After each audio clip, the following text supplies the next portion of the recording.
The Wen clan's here. 3. Husband, what happened over at the hotel? Why did my older brother suddenly get a call from the young lord that he's dismissed from his position as the housekeeper? Yu Snowing cries, her face pale and unstable. Tian Wind promptly halted in his own steps, staring right up to his own wife. What did you just say? Tian Wind, what did you do to offend the little young master? My brother has been the Water Clan's housekeeper for 30 years, and my father and his father has been doing the same during their times. Why would they suddenly dismiss him?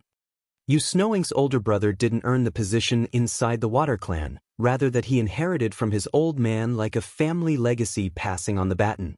The only issue was the harsh regulations that came with said post. Unless it's the individual themselves who's going to be the housekeeper, no other person from the Yu family could enter the Water Clan. Dad!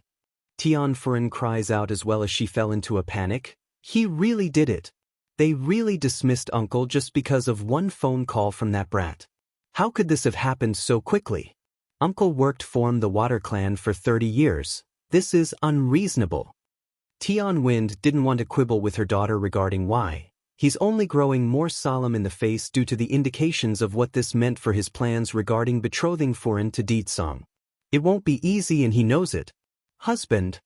Yu Snowing grabs onto the man's arm. Tell me this isn't happening. Please tell me this is all a dream.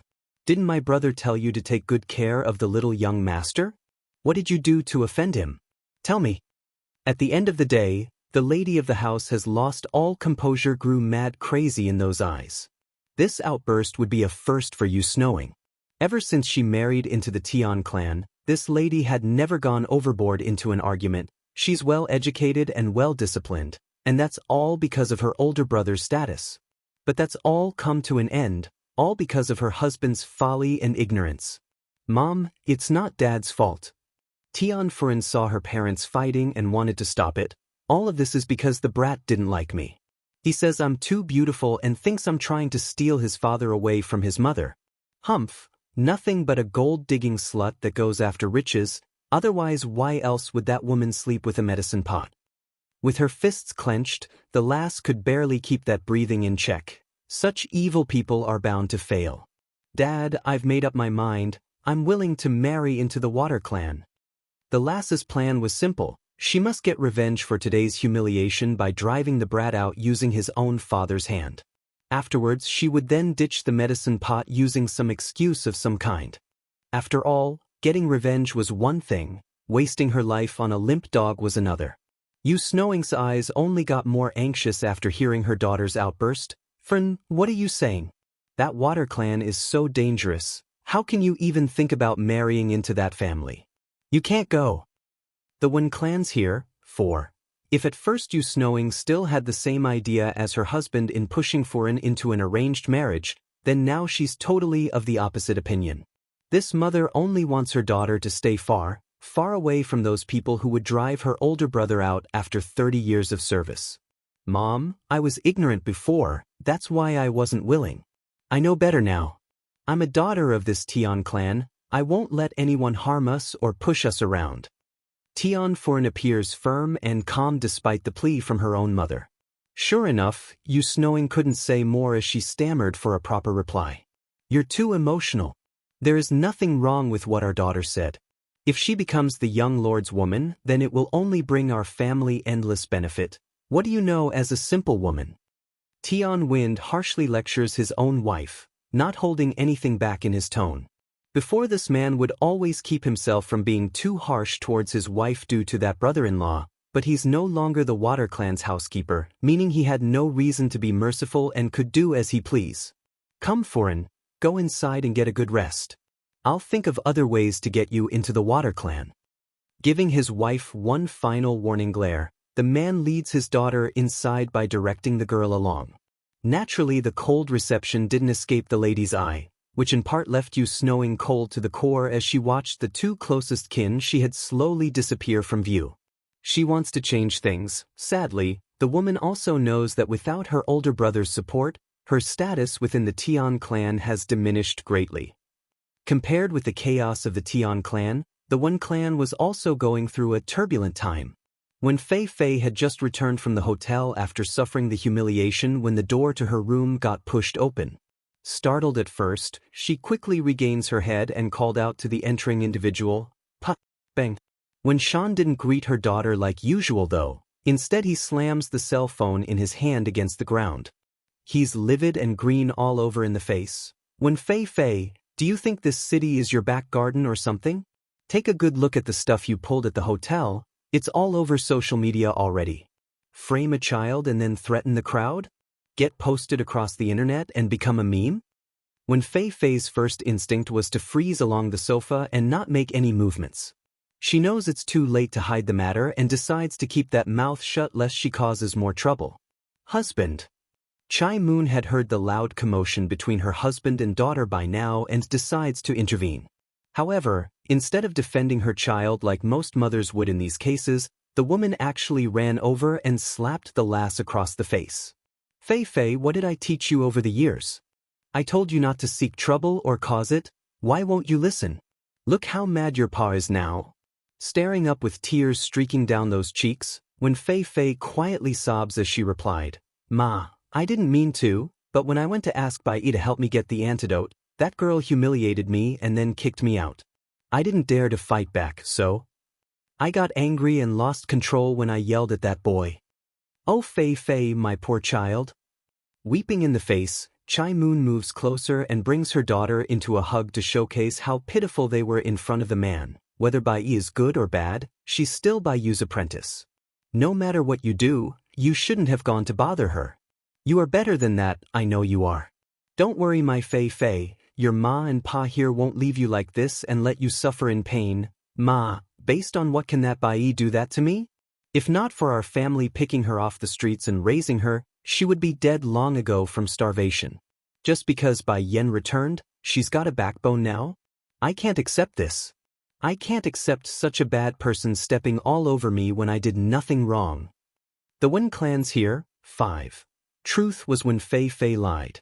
When the foul wench went to the hotel and made a fuss inside the room, Bai Yi in fact didn't retort or mock her at all. The other girl merely spouted the truth and refused the request before slamming the door in Wen Fei Fei's face. But when Shan doesn't need to know that, does he? All this man needs to know was his daughter got humiliated somewhere outside, that's all. Their mouth belongs to them, let them say whatever they like. As long as I know your ma and you aren't bad people, then that's all it matters. Also, Fei Fei, you can't vent your anger at a child regardless of your emotions. Do you know what your actions have caused to our family? The Wen clan have become a laughingstock among our peers right now. I will not permit another repeat of today's incident, understand? If he hadn't been drunk that year, then Chai Moon wouldn't have gotten pregnant. In the end it's his fault and he know it. Well, on the surface level anyways. Pa, when Fei Fei sobs some more as he met her old man's gaze, I understand, I will never do it again. Alright, I will go handle the aftermath. You two rest while I go find your grandfather to discuss the matter. Starting today, no one in this household is allowed to go out. Okay. The girl didn't argue, only behaving like a good obedient daughter. However, this wasn't enough to completely reassure the wary man here. Downstairs in the living room. Wife, you keep an eye on Fei Fei for the coming days. I still don't feel comfortable if there's no one watching her. Raising a hand to pause the lady from interrupting after catching that moving mouth, when Shan wants to finish his sentence first, I know what you want to say, but that Bai Yi is a heartless wolf, there's no way she would help us get the antidote. Then how? Chai Moon still appeared worried in the face. I understand. Don't worry, I will be sure to keep an eye on Fei Fei. I won't let her take a step outside our home. Pleased by the answer, when Shan nods and said nothing more before heading out the door. The military housing district. Inside the second floor of the Ling household's estate, Bai Yen casually places the paintbrush in her hand away after drawing a portrait of her boy. Cousin, when did you learn to paint like that? Nowadays everyone only does it on a notepad or laptop. Is it Aunt Yu who taught you? Ling Lang was flabbergasted and surprised by how skilled Bai Yen was at the old art. With a faint smile on her lips, she hands the painting to Ling Lang without elaborating. Don't be nosy. Here, this is my son's portrait. He is called Bai Xiachen. Hurry and go help me locate his whereabout. Taking it like a little dunt that he was, the handsome man was immediately taken aback by how lovely the little boy was in the picture. On top of that, he recognized that face. Cousin, coughing to clear his throat, do you ever go on the web? Web. It's Bai Yan's turn to be bewildered. What is that? Now the guy's got it. Ling Lang had his suspicion about his cousin being a hermit due to the nature of a martial clan's usual behavior. Now the reply from Bai Yan merely confirms it. Wait here, I'll go get my phone and show you. The Wen clan's here. 6. Ling Lang didn't need much effort to locate the proper webpage once he found his phone. Today there was a child that appeared over at the airport. He's very cute and adorable, similar to those little fairies you often see in those TV shows. Because of that reason, someone posted his picture on the internet and received a lot of coverage from the media. Everyone's guessing who that star child is. After saying that, he flips the screen so that the woman could also see for herself. Lighting up in the face at the recognition, Bai Yan's expression grew very excited. It is Xianxia, that means he's also in the city? Ling Lang, hurry and go find out where he is, I'm going to see him. Okay, give me a minute to make a call. I'll have my people search where he is. Then right as the dunt of a man wanted to call for help, a ringing sound of a tweet stopped him from doing so. The following message read as so: Little boy faced trouble at high-end hotel and offended the young miss of the Wen clan. Seeing the title of that message, Ling Lang immediately opened up his phone again and turned it to Bai Yan. I don't have to ask around anymore, your son is at a hotel right now. Specifically, the same one you're staying at. Bai Yan felt slightly happy that's the case, but her eyes soon narrowed into a dangerous look as she sneered over the title. It looks like I didn't give that Wen Fei Fei enough pain to let her learn. She dares to harass my son. Ling Lang. Have you looked into the mirror lately, my dear cousin? Do you know how ridiculous it is to assume you can give birth to a boy that old? But Guy didn't give his thoughts out because he also found it rather strange that Wen Fei Fei would know about Bai Xiachen and go harass the child. It doesn't make much sense. Also, how would she know the kid would be staying in that hotel? Just as his lips were moving and he wanted to say something, a little lorry ran in from pushing open the door. Big brother, the big bad man from the Wen clan is here again. The big baddie from the Wen clan? Are you talking about Wen Fei Fei or Wen Shan? Ling Lang asks his sister with a furrowed face. It's Wen Shan, that big baddie. Little Smile's cheek got all pink and flustered due to that name. Big brother, can you get rid of that big baddie? I hate them. I hate Wen Fei Fei and her dad. Giving his little sister a comforting rub on the head. Don't worry, this is our Ling family's home, no one can bully you here. After saying this, he turns to meet Bai Yan's inquisitive gaze. A few years ago, my second uncle brought Smile and my little cousin out to play. They met Wen Fei Fei by coincidence. That's when she gave the two of them a beating. My second uncle went to the Wen clan's home to demand an explanation, only to be driven out by Wen Shan at the doorstep, claiming it's a fight between kids and that adults shouldn't intervene. Just thinking back to that incident would make Ling Lang's face sink into a dark sneer. Kids' little fight? Humph, that Wen Fei Fei was already 18 back then and my sister and cousin is only 4 and 12. A full-grown lady bullying two little kids, what part of that is a kid's fight? And do you know what the real reason behind Wen Fei Fei hitting my sister? It's because Smile bumped into your foster sister on the streets that day. She saw and got unhappy, that's why she vented her anger out on some kids. There's undisguised anger in the man's eye now.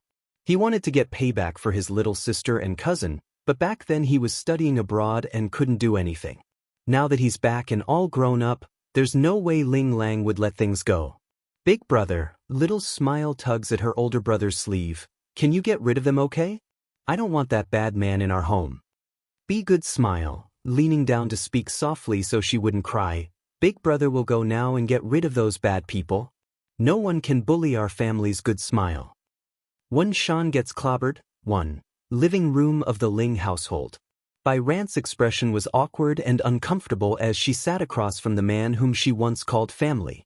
However, the feelings now only carried a heavy air of dislike and hostility. Bai Ran, I came today for only one thing. I'm sure you've heard of Yenner returning already? You came to me for Yen Yen? A flicker of surprise swept across the lady's eye at the mentioning of that name. Did Wen Shan finally grow a conscience and decide to treat Yan Yan well? But does he think he can erase his own mistakes after making her watch my sister die? Indeed, I came to find you because of that girl. Frowning in the face, the man made a dissatisfied grunt. She's been staying outside for over 10 years, so her temper has changed horribly. The first moment she returned, she immediately poisoned Fei Fei with some kind of pill, causing my daughter to suffer constant pain. I hope you can help me persuade that girl to hand over the antidote and change her evil ways. Bang! Bai Ran slams her hands against the tea table, causing the cups to spill over and hit the ground smashing. She's very angry after hearing that disgusting request. I thought someone like you finally grew a consciousness, but I clearly thought too higgly. You expect me to help you persuade Yan Yan to help your other daughter? Why do you think Yan Yan did that to Wen Fei Fei? It must be because that wild daughter of yours did something to provoke her. Bai Ran. Wen Shan also grew irate at being called a heartless bastard. Getting up from the sofa, he glares ferociously at the former sister-in-law. Chai Moon is my wife. Fei Fei is my daughter. You better show some respect. Over the years, I've neglected Chai Moon and Fei Fei for far too long. I didn't think they would be under this much pressure. Thinking up to here, a sense of guilt would rise from Wen Shan's heart and make him lose control. Chai Moon is your wife, then what about my sister? Bai Ran doesn't back down and steps forward with a provocative sneer. Your sister is dead. Looking at those contemptuous eyes, Wen Shan's brain would instantly become a blank, thus letting his mouth slip without forethought. It emptied him, not only because of the truth behind that outburst, but because of how hollow he felt inwardly. For more than a decade, he never once spoke of Bai Yu's death, only because of the pain for which he partially caused due to his own cowardice. You're right. Bai Ran also darkens in the eyes after that, like some life left her soul. My sister is dead, but don't forget, you and that woman were already sleeping in bed together before she was even gone. You and Chai Moon made that Wen Fei Fei while still being married to my sister. Pack! Shocking to the both of them in this living room, a loud, crisp sound of a slap resonated across the air. In its wake was a red fingerprint imprinted along Bai Ran's cheek, stinging her and stunning the woman into tears. Wen Shan actually didn't want to do that. He reacted out of reflex and rage in the heat of the moment. By the time he realizes what he has done, things were done and he could no longer undo things. Alright, Ran, I didn't mean to. How are you? Wen Shan gets clobbered, too. Mom. Ling Lang had just walked down the stairs from the second floor when he saw this occur before his very eyes. Without a single thought, the man rapidly rushed down and pushed the bastard away to protect his own mother. Mom, are you all right? Does it hurt? Against the threatening gaze directed at himself, Wen Shan couldn't deny he's slightly taken aback in that moment due to the boy's aura. Ignoring the fact that this house was General Ling's, the fact that Bai Ran was the old general's daughter-in-law was enough to put him in a bind. Not to mention the other person across from himself was his former wife's younger sister. Whether it be on the surface of underneath, he had no right to hit her. Ran, I didn't mean it. I really didn't mean to. I'm your brother-in-law. How can I bear to hurt you? His words didn't have the chance to finish though. Next thing he knew was a blurring shadow dashing right down from the second-floor balcony and onto the open living room, causing him to fall backwards as a mysterious force roared into his chest. Wen Shan, it looks like you forgot my warning already. I told you before, if you provoke me again then I won't mind removing you from the picture. You don't want to live, is that right? Wen Shan didn't need to look up to recognize that familiar voice. Instantly, a wave of panic shook the coward's heart. You? Why are you here? This is my aunt's home. Why can't I be here? As for you though, you're no longer my mother's husband, nor are you my aunt's brother-in-law. Why are you hitting her? You're not qualified. That said, Bai Yan began to slowly stroll towards the other side, her mouth smirking a menacing cold grin that sent shivers down the coward's back. Right now, in this very moment, the bastard had no question about what would happen if he tried to do anything. The girl there would kill him. He's certain of it. Do you want to beat him? Right as everyone thought Bai Yan was about to act, she suddenly stopped and turned back to look at her cousin. Ling Lang nodded, not bothering to hide his real thought once his gaze met hers. I do. But the flirt knows himself better than anyone. He's not a martial artist, nor does he have the strength of one, meaning he won't be able to compete with an Olympic-level fighter like Winshan. Alright, you can go ahead, beat him as you please. Even if you beat him to death, it's still okay. Stepping back after saying that, Bai Yan forms a meaningful smirk, knowing full well the woes of her young cousin. Don't worry, I've sealed his strength so he won't be able to retaliate against you. Even if you end up killing him, he won't be able to resist. Staring for a long minute, Ling Lang eventually came back to his senses and said the only words that came to his lip, "Thank you." He's thanking her for giving him the chance for payback. As to whether the act would incur the wrath of the Wen clan and cause a mess afterwards, that's not within the young man's consideration at the moment. Winshan naturally became shocked from his point of view. He tried to climb up from the ground out of reflex but found his body unable to move an inch. Then before the man could cry out in defense, Ling Lang's fist had already come flying down, hitting him right in the eye. The flirt may not be a martial artist, but he's undoubtedly a full-grown man at his prime. Beating another guy using his full strength would hurt regardless of how well built their body was, which reflected in the nosebleed that promptly followed after the first punch. Winshan gets clobbered. 3. Through all of this, while Ling Lang beat the heck out of Winshan, Bai Yan never once wavered or showed any signs of pity, only indifference, as if she's staring at some unrelated individual. Big sister. It's then a slight tug came from the side and catches her attention. Can you help me suppress Wen Fei Fei like you did to this big baddie? Pricking her brow up at the request, Bai Yan didn't understand why Smile would ask this of herself. Puffing up those cheeks, Smile quickly explains her reasoning. Wen Fei Fei hit me and my cousin before. In order to protect me, cousin fractured his leg and is still scared of going out to that park. Then afterwards those big baddies from the Wen clan said the fight is between us kids and that adults shouldn't intervene. I'm not very old so I don't know much, but even I know someone as old as that Wen Fei Fei is no longer a kid. I want to help my cousin get payback like you are helping my big brother. She doesn't understand why Wen Fei Fei would beat her that day, but Smiles know when one should get payback for the misdeeds she suffered at others. It's time for retaliation. Okay. Bai Yan didn't refuse and gladly accepted the idea after getting the details she didn't know before. This Smile, she's just as naughty and cute as Dragoni. I wonder if that girl is awake yet. Perhaps she will be sad if I'm not around. And Ling Yan and Jin Tian. Those two must be waiting for me to return. I need to hurry and find out what this amulet wants me to get. I can't stick around for much longer. Showing 2 dimples along her cheeks, Smile was so cute as she giggled away after getting her way. Thank you, big sister, you are so nice to me. Not only did you save me, you're also helping me beat that Wen Fei Fei. In the eyes of this little girl, anyone who helps her get payback on that Wen Fei Fei was a good person. Outside the villa, a crowd had already begun to gather due to the commotion.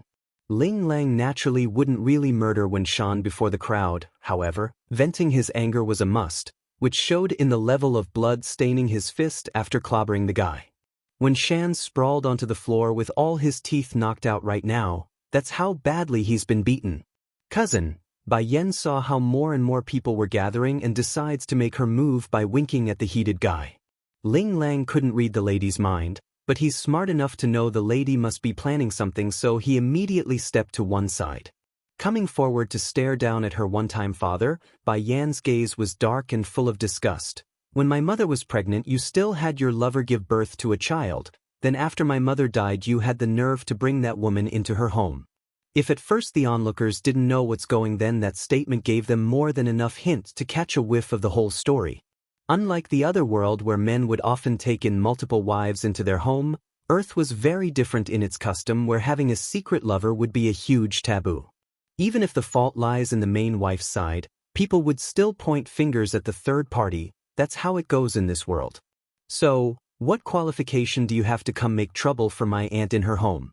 You slapped her after she simply called out the truth, and you then threatened her to persuade me?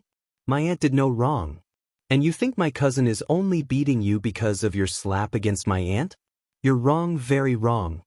He's also beating you for Smile's sake. Gaining momentum in her words, by Yan's loud speech catches everyone's ear. How old is Smile? No older than a kindergartner that year, while your daughter is already 18 that year. Then when my uncle went to your home to demand an answer, all you said was that it's a fight between kids and that adults shouldn't interfere. Heartwarming by Xianxia 1. When Shan's face appeared very embarrassed. Although he's a bit overbearing at times, but the guy's not stupid. These things are well known in their private circle, but once it's brought to the forefront then it's undoubtedly going to bring shame to the entire family. Therefore, he's livid and ashamed at the same time, the indication of the guilt he had in his heart. Sure enough, the looks from all the onlookers are filled with contempt at this point. A full-grown adult bullying a child? Say it's a fight between kids? And won't let the injured side's parent come demand an answer? What a rare sight to behold, a truly shameless bastard.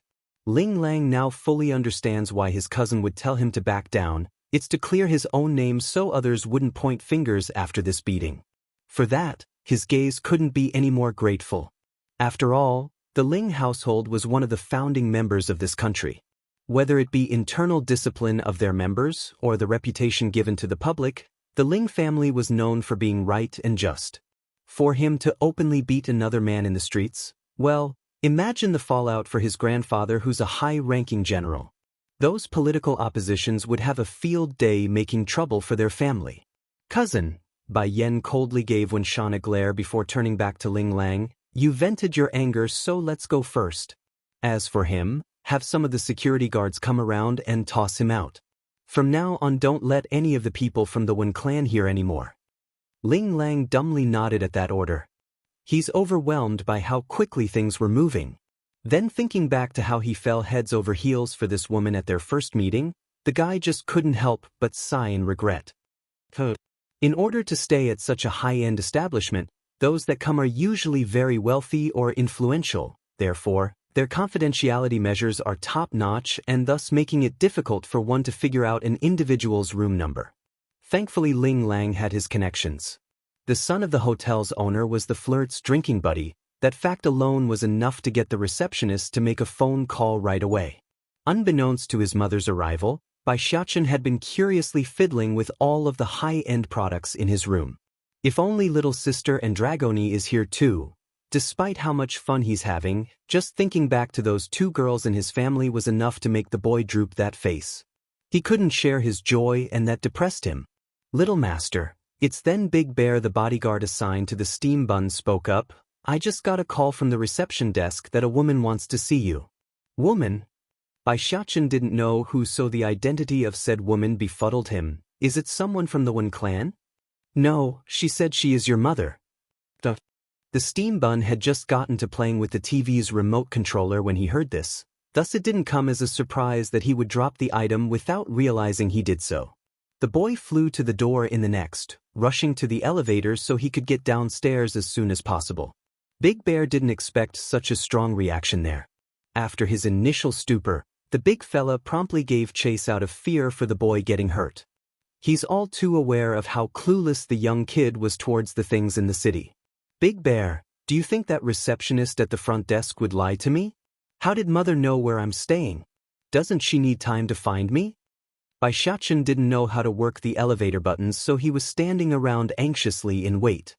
Heartwarming Bai Xiaochen. 2. Will mother favor other people's child beside me since I wasn't around for a while? Will she miss me as much as I miss her?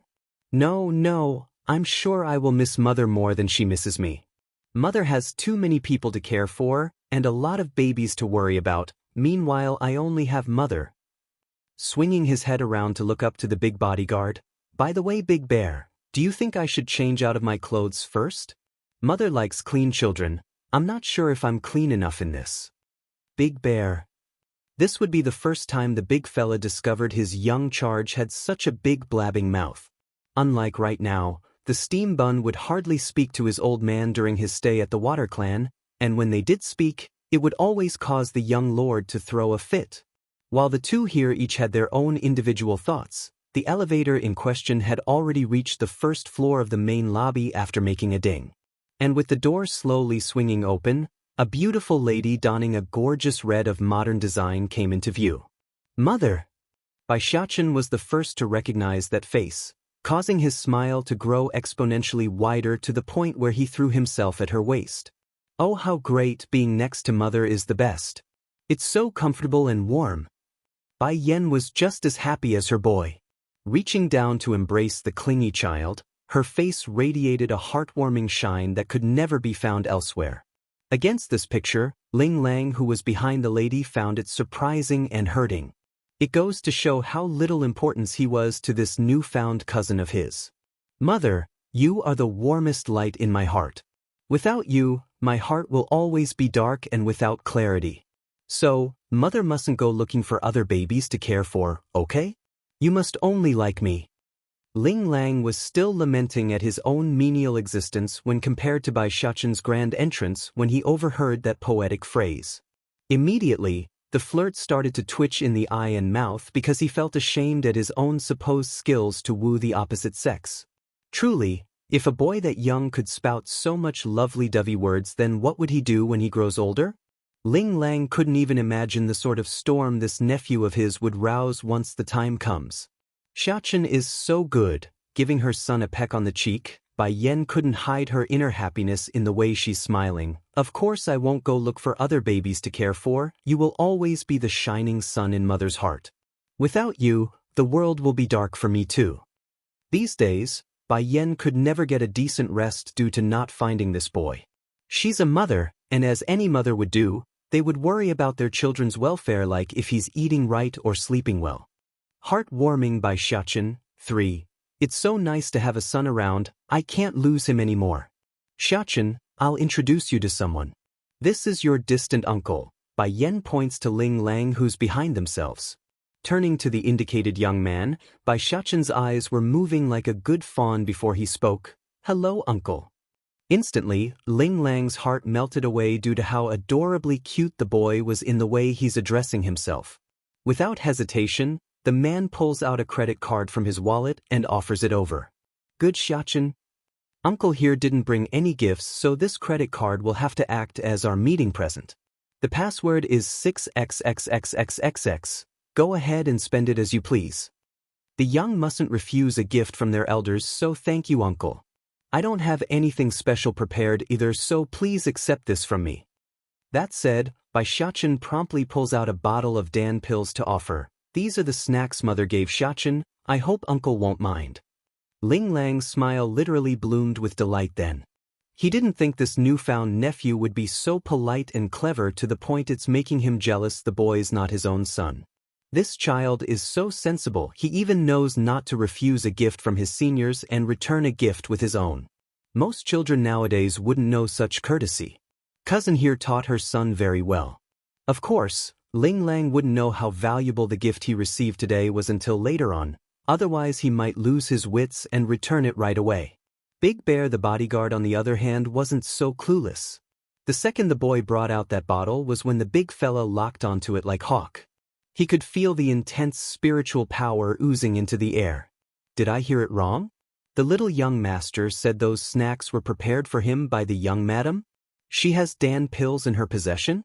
Even though the Water Clan also had alchemists working under them, but they're the strongest in this region. And based on the big guy's judgment, Bai Yan would at most be one of the members of the 4 lesser martial families in this region.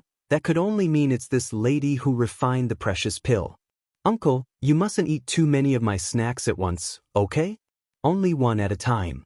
If you do, then you will become like that Wen Fei Fei. The lad already knew what Wen Fei Fei did during the first encounter, hence the warning. He doesn't want this kind uncle to be inferior to those of the same level.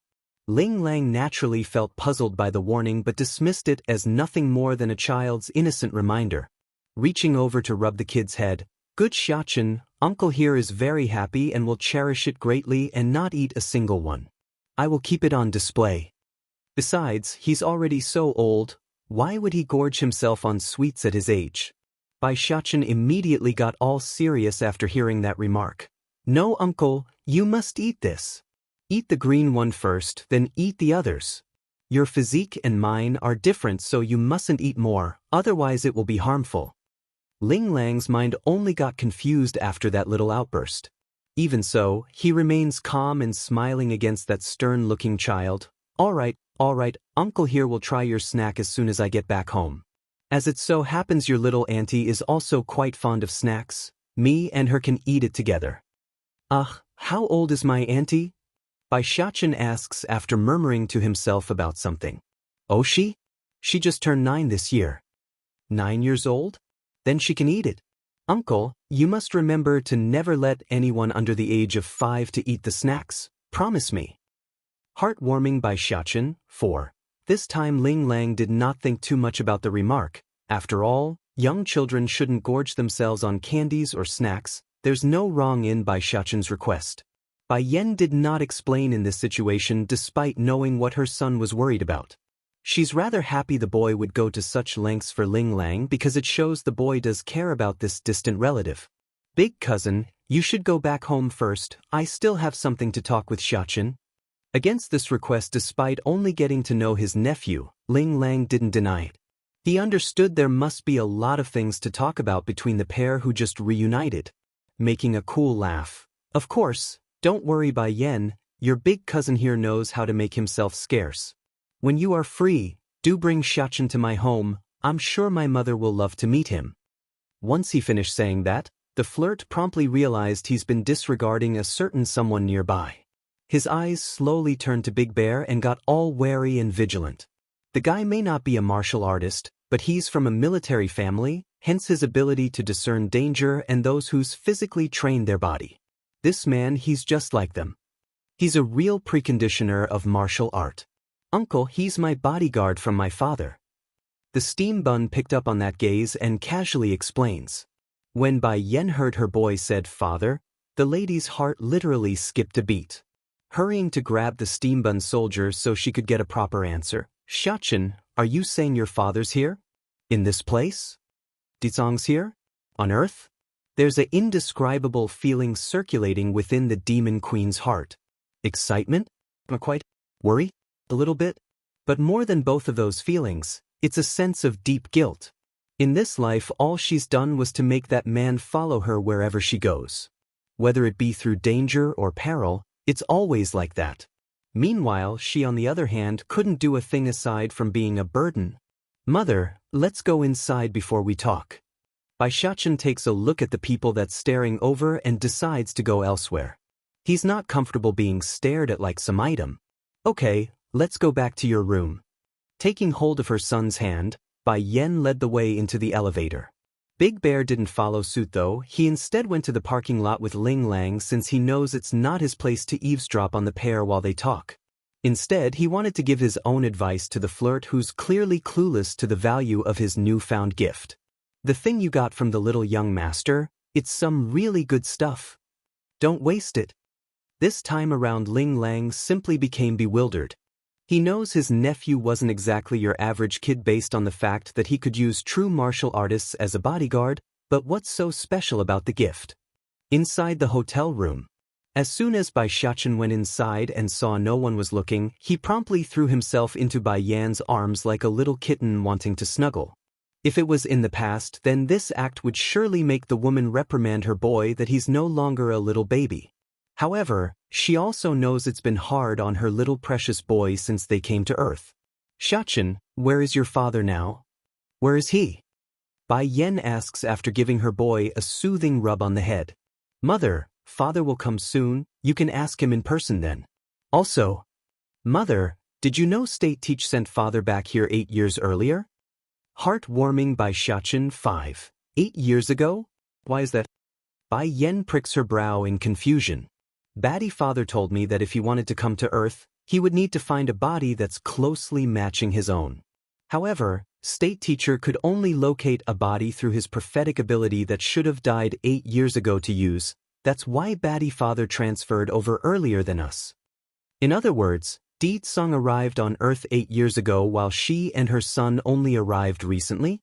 Bai Yan's heart immediately tensed up in pain, causing her fists to clench up like she couldn't breathe. Di Tsung had to wait for me for 8 years in some far-off land. I did it again. I made him suffer so much because of my own willful wishes. It's then the woman suddenly recalled back to the time where she spent wandering out in the wild by herself on Earth. Something snapped into place inside her mind because aside from the initial 2 early years where she encountered danger and suffered a lot of injuries, Bai Yen couldn't say the following 8 years were all that perilous. This leads her to believe that must be because her husband's working in the shadows. For example, on many nights the lady would find her senses tingling like someone's sneaking around in the dark and stalking her. Of course, Bai Yen never thought too much of it and left it as weariness and fatigue playing at her mind. But now, well, it doesn't take much to connect those dots, especially the hair-raising cold shiver of when she's bathing in the wild. It's obvious Di Tsong was peeking at her naked body while in the water. Mother, Batty father said he watched you fall from the lightning strike back then. He really wanted to help you block, he really did, but he didn't because he knew how much you cared about the family and friends on the other side. Bai Yen understood why her boy was saying that and smiled in agreement. Yes, I don't blame your father, he made the right choice. I would rather die than to miss the opportunity to meet everyone in the other world. Also, I wouldn't be able to have you if I didn't die that day either. Mother loves you so much, Xianxia. That said, the woman went ahead to pull her son into a warm embrace to show her affection. Really? The steam bun happily wraps his little hand around hers to show his affection. Nodding, Bai Yen strongly reaffirms the notion. I've used up all my good karma in this life to meet your father. Because of your father, I now have you, Ling Yan and Jin Tian. Besides, there are so many people who cares for us on that side, what else could I ask for? Exhaling a small breather after hearing that statement, the steam bun appears very much relieved. He's been worried Bai Yen would regret dying just to have him and his siblings.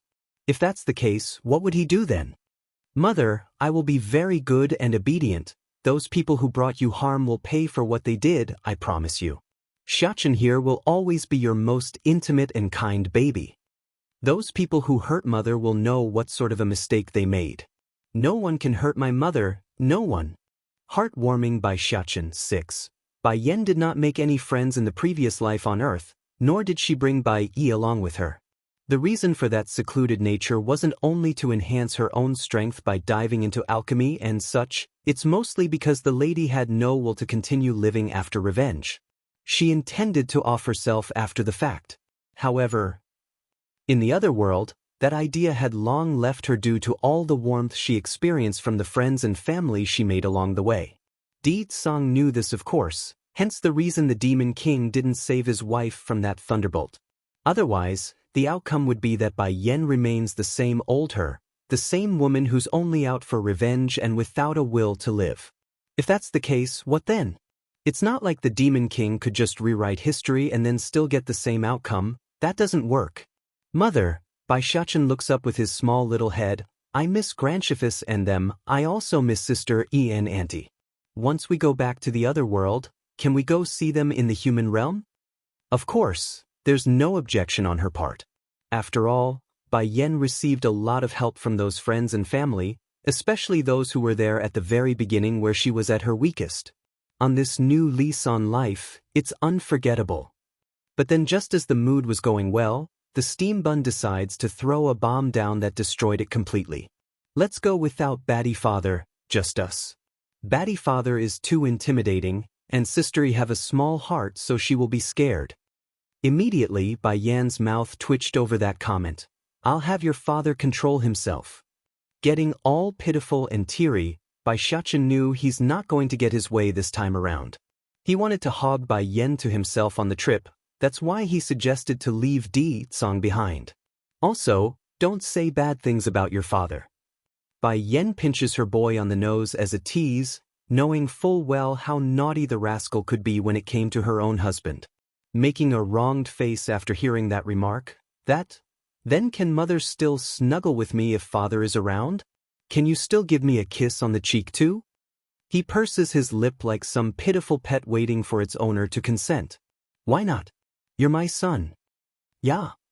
We can take Batty father with us then. I'm fine with that as long as I can snuggle with you, mother. Batty father may be annoying at times, but I will bear with him if you insist, mother. As long as he could do as he pleases, then what does an extra Di Tsong matter in the equation? Anyways, Xiachen, when is your father? When is he coming? Waiting for a good moment, Bai Yan eventually asks after succumbing to her own desire. 8 years. No matter how patient the lady was, 8 years was still a long time for anyone. How could she not want to console her own husband after knowing that fact? I don't know, but Batty Father said he needed to do one more thing before coming. I don't know when, but he said at most 2 or 3 days. That said, the steam bun went ahead to tug at her sleeve. Mother, Batty Father will definitely come find us, you just need to wait for him, so don't worry. Thinking it over, Bai Yan eventually accepts this fact despite her own urge to search. Okay, I will listen to you. I believe your father will come find us soon. Bai Shuchen's present. 1. Ran. Running into the main living room of the Ling household's estate, the man by the name of Ling Yun appeared anxious in the face when searching for his wife's whereabout. Only by seeing Bai Ran loftily sipping tea on the sofa did the man calm down. Ran, I heard when Shan, that bastard, came to make trouble. Are you all right?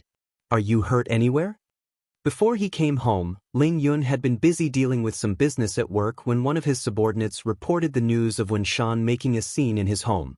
That's why he came running back so quickly without checking what has happened on the phone. I'm okay, our son beat up Wen Shan for me. Hubby, regarding our son beating up that guy, do you think you and father can settle it somehow? I'm worried that Wen Clan will try something, Bai Ran asks with a troubled expression. Initially, the lady did not stop her son Ling Lang due to her own grief against Wen Shan, but after cooling her head down and figuring out the gravity of the situation, she knew it's going to get messy. After all, the coward may be a bastard, but he's still the son of the current chief of the Wen clan. That's bound to cause some trouble for their family. Don't worry about that, me and Dad can handle the aftermath. Ling Yun smiles reassuringly. Oh right, our son shouldn't be a match for that Wen Shan, right? How come he's able to beat that guy? There's an obvious look of puzzlement in the man's eye because he knows his own boy the best. Aside from being a flirt with those movie stars and girls of high society, Ling Lang didn't have any other special ability. Here, sit down with me and let me explain. I got something really good to tell you. Bai Ran wraps her arm around her husband's and make him sit. Do you remember my older sister's daughter? Thinking back to that name, Ling Yun starts recalling back to the fuzzy memory of that young girl who would often hide behind her own mother. Unlike his wife, he himself didn't have much of an impression from that side of the family anymore. The only impression would be that his niece was well-behaved and sensible, often clingy and very likable. Pity. If the Bai clan didn't face destruction, that child wouldn't be missing for all these years. I remember her, she's called Wen Yan, wasn't she? No, she's called Bai Yan now. Bai Ran harshly corrects her own man. That's what I want to talk about. Bai Yan, that girl, she's back. Not only is she back, she's grown up to be a fine lady. Appearing shocked along the face, Ling Yun quickly speaks. Then did she go back to the Wen clan? Does she know about Wen Shan's new wife and new daughter? Honestly speaking, Ling Yun had a very bad impression of Wen Shan and held the guy in great contempt. For one thing, taking on a new wife and daughter right after your first family broke apart was enough to make anyone frown. Then did you invite the girl to our home? I would like to see this niece of mine for dinner. It's time we did our part to take care of that poor child. No matter what, she's still our relative. As her uncle, the least I can do is make sure she's doing well. Showing a gentle smile, Ling Yun really meant it when he said he wants to help. Also, go call that rascal that is our son back home for dinner. I want him to help his cousin out since they're around the same age. We're too old to be too involved, so it's better if the young ones interacted more often. PFF. By Shachen's present, too. Bai Ran could no longer keep her eyes from forming a curve after hearing her husband's words. She's too happy that it's showing on the surface. Why are you acting so happy all of a sudden? Did I do something? Ling Yun couldn't understand the inexplicable look he's getting, like he's some gullible child being praised. Oh, that, you don't need to fret about Ling Lang getting to know our niece. Grinning now in the face, Bai Ran pauses to keep her husband hanging as a playful tease. But you did return in time. I want to talk to you about something else as well. Before you return, our daughter almost got hit by a speeding car along the road. What? Ling Yun's complexion got deathly pale, understanding the severity of how close his baby girl came to death today. I know you're busy out there working for our family, but hubby, I suspect someone is out to get us this time. That speeding car is no accident, it's likely premeditated. Ling Yun's beating heart won't stop at the suggestion, causing his hand to clench up greatly when he spoke with that cracking voice. Dear, don't worry, I will make them pay for going after Smile. Dad is already getting old, so don't let him know. I will personally handle this matter. They won't be able to hide from us. The man understood. Unless the one behind the plot gets identified, then the danger would continue to lurk around. By then their family would never be able to rest at ease knowing a shadow was after them. I know you will keep our family safe, hubby, the lady sighs, but we also have to thank our niece Bai Yan as well. She's the one who saved Smile before the car crash. Apparently she's a martial artist like my sister and parents. If at first Ling Yun only took his niece as someone that needs help, then this newfound piece of news only made him feel grateful and proud. Grateful for saving his young daughter, proud of having such a strong-willed niece who doesn't give up despite the cruelties of life. If so, then we need to invite her over to our house even more. I need to thank her personality and show our hospitality. Unable to hold back a giggle over her husband's antic, Bai Ran couldn't ask for a better response. I'll go have Ling Lang tell her. As the old saying goes, when you speak of someone, then they are bound to show up. Exactly then the main door was pushed open and in came a handsome youngster who appeared all excited like he's just came home from the carnival. Mom, guess who I met after going out with Bai Yan? As for his old man, Ling Lang just ignored the guy like he's thin air. That's how little care the flirt had for his own father. Laughing at her son's childish behavior, Bai Ran didn't reject this and happily asked the question, "Oh? And what sort of person did you meet that is making you so jolly?" You will never guess, we were able to find Bai Yan's son right away. That little guy is so cute and adorable. I wish I could kidnap the little rascal to our home. Though the boy is only 8 this year, but he's so clever and smart. If Smile and the boy wasn't related, then I would love to pair them together. They would look like dolls together, I tell you, Mom. Bai Yan's son? 8 years old? Ling Yun's voice suddenly got all menacing when he spoke up from the side of his son, thus scaring the flirt to death under that threatening gaze. It couldn't be helped. Ling Lang had always been the carefree and flamboyant son of this family, constantly disregarding his old man after being old enough to do so. However, before then, Ling Yun was known to be very serious and stern regarding his own son and would beat his bum whenever the flirt caused trouble outside. By Xiaoqian's present, 3, Bai Ran hurried to wink at her own boy to stop before angering the man some more. Hurrying to help calm the situation, hubby, Bai Yan's child is very good. Perhaps she got conned in some way back then, that's why she gave birth so young. We don't know the full story, so let's judge her without getting the details, okay? It's already sad enough on what happened to her. Ling Yun did not respond despite the plea, leaving the whole room in an awkward air of heaviness. Against her husband's heavy expression, the lady only grew more anxious and worried. She couldn't stop staring into the man's eye out of fear on he might think. Ling Lang definitely felt the oppressive air hanging in the room. Lowering his head in guilt at making this mistake, "Dad, don't be like that please. I think Bai Yan likes her son very much and seems happy too. Sure, she did get pregnant very young, but I see the child as a gift to her and not a burden." After saying that, the guy also took out the bottle of Dan pills in his possession to show the gift he got. "See this, Dad? This is something that child gave me. If anyone is to blame, then it's those bad people who conned my cousin into the ordeal. The two are innocent and shouldn't be blamed. Both of you don't have to be so nervous. I know that girl is a good child, nor will I be prejudiced against her. After all, she didn't have anyone beside her during those tough years. No one can blame her for what happened. But you though, son, if I find out you ever get a girl pregnant without marrying them, then I will break your leg." Ling Lang simply gawked, his mouth ajar in shock after hearing that ending. Isn't this too biased? I didn't even do anything and I still get hit. Dad, then what about Smile? How dare you jinx your own little sister? Ling Yun grew furious and glared at his own unfilial son. If I find out someone knocked Smile up at that young age, then I will break that animal's leg. As for the baby, our home is more than big enough. We can afford to care for another mouth. Besides, You think everyone is like you who likes to hook up with any beauty that crosses your way? Don't you dare try me. If I find out you really do knock up a girl without marrying them first, then I would rather disown you before I let you step foot into this home.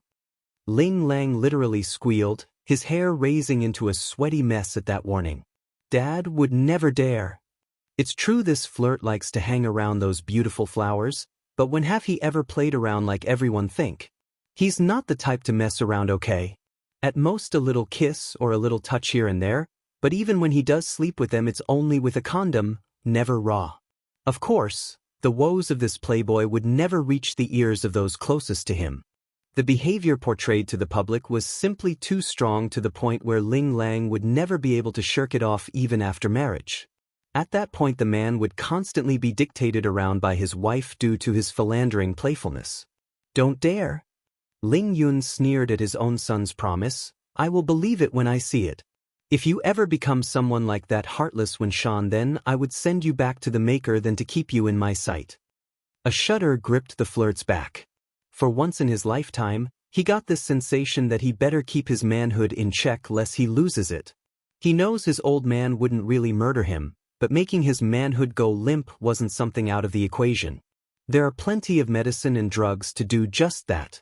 Son, it's then Bai Ran finally took notice of the pill bottle in Ling Lang's hand. Did you say that is from Bai Yan's son? Ling Lang finally regained some sense back into himself and nodded.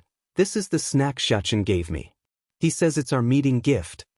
Hearing this, Ling Yun immediately focused in on his son and with more anger this time around. You animal! How could you take candy from a child? You are his uncle, it's you who should be giving him a present and not the other way around. Bai Xianxia's present, for, Dad, if I was an animal then what would you be? Ling Lang meekly mutters this, too afraid to openly speak his mind. Ling Yun. It's at this moment where Bai Ran finally took a better look at Bai Xianxia's present. Reaching over with her hand, Son, let me have a look at that bottle. Oh, here ma. Handing it over, the flirt scratches his nose like a good son that he was. Initially the lady only had her suspicion due to the familiar scent she smelled from the container's surface, but that suspicion immediately turned to certainty after popping the cork. That scent was intoxicating and brought old memories back to the forefront. Dan pill, these are alchemic pills? What did you say, Ran? The husband nearly lost his own breath at the outburst. I'm certain, these are definitely alchemic pills. Bai Ran's voice sounded very excited. Back when I was living with my parents in the Bai clan, my father had a couple in his treasury, so I was able to come into contact with a few in my younger years. This smell, it's unmistakable. On Earth, only big powerful clans like the Water Clan would have their own personal alchemists in their service. As for the smaller family clans like the Bai clan and such, they could only resort to purchasing a few from various auctions in rare occasions. Mom, you must be mistaken. These are only snacks Xianxia gave me. Ling Lang didn't buy the idea and started to doubt his own mother. However, that suspicion quickly changed to belief after he recalled back to the Steambun's warning about eating only one at a time.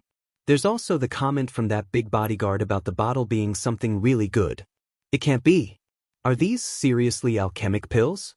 By now Ling Lang's body had started to tremble because he's only now starting to understand the gravity of the situation. Mom, I really didn't know these are Dan pills. I thought they're only Xianxia's snack. If I had known then I wouldn't have accepted something so valuable. Should I return it back to him? Now I see why cousin was making that smiling face. Bai Yan knew what her son was giving me. Did Yan say anything? Bai Ran was just like her son and was visibly shaking due to the value in her hands. Alchemic pills. These things are no different from being legendary items for them who weren't part of the martial world. Not to mention they have a whole bottle's worth here. My cousin didn't say anything and she didn't tell me the truth. Ling Lang was ready to cry at this stage. They likely won't accept it anyways even if you send it back now. Contemplating the issue, Bai Ran eventually came to a decision. Since it's Xianxia who gifted this to you, then keep it. Just don't forget their kindness and know this will change your life forever. Ling Lang's nervously received the bottle back from his mom and held it like some miracle drug. Mom, you're a martial artist so you should take these pills, don't you want to get stronger? Bai Ran appeared pleased by her son's offer but shook her head anyways. My talent is already set in stones at this point in my life, any more will be wasted on me. Besides, the stronger I get then the longer I will live, that means I will have to grow old by myself after your father passes. Spending a lifetime with your father is what I want, not some lonely extension on my lifespan. What's more, she's not going to steal this opportunity from her own children. That's foolish beyond belief if she did.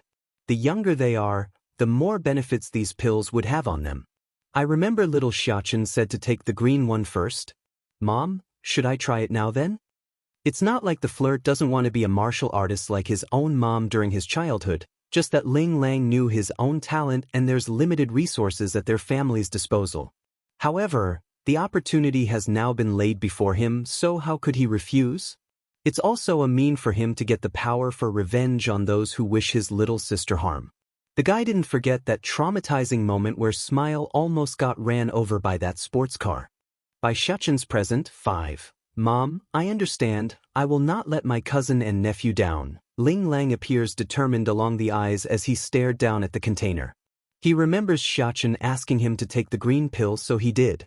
Immediately, a burst of air came gushing out of his pores and left the man soaked in his own smelly sweat of grime and filth. The guy had just made the first step into the world of cultivation, a requirement for all who wish to start absorbing the energy around themselves. In reality, there are no lacking in people wanting to dive into the mystic and unknown. Sadly, Earth has become too polluted and impossible to get started. Like in the East where martial arts need to learn how to wield the energy in the air to begin cultivation, they couldn't really do it due to their veins being plugged with unnecessary elements. As a comparison, it would be the same as a car filled with gas but couldn't ignite it due to its tube being clogged with dirt. Then in the West there's magic, a powerful art that manipulates the energy of this world to the user's bidding. The arcane art may be different to martial arts, but its final goal was the same, where they want to use the energy in the air to their own bidding. That's how they create fireballs and other elemental spells and such. Cleansing Dan pill? If my guess is correct, this is a cleansing Dan pill used by us martial artists to clean out the filth inside our veins. Years ago I was able to watch auctions selling this type of alchemic pill once. The final asking price was in the billions, so my father was greatly disappointed because he couldn't outbid the final winner. Bai Ran explains, her face showing surprise and joy. Unlike his wife's mood, Ling Yun's brow had furrowed up into a knot instead of being happy. Wife, I'll go close the door first and not let anyone in. You stay here with our son and watch over him. Right now the Ling family was at the tip of the iceberg. Any sudden movement or mistake would allow their opponents to catch onto it and make a mess of things, including ruining Ling Lang's evolution right now. Or maybe worse, murder them for these alchemic pills that's worth billions. The cleansing process took a very long time by going from the afternoon all the way to the evening. Nevertheless, the flirt's done it now. He may be covered in a sticky layer of grime that turned off even his own mother, but he's done it. Mom, I just had a look inside the bottle and there's more than one of these pills. We can save one for Smile, so you and father should split the rest. Ling Lang offers after coming out of the shower. He felt incredibly refreshed, like all those years of drinking and smoking had never happened. Bai Ran simply gawked her eyes at the container and didn't try to reach over. Instead, she grew hesitant, like she's struggling inside. Truth be told, the woman does want to try one of these alchemic pills for herself and grow strong as well. That way their family would have another trump card against those foes lurking in the shadow. Ling Lang seems to catch on to his own mother's woes and quickly cocked that iconic grin of his. I know you want to stay with father, but look at me, Mom, don't I look healthier than ever? That pill didn't just push out the dirty stuff inside me, it also did something to my health and I feel great. Just look at how pearly white my skin is. Don't you want to feel healthy and pretty? I'm sure Dad would love to see that too, don't you think? That did it. All females are prone to fall victim to any beauty products, especially when it could help turn back the age of time on their skin. Without hesitation, Bai Ran picked out one of the green ones and held it before herself. General Ling Kaiyuan's birthday, 1. Husband, these Dan pills. Bai Ran moves her mouth like she wanted to say something but couldn't due to the content. She's obviously worried about something. It's okay, you don't need to say more. In a few days it will be Father's birthday. Don't forget to invite our niece to the party. As for the 4 smaller clans, don't invite anyone from their end. Bai Ran immediately showed a surprised look because this meant her husband intends to side with Bai Yan and disregard the 4 smaller clans. Make no mistake, this was no easy decision. After all, they're all part of high society, and openly snubbing that side meant their Ling household would be telling everyone they are not on good terms. Undoubtedly more enemies would take advantage of this fact later on and use this opening. Okay, I'll tell Yan Yan this. I'm sure she will be happy to attend if I ask. Bai Ran sighs a breath of relief. This was exactly the trouble she had. On one hand she wanted to look out for the benefits of her own family, on the other she wants to protect Bai Yan and help the lass. Picking one meant damaging the other. Regardless of her choice, someone's going to get the shorter end of the stick. Now it's all become a non-problem thanks to their boy's sudden surprise entry into the equation. Hotel, Bai Xiachen was currently fast asleep while nesting himself in Bai Yan's lap. This little thing, he's so cute while asleep. He must be dreaming about something delicious. Look at that drool and happy face. Bai Yan thought, pleased to have her son around again. Bad little rice. As if in compliance to the comment from the lady, the little guy suddenly started to furrow his forehead in displeasure. You're stealing my snacks again. I won't play with you anymore. Bai Yan. This little guy, even when he's dreaming, he's still fighting with little rice over their snacks? But before the woman could go further in her own train of thoughts, a series of phone rings catches her ear. Bai Yan didn't want to wake her son up, so those hands moved fast. However, the number on the screen wasn't one she recognizes. Sure, she did give the cell number to Ling Lang, her cousin, but this new one didn't match up with the flirt's ID. Abruptly, another thought hit the lady like a train wreck because not long ago Big Bear had asked her for the phone to use. It can't be. Thinking of the possibility that her heart wanted, Bai Yan carefully climbed out of the bed without waking her boy, moving quickly and silently towards the direction of bathroom like a sneaky housewife that's about to meet their secret lover. Once inside and after pressing the receive button, Yan Yan. The voice that came through was low and hoarse, yet it carried a hypnotic tone that sucked the very air out of the lady's throat. It's too familiar and causes her eyes to tear up. Yan Yan. The man on the other end didn't get a reply, so he called out again through the phone, this time carrying even more tenderness and yearning to the point it could melt a woman. I'm here. Bai Yan finally realizes she's being too quiet and muttered this out with sobbing tone. After a long pause on both sides, Yan Yan, I miss you. 8 years of yearning and separation, that's all he needed to convey his feelings. Not far away in the back mountain of the Water Clan's estate, a big orange cat was currently loafing around in the grasses and enjoying the soft breeze when it overheard that lovely beckoning. Immediately, the critter promptly looked up in surprise at the man who never showed such emotions. General Ling Kuan's birthday, too. If anyone else were to be present then they would surely be taken aback by how humanistic this cat was behaving. It's not normal to act this way for an animal, almost like its intelligence has been elevated beyond that of an animal. Deetsong, where are you now? Bai Yan whispers this, her fingers growing tighter in anticipation for the reply from the phone. I'm taking care of some business outside. Don't worry, I'll come as soon as I'm finished. Yan Yan, wait for me. The man's voice promptly made Bai Yan chuckle due to how apologetic it sounded. Okay, I'll wait for you to come to me, and if you need me I'll go find you right away. Don't worry, I'm your man. I'll fix anything that comes my way and give you a safe haven.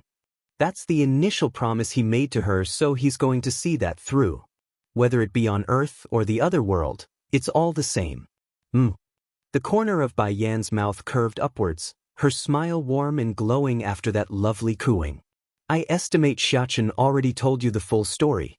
When you disappeared that day outside the Demon City, I immediately called State Teacher back for help. But for some reason I could only come to the Earth 8 years prior. I've been following you since. Many times, I watched you dive into danger without thinking it through. I hated the experience. On more than one occasion I had the urge to drag you into bed and give some sense into you. When spouting this sentence, Bai Yan could hear the gritting teeth of her man through the phone. He's really angry with me, isn't he? I'm sorry, Deetsong. This would be a rare occasion for her in not arguing with Di Tsong, which in kind tempered some of that flair in his attitude. At the beginning, I lost hope after the Bai clan was destroyed. So, in order to avenge them, I would pay anything to grow strong. I know the Tian clan has a strong backing, but I did not know how strong they were, so all I could do was to improve and improve. If I survived, then I could avenge them, and if I die, then I don't have to live with such pain. But then I went to the other world, the world where you lived. I met my brother Bai Xiao, Chu Yi, and my Shifis along with many more people. It's your presence that made me want to try living again, try living so that I can be with you. I'm grateful that you didn't stop me from going to the other world where I got meaning to my life. If I didn't, I would have ended myself even after my revenge. There's nothing in this world binding me here. Bai Yan's now afraid of death, afraid of leaving all these friends and families behind. Therefore, in order to avoid such an outcome, Bai Yan has put her all into growing stronger again, but for a real reason and not just blind vengeance. On the mountain of the Water Clan, Di Tsong had grasped onto his own chest like he's unable to breathe due to the words coming off of the cell phone. His wife's confession wouldn't stop ringing in his ear, and it's killing him, all for one simple reason. That so-called backing in causing the Bai clan's demise was the Water Clan itself. Though he turned back time and came to Earth 8 years prior, he couldn't change the tragedy because that had occurred already. Also, he's not the true young lord of the Water Clan, so what right does he have with messing in fate of those living here? General Ling Kaiyuan's birthday, 3. That said about the past, Di Tsong also knows the future remains fluid and ever-changing like the flow of a river. He couldn't change the events that's already set in stone, due in part thanks to state teachers' advice. But this demon king would be damned if he doesn't set the future in proper arrangement for his wife. Didn't those people want to use the Water Clan as their backing? Humph, I will have them fall heavily and deeply into the ground before I leave. Yen, believe me, I will solve everything for you. I won't let them off without settling this blood debt. I will also let them have a taste of the pain you suffered. Some things could not be solved with mere death.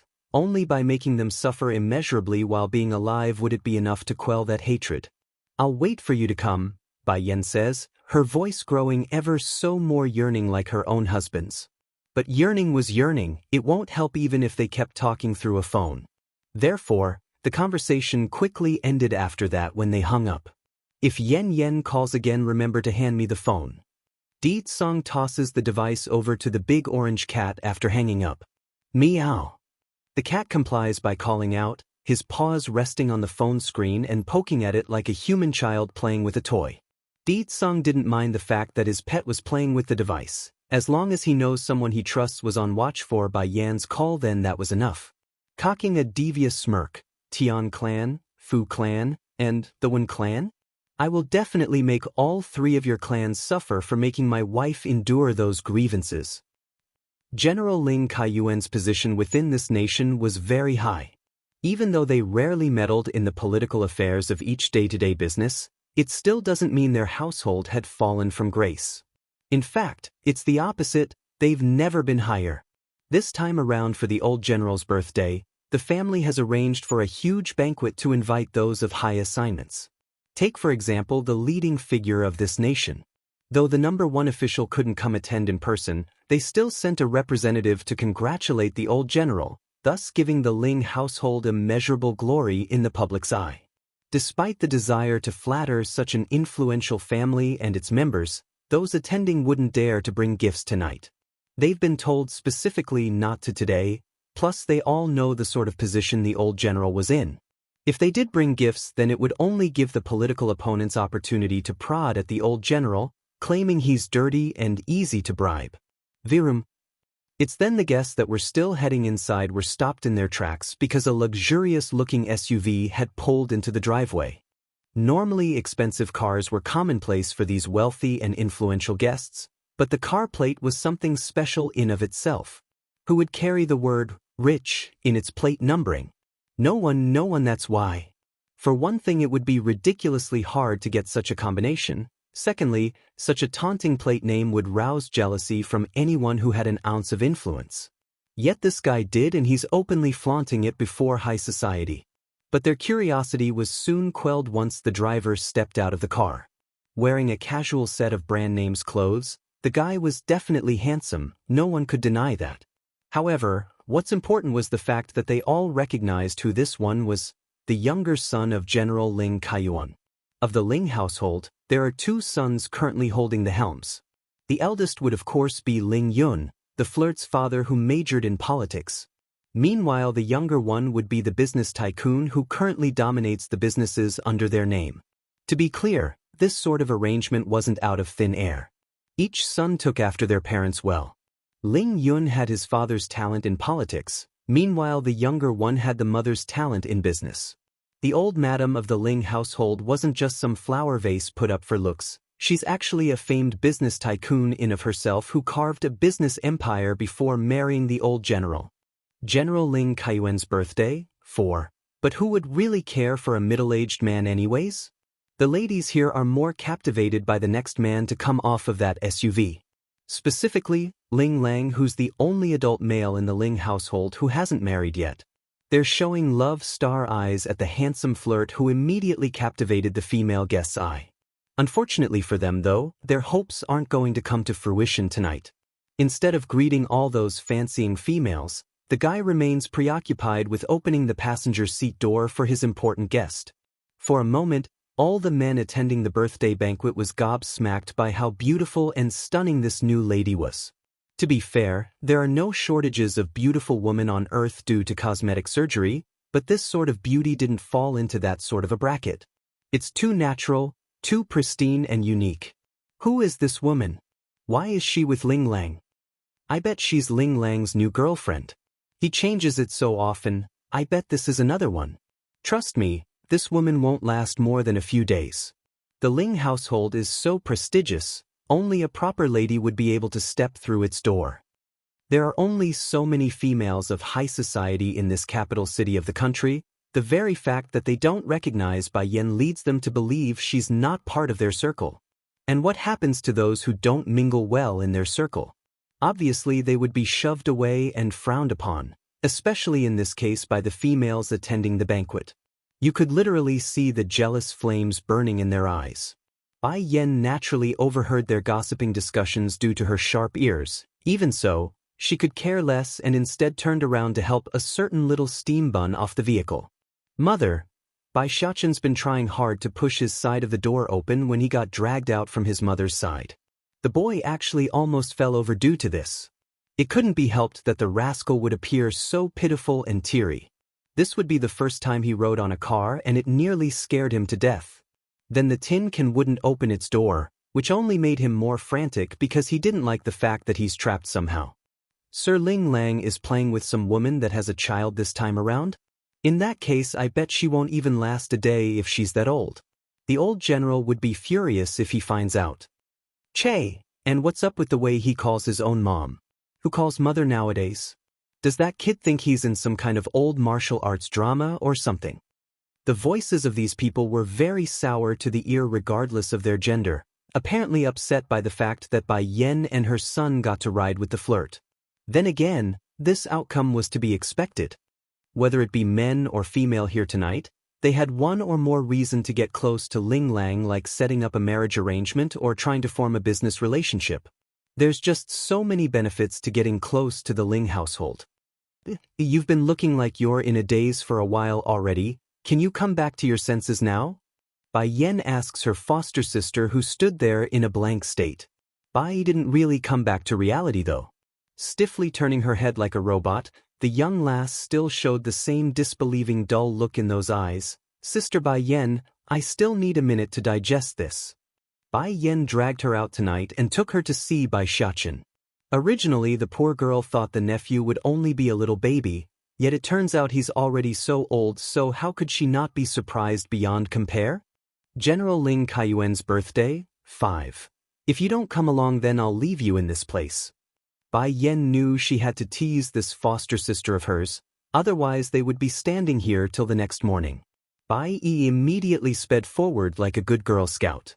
She didn't even want to give that idea even a sliver of hope.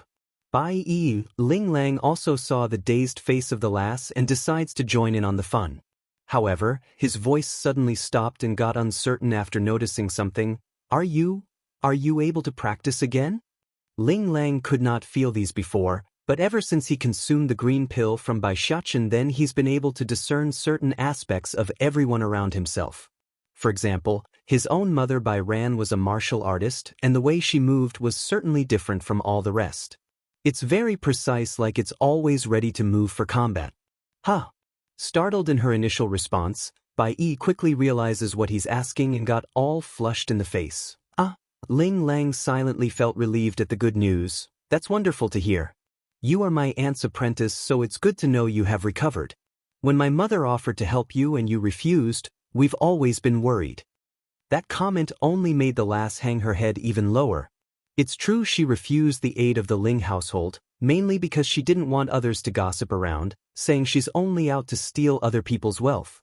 That would be a smear on Bai Yu, who brought her up from the streets, a sin Bai Yi would never allow for her late teacher. Therefore, the lass would rather live in a basement than to take charity from others. Those females at the entrance were already jealous to begin with due to Bai Yan's presence, but this time they're downright showing contempt for Bai Yi, who got the opportunity to speak with Ling Lang. In fact, it's so bad that one of them actually openly chuckled for everyone to hear. Ling Lang's footsteps suddenly stopped at the noise. Turning to glare at the individual woman, your parents never taught you that it's not okay to mock others behind their back?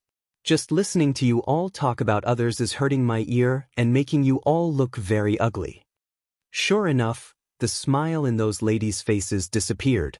They couldn't believe this for one. How could the flirt hear their conversation when it's so low? In reality though, the average person wouldn't be able to. The reason why Ling Lang could in this case was due to the fact that he's evolved into a real genuine martial artist. The very same type that could break rocks and chop bones with his fist, that kind. Merely picking on some noise nearby had become an easy task for him after consuming that green pill. Sir Ling Lang, you misunderstood us, One of the females in a bright red dress wanted to explain but was cut off by a voice from inside the manor. Ling Lang, why are you not coming inside yet? Recognizing who this individual was, the sorry excuse of a guest that wanted to make an excuse stopped in her tongue. She's now looking on with delight at the expected drama that's going to unfold. Mrs. Ling is here. I like to see how that woman with a brat tagging along is going to play this. She's definitely going to embarrass herself. Coming out of the manor was none other than Bai Ran, of course. She saw her son, so she called out, but her gaze had locked onto Bai Yan right away and then shifted to the little figure standing next to her niece. Immediately, Bai Ran got all elated in the face as she quickly walked over to reach out for a big affectionate hug. Yan, I knew you would come today. Your uncle has been waiting for you already. This child is Xiachen, is he not? How lovely is he? The boy got your eyes, you know. Grand Auntie Ran, you are so young and good-looking. Other people could easily mistake you as my mother's sister if you stand next to her. General Ling Keyuan's birthday, 6. Bai Xiachen has never been shy since he was born and would honey up to anyone he meets. Therefore, he had no issue buttering up this newfound relative of his. Though Bai Ran herself knows the little guy only said those words in order to please herself, nevertheless, it's working like flower pollen to a bee. She's very happy, and that's making her mood very delightful. This kid, he's such a sweet talker and so lovable. Yan, all of you should be tired by now after a long ride. Let's go inside first, it's windy out here. Just like that, the anticipated drama for these sour guests were promptly swept away after this brief greeting. Their faces were frozen on the spot and unsure of what to say. In particular was the bit about Bai Ran saying Bai Yan's uncle was waiting inside. Anyone with a brain would realize this young lady and her kid was some sort of relative to the Ling household. It can't be she's Sir Ling Lang's cousin? Mom, just now these people were talking about cousin behind her back. Ling Lang suddenly speaks up and points to the bunch nosy bitches near the entrance. They not only said Bai Yan is my girlfriend, but they also tried to insult her. Bai Ran's smile disappeared like a magic show in that moment. She's glaring at the bunch. And, you misunderstood, we did not mean any of that, we didn't know she's Sir Ling Lang's cousin. the lady wearing the bright red dress who openly chuckled spoke again, her demeanor awkward and losing color by the second. Faintly nodding, I see, you don't need to explain. From what I can see, all of you don't want to attend anyways since you've been standing around for so long on the outside. In that case, my father-in-law's birthday doesn't need anyone that doesn't wish to stay. I will oblige your wish. All of you don't need to attend now. Son, go ahead and send these guests away. After giving this dismissing order, the lady of the house promptly reached over to grab Bai Yen and the steambun's hand to lead them inside. She's back to her old joyous self like the unhappy moment didn't occur. Come, let's go inside. Eat, quit standing there and come inside too, I'm sure you are getting cold too. Bai heard that of course despite how surreal this all seems to her. However, the last didn't follow like most would assume and instead she turned to Ling Lang who stood beside herself. Making a shy face, Ling Lang, do you want me to help you show them out? In cases like these, a flirt like the guy should have picked up on the lass's behavior since he's known to be a playboy. Yet he didn't, in fact, he's downright oblivious in this situation. It's not like Ling Lang was a dunce though, rather the females who pursue him are all very open and mature in these sorts of relationships. That's great, you can help me then. Just don't let these people bother my cousin. Soft as a mosquito, her voice was so quiet that it would be difficult to catch there. Fortunately, Ling Lang's ear had improved greatly since his rebirth and heard it. Towards the two's lovey-dovey interaction, Bai Yen had caught it when she swung her head around before entering the old manor. It's not difficult for the lady to see the pink sparks flying in the air, and for that, she's starting to get some ideas in mind. Mother! Bai Xiaoqin's call suddenly brings the woman back to reality. What's the matter? She asks by looking down. Does mother like Auntie Yi a lot? Bai Xiaoqin scratches the back of his head due to the oddity of him saying that. He's just not comfortable with that name since the other world had Chu Yi who liked to play with him and cause trouble together. Bai Yen shows a faint smile like someone reminiscing the past. She could be counted as one of the most caring people I know on earth. When your grandmother passed away, it was Yi who took care of me. She's clearly younger than me, but she did everything nonetheless for me. I was foolish, not knowing when to cherish what I had until now. General Ling Kaiyuan's birthday? 7. Can you take her with us? I don't want to see you sad, mother. Bai Xiaoqin grasped onto his mother's hand, showing how concerned he was of her well-being by saying that. I'm afraid that's not possible, Bai Yen says, her face showing disappointment over her own words. But before I leave, I will make sure to arrange everything. She will be worry-free for rest of her life. That's all she could do for her foster sister if they aren't able to take Bai Yi along. Breaking through the world barrier was no easy task, and it's like Bai Yen knows a surefire way to do just that either. Dear. It's then Bai Ran calls out after locating her husband's presence, thus bring the pair's whispering conversation to an end. Ling Yun wasted no time in walking over at the beckoning. His eyes were all smiles after seeing who has arrived. This girl should be Bai Yen, right? You don't look like your mother very much, so I didn't recognize you for a second. Guffawing a laugh, the man attempts to break the ice by trying to be funny. Giving her husband a jab in the side, Bai Ran shoots a look as any wife would do in these embarrassing cases. How could anyone be exactly the same even if they're parent and daughter? Yen Yen is not like my sister, but it's fine as long as she's not like that when Shan. Clearly, Bai Ran's opinion of that coward has fallen to the level where she wants to vomit even at the mention. I'm only just kidding, don't mind me. Ling Yun laughs again like a silly elder. I remember the last time we met you were only up to my waist, to think you've already got a son of your own in a blink of an eye. Smiling in return to as thanks for the warm reception, Uncle, everyone will eventually grow up. At that, the host of this party only smiled and said no more. This girl sure changed a lot. As a kid, she was so clever and smart, a total troublemaker, and now, she's very calm and mature. That event likely changed her personality. Hello, granduncle, Bai Xiaoqin finally chimes in with his happy-go-lucky self. I am so envious of granduncle, you were able to see mother's younger self. Ling Yun actually didn't know why the boy would say that and asked for a follow-up. Why is that? Because, back then mother still hasn't experienced that tragedy yet. I never seen mother like that. In my view, Mother has always been courageous and strong, never needing anyone to help. I sometimes wish me and Father can be that reliable, that way Mother will rely on us sometimes. Bai Yan's heart inwardly trembled in regards to that comment. Tightly hugging her son, she felt so happy to have this sensible child as her boy to the point it's making her feel guilty. Ling Yun's face grew even more surprised. Before Ling Lang mentioned you are not like a normal child, now I can see why he said that. Xiachen, you're much more mature for your age by thinking that way. Bai Xiachen giggled delightfully at that. Mother suffered too much. If I'm not more sensible, then it will only cause my mother more worry. Ling Yun's been left astounded at this point. He's very envious of Bai Yan having such a filial son while he himself had such a heartache of a flirt. Is Yan Yan here? An old voice eventually came from the rear, causing Bai Yan to turn around and see that old figure slowly strolling down from the second-floor staircase. Dad, it's Yan Yan. Huh, it's great that Yan Yan is here. I haven't seen this child in more than a decade. General Ling Kaiyuan's birthday, 8. Yan Yan sure have grown compared to her old child self. She's so mature now. But then you are still the focus of the crowd whenever you come. I remember when I first got a glimpse of you, I was wowed by your cute and adorableness. If only you weren't my daughter's niece, then you would be able to become my granddaughter. Ling Kaiyuan's boisterous laugh was refreshing and lively in this moment. Dad!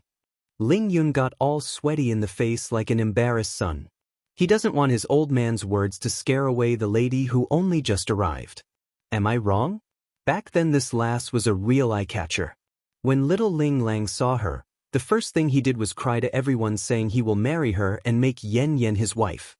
But this isn't old society anymore, so marrying members of their own family isn't allowed anymore, otherwise the babies will be born mentally handicapped. The old general didn't let up though after spouting all that and huffed a few more grunts. Oh, why does it have to be this way? If only Yan Yan isn't Ran Rant's niece, then I would be able to take her as my granddaughter-in-law. What a pity, what a pity. This time it's no longer just Ling Yun who got all black and awkward anymore. Bai Yan as well was making a what the hell face. Dad, I'm rather glad Yan Yan is my niece. It's not like you don't know my son's personality. If we put Yan Yan with him, then wouldn't be the same as ruining her? Yan Yan just came, so don't scare her. What if she makes a run for it because of what you say? Bai Ran really does worry about this because her hand had already grasped onto Bai Yan's sleeve in case the girl makes a run for it. Ling Kaiyuan just scoffs another laugh like it's not a problem. I'm only joking, just a joke. Oh right, I still need to introduce her to everyone. Attention please, attention please. This is my daughter-in-law's niece, and next to her is her son. Don't get any idea about them, alright, otherwise I will be the first to disagree. Originally some of those nearby were already getting funny ideas, but after the old general's introduction and the warning underneath, they immediately lost the idea. For them who are after wealth and power, taking in a mother and her child was nothing especially hard in their view. Just another mouth to feed. Come, come, come, Ling Kaiyuan smiles and wave for Bai Yan and the steam bun over. Though a little taken aback by the behavior, Bai Yan nevertheless went ahead to move forward. She didn't have the heart to refuse such a loving and silly old man. Yan Yan, please go ahead and call me Grandpa from now on like Ling Lang that rascal does. Grandpa here doesn't have anything special for our first meeting, so I can only give you this. It's a jade, I do hope you like it. In an instant, Bai Yan suddenly found the world to be extremely small after seeing the jade in question. Unlike the others who showed envious looks when staring at the precious object, she on the other hand recognizes it. A few days ago, she had only just arrived back on Earth and needed money. In order to remedy the issue, she specifically sold a jade in her possession to Ling Lang to use as a present for the old grandpa. As a result of that, the old general would on multiple occasions flaunt the precious trinket to his peers and made all his friends envious. Oh Yan Yan, some time ago smile almost got hurt. The old general then points to his son and daughter. These two wanted to hide that incident from me, thinking I would get too worried. They really think I wouldn't find out? I may be old but not useless. I know you're the one who saved Smile. I have nothing but thanks to you. This jade, I cherish it greatly, but compared to my grandchild's life, I can't think of anything more valuable to give. The Wen clan's intrusion. 1. Ling Kaiyuan had already gotten someone to value this jade prior to the banquet tonight. Its value was immeasurable according to the inspector. Grandpa. The flirt had just come through the entrance when he saw his old grandfather pulling out the item. Immediately, he couldn't help but chuckle at this scene. I don't think I've said it before, but this jade was given to me by cousin here. You're technically returning it to its original owner there, Grandpa. Sure enough, the old general's face froze into an iceberg level of awkwardness. He's embarrassed at his own mistake.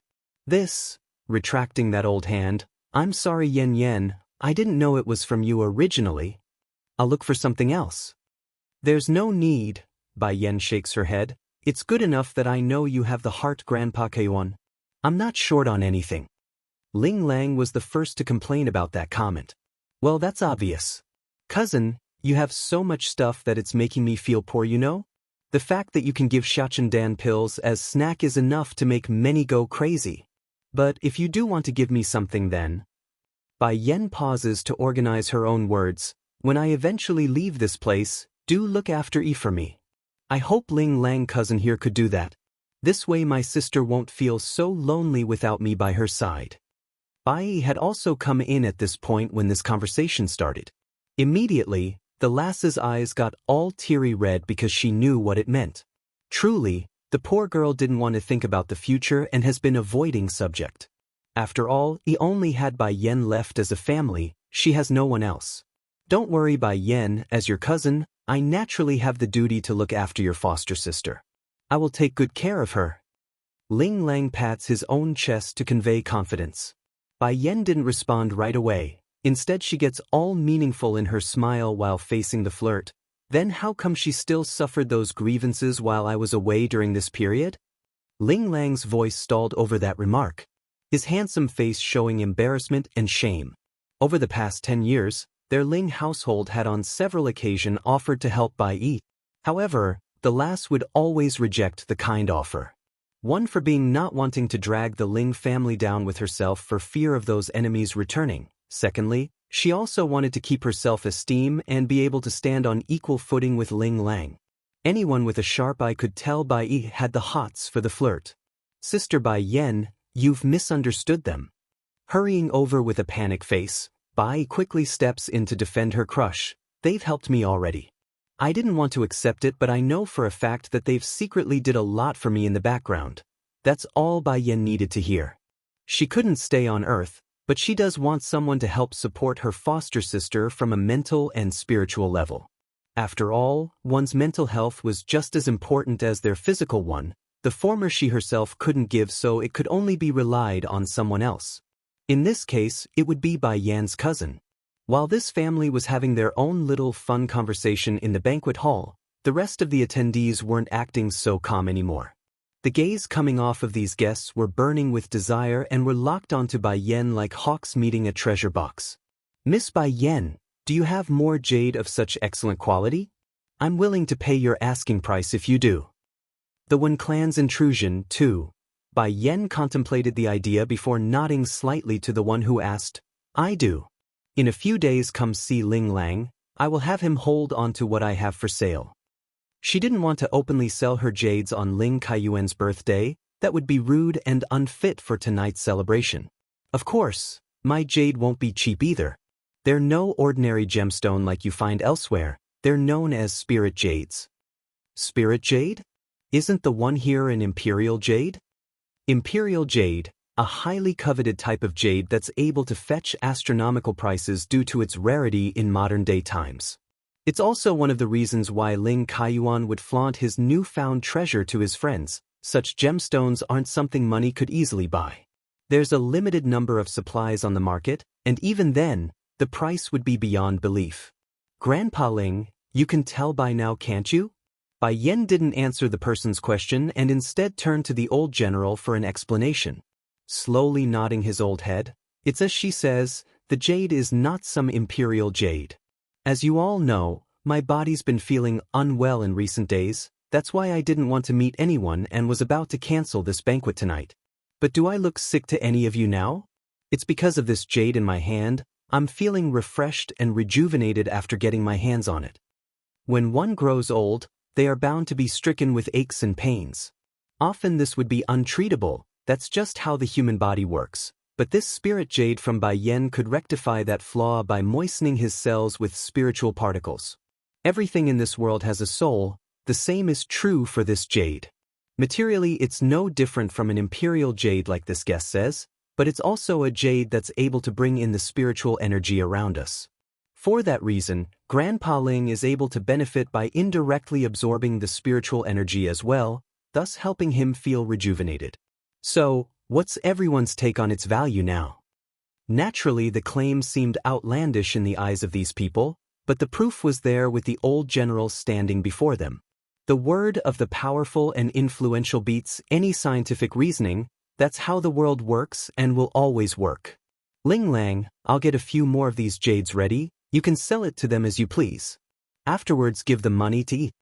Stunned by this, Bai Yi tears up immediately. Sister Bai Yen, you don't need to say more, I can't stay in this place, so making sure you have enough to care for yourself is the least I can do.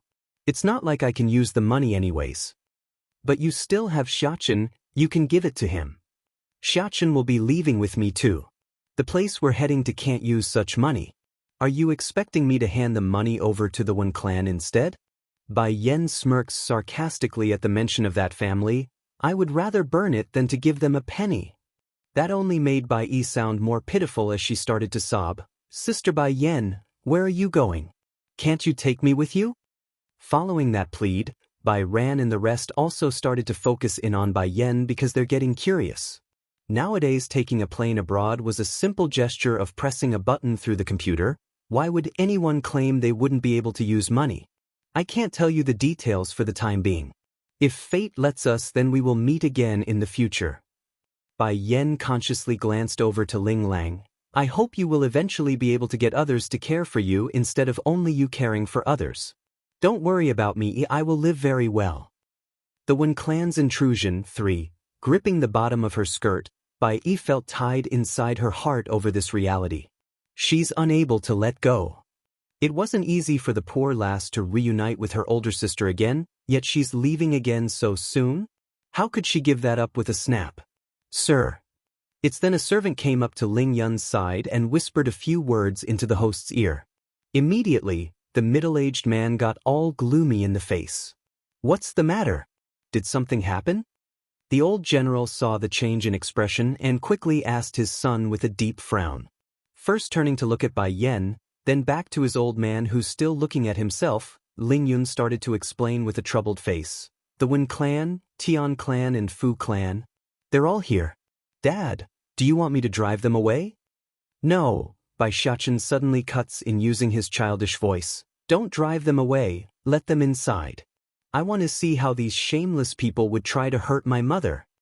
This? Bai Ran the aunt got all worried instead of complying. Yen, why don't we have them leave instead? It's all right, let them in.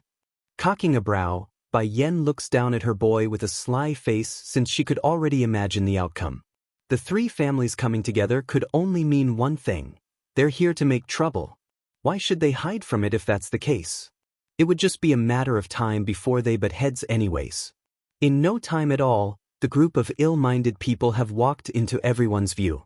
The one leading would be Tian Wind and his daughter Tian Furen, since they're the de facto leader of the four small clans. Immediately, the pair had noticed the steam bun who's been eyeing them, which made Tian Furen the spoiled brat fall to the ground. Why is he here? The bitch exclaims in panic. They came today to shut down Bai Yu's supposed daughter who returned after 10 years of being missing. Yet instead they come to meet Bai Xianxia for a second time in this event. Making a frown, Wen Shan promptly shuts down his daughter down since it's embarrassing for others to see this. Quiet. It couldn't be helped in Wen Fei's case. She's not someone who doesn't know manners, she does and knows she messed up by crying out like that in public. The issue though was her mental state. She's been suffering every day since Bai Yen forced-fed her that poison, thus not only making her unstable and losing an unhealthy level of weight, she's also miserable and wanted to vent. Who is this boy to you? Wen Shan gloomily asks his former daughter after glaring down at the steam bun. Smiling with derisiveness, Bai Yen bluntly replied, "My son. My son." These words outraged the coward. Going livid and green, Wen Shan lashes out with vigor in his voice, "You rebellious girl, you bring shame to me. How old is this boy? You dare say he's your son? Are you implying you had him when you were only 14? How can you face your deceased mother by committing such disgrace?" The Wen clan's intrusion for Wah. The crowd instantly flew into an uproar over this shocking truth. They assumed Bai Yen would be around 40-something since her boy was already this old. To think she's a 20-something-year-old was unimaginable for them. After all, it's not surprising to find a middle-aged woman to maintain their face this well since there's so much beauty products around in the market. Against the reprimand, Bai Yen only scoffs a snicker. "The one to be sorry to my mother is you, isn't it? Originally you claimed to be in love with my mother, then when crisis strikes the Bai clan and my mother, you abandoned her in a blink of an eye. How do you have the face to lecture me when you commit such disgusting acts?" Taking the steambun's hand, Bai Yen pushes forward with strength in her posture. "You said that no man in this world would sacrifice themselves for a woman? If you had to choose, you would always choose power over a woman? Those were your own words, is it not?" Now looking back at things, Bai Yen really does find it ridiculous on how selfish this man was and why her mother would like someone like that. When Shan's face had gone green by this point in how livid he felt, "You unfilial girl. I am your father yet you would talk to me that way? I do love power more, but that doesn't mean I don't love your mother. If I didn't love her then why would I marry her?" Bai Yen only chuckled at that retort. "For you, a woman is no more than a tool for pleasure, is it not? If you really did love my mother then you wouldn't have remarried as soon as she's passed. Not only that, you also cheated on her while she was pregnant and produced an illegitimate daughter on the outside."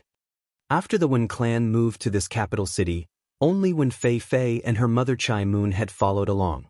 That meant aside from Bai Yen herself and the Ling household who doesn't like to spread rumors, no one here really knew there was another daughter, nor did they know Wen Shan had another wife prior. "Bai Yen, shouldn't you blame your own mom first if my dad cheated on her? If she's that good then how could a husband go look elsewhere? At the end of the day, it's your mom who failed in her duty as a wife, that's why I was born." When Fei suddenly cuts in, her voice venomous and condescending. To sum it up, she wants to pin the blame on Bai Yu who's already dead, while they themselves had done nothing wrong like usual. Fei. When Shan snaps back at her own daughter since he had more sense than the girl herself. He could explode from humiliation at this point. Despite the outburst, when Fei continues to protest like someone that didn't know why they did wrong. "Dad, I am helping you, you shut up for me first, there's nothing for you to say here." When Shan says in exasperation. The Wen clan's intrusion 5. Chai Moon is such a gentle and clever woman, why is this daughter of mine not inheriting her positives? Fei is always bringing me trouble. The coward thought, disappointment starting to flicker in those eyes. As expected, when Fei did not shout anymore after being yelled at. She's still very much afraid of her old man in this family, nevertheless, the glare she's showing against Bai Yen remains strong. Meanwhile for the rest in the banquet hall, everyone attending has been blown away with incredulousness. This was especially true for those madams and ladies here tonight. For one thing, none of them would like their man going out to cheat, but to hear someone like Wen Fei acting so strong and just while the main daughters stood around simply baffles them. Che, a husband stealer will always be a husband stealer. It's bad enough the guy would cheat on the wife, but for the husband stealer to pin the burden on the wife is just unbelievable. This is a real eye-opener. I know, right? Who would even think like that? This is honestly the first time I met someone so shameless. When Fei's expression had gone green after hearing those whispering voices. Immediately, she shoots a warning glare towards those madams in question. How dare they talk about us like this? These are all that Bai Yu's fault. Why should we bear it when my mother suffered so much? Mother, Bai Xiachen pulls at Bai Yan's sleeve, his eyes smiling. I've learned a lot today. Originally I thought she was only a mad dog. But to be able to turn black into white is truly a skill. Such a person, how are they even able to live this long? Reaching down to ruffle her son's hair, Because this is a peaceful society. 10 years ago, the two other clans was only able to destroy the Bai clan because they haven't integrated with modern society yet, but 10 years later they're now part of the system. So, what does that mean?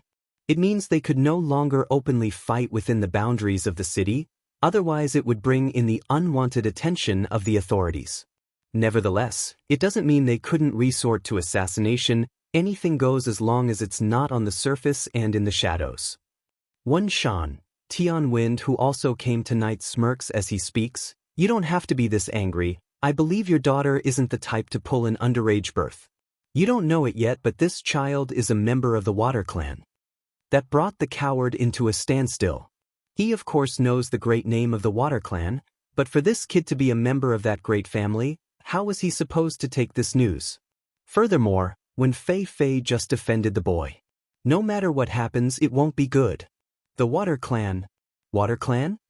When Fei Fei stutters this out, her face wild with horror, it must be a different Water Clan, it can't be that one, right? Tian Wind very much relished in the way these two are reacting. It helps his sullied soul after experiencing that incident in the hotel. Smiling in the face, as if there would be another Water Clan. However, I can conclude this girl isn't the boy's biological mother though. I bet she's only using him to get close to the young lord since the boy's his son. If Bai Yan really did give birth to the future heir of the Water Clan, then why would their Tian clan be alive still? They would have been destroyed by now.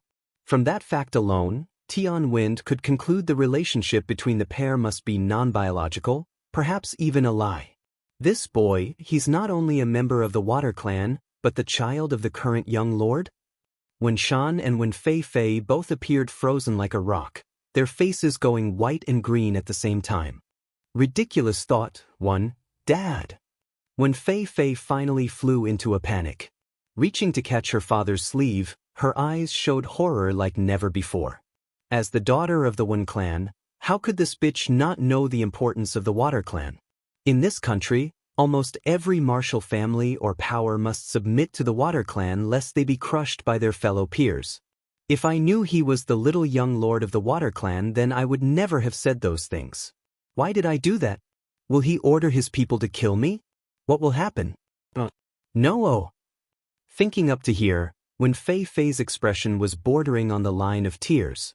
She's ready to cry and lose her mind. Bai Ran the ant heard this also, of course, since she's so close. Turning to stare at her niece Bai Yan, Yen, Xianxia, is he really the little young master of the Water Clan? Then your relationship with Xianxia, are you two really parent and child? They had only heard of Bai Yan say by Xianxia being her son, they never heard anything about them being blood-related. Perhaps a stepson? After all, a 20-something woman having an 8-year-old son was difficult to imagine. It's not unheard of, just difficult to comprehend when it's so close to home. Bai Yan didn't directly refute the idea. Instead she looked down at her boy in thought for the proper wording. He is indeed my son, there's no question about that. As for his father, I guess you can say he's the young lord of the Water Clan. Di Tsang came to Earth using a borrowed body and his own soul, therefore it's technically correct to say the young lord was the Steambun's father. Sure, biologically it's not, but the most important part wasn't the genetics, it's the bond they share and feeling they had for one another. Take for example adopted orphans. Would a parent consider such a child not their own after building up a bond? Of course not. Mom, why can't I understand anything what you're saying? Ling Lang rubbed his own temple with a frown. What is the Water Clan? And what is the young lord? What does some other family have to do with ours? Bai Ran simply smiled bitterly before answering her own son. Ling Lang, I only found out these things while your grandmother was still alive. The specifics I can't tell you, but I can only say one thing. This Water Clan, no one can afford to provoke them. No one can provoke. This warning made the flirt feel dizzy and light in the head because this would be the first time he's ever heard his mother rate another family so highly. Who could possibly be so dangerous that they're off limits? Wouldn't that make that Water Clan more powerful than the 4 martial clans here in this city? Lang, you have also stepped into the realm of a martial artist now, so I'm sure you understand the power they wield. In terms of status, the members of the Water Clan would be equivalent to gods in these parts of the world. Do you understand now? Not even the government would want to get into a conflict with that family clan because they really do have people in their ranks like that, manipulating powers beyond our imagination. Thankfully, Bai Ran had more head than his own son. Regarding that last bit, she only whispered it and made sure others couldn't hear. The flirt grew even more shocked in the eye as a result. In this world, there really are people who's able to train until they're gods? Mom is only telling you this because you're part of their world now. Don't tell your dad and sister though. Whether or not Smile wants to be part of it will be her choosing. I want that girl to pick her own future. As for your dad, me and him, we just want to be normal people and live out our lives. Ling Lang nodded stiffly at that request, feeling a surge of courage like he's never had before. If there's really a way into godhood, then I will step into it. I'm a man and a man must fight to the end. Ridiculous thought too, however. It would not be until Ling Lang becomes an immortal at Bai Yan's level would he understand being a genuine cultivator wasn't the ending, but the beginning. The path of cultivation was never-ending, limited only by the individual's will and fortitude. Mom, I see then. Also, don't listen to their gibberish. Just look at cousin and how clingy Xianxia is to her. There's no way they're not related. The flirt had a very good impression of this nephew, so he's all in on supporting the steam bun. And if others claim otherwise, well, he doesn't mind giving them a beating to teach the blabbermouth a lesson. Of course, the premise remains that he could come out on top during the fight, that is. Ho ho! The flirt's comment there didn't escape Tian Wen's ear though. Making a sly smirk after being indirectly called a liar, that's only because the little young master has an innocent heart and is easily deceived by others. Little young master, this woman is only trying to get close to you in order to carry out her bad intention. I also hope you can understand this point and not be fooled. After all, your father is a prestigious and important individual. Many would do anything to marry him, let alone cheat some young child to their advantage. Do you understand my meaning? Some of the guests may not understand what's going on still with the whole Water Clan detail, but this comment from Tian Wind was easy enough to grasp. Che, so this woman isn't the boy's biological mother? How dare she call someone a husband stealer when she's a husband stealer herself? What the hypocrite, calling someone else out when she herself is one as well. Bai Xianxia had very good hearing, so he immediately got cold in the face when they started to gossip. As a way to vent his anger, the boy promptly rushed at the bastard who dares to downgrade his own mother by punching Tian Wind in the chest. Immediately, the guy loses his own balance and allowed the steam bun to sidestep to one side and trip him fully by kicking him in the ankle. Just like that, using two simple maneuvers, Bai Xianxia was able to cause someone that's capable of flipping a car into falling heads over heels into the floor and making a mess of himself. Dad! Tian Furen exclaims in shock over her own papa's untimely fall and wanted to help. However, the second she moved was when the steam bun struck with that cold hard glare, thus causing her to freeze on the spot. This kid, he's so cuddly and cute in the face, yet those eyes are so frightening and terrifying. As if I wouldn't know who my mother is? Are you implying you know better than myself? Bai Xianxia's childish voice slowly rang across the banquet hall, leaving it dead silent due to how oppressive it was, like a king facing his subjects. She is my biological mother, also me and my father's most precious person. My father only sent me here because he doesn't want mother to tarnish her own hands with your people's blood, that's his exact words. In that moment, Tian Wen's expression had gone deathly white. It made perfect sense to him when he suspected the steam bun to have a different mother. After all, the young lord of the Water Clan was known to be a sickly fella that rarely went out of the estate. How could a teen like Bai Yan back then, who had no backing or family left, meet someone so prestigious? On top of that, how come the Water Clan didn't discard his brother-in-law, who was the housekeeper of the Water Clan then? Who would keep their wife's enemy by their side? Nothing adds up, nothing. I know, it must be this woman's doing. She must have fed the kid some sort of drug to bend his mind to her will, that must be it. This sly wench, I will make her understand what it means to cross me. Slowly pulling himself together as he crawled up from the ground, Tian Wind didn't have the attention to contemplate why the boy would be able to hurt himself and instead shot his daughter a signaling look. Understanding what her own dad wanted, Tian Furen promptly stepped forward with a charming smile. Little young master, my dad is only looking out for your own good. He knows you like this woman, that's why you are defending her in public. We can tell you understand she's not your biological mother. Ridiculous thought. 3. Yen. Ling Lang sounded a little anxious after that remark from the bitch. How come you're not speaking up? Xianxia is still a child after all, how can he be as slick as that Tianfuren?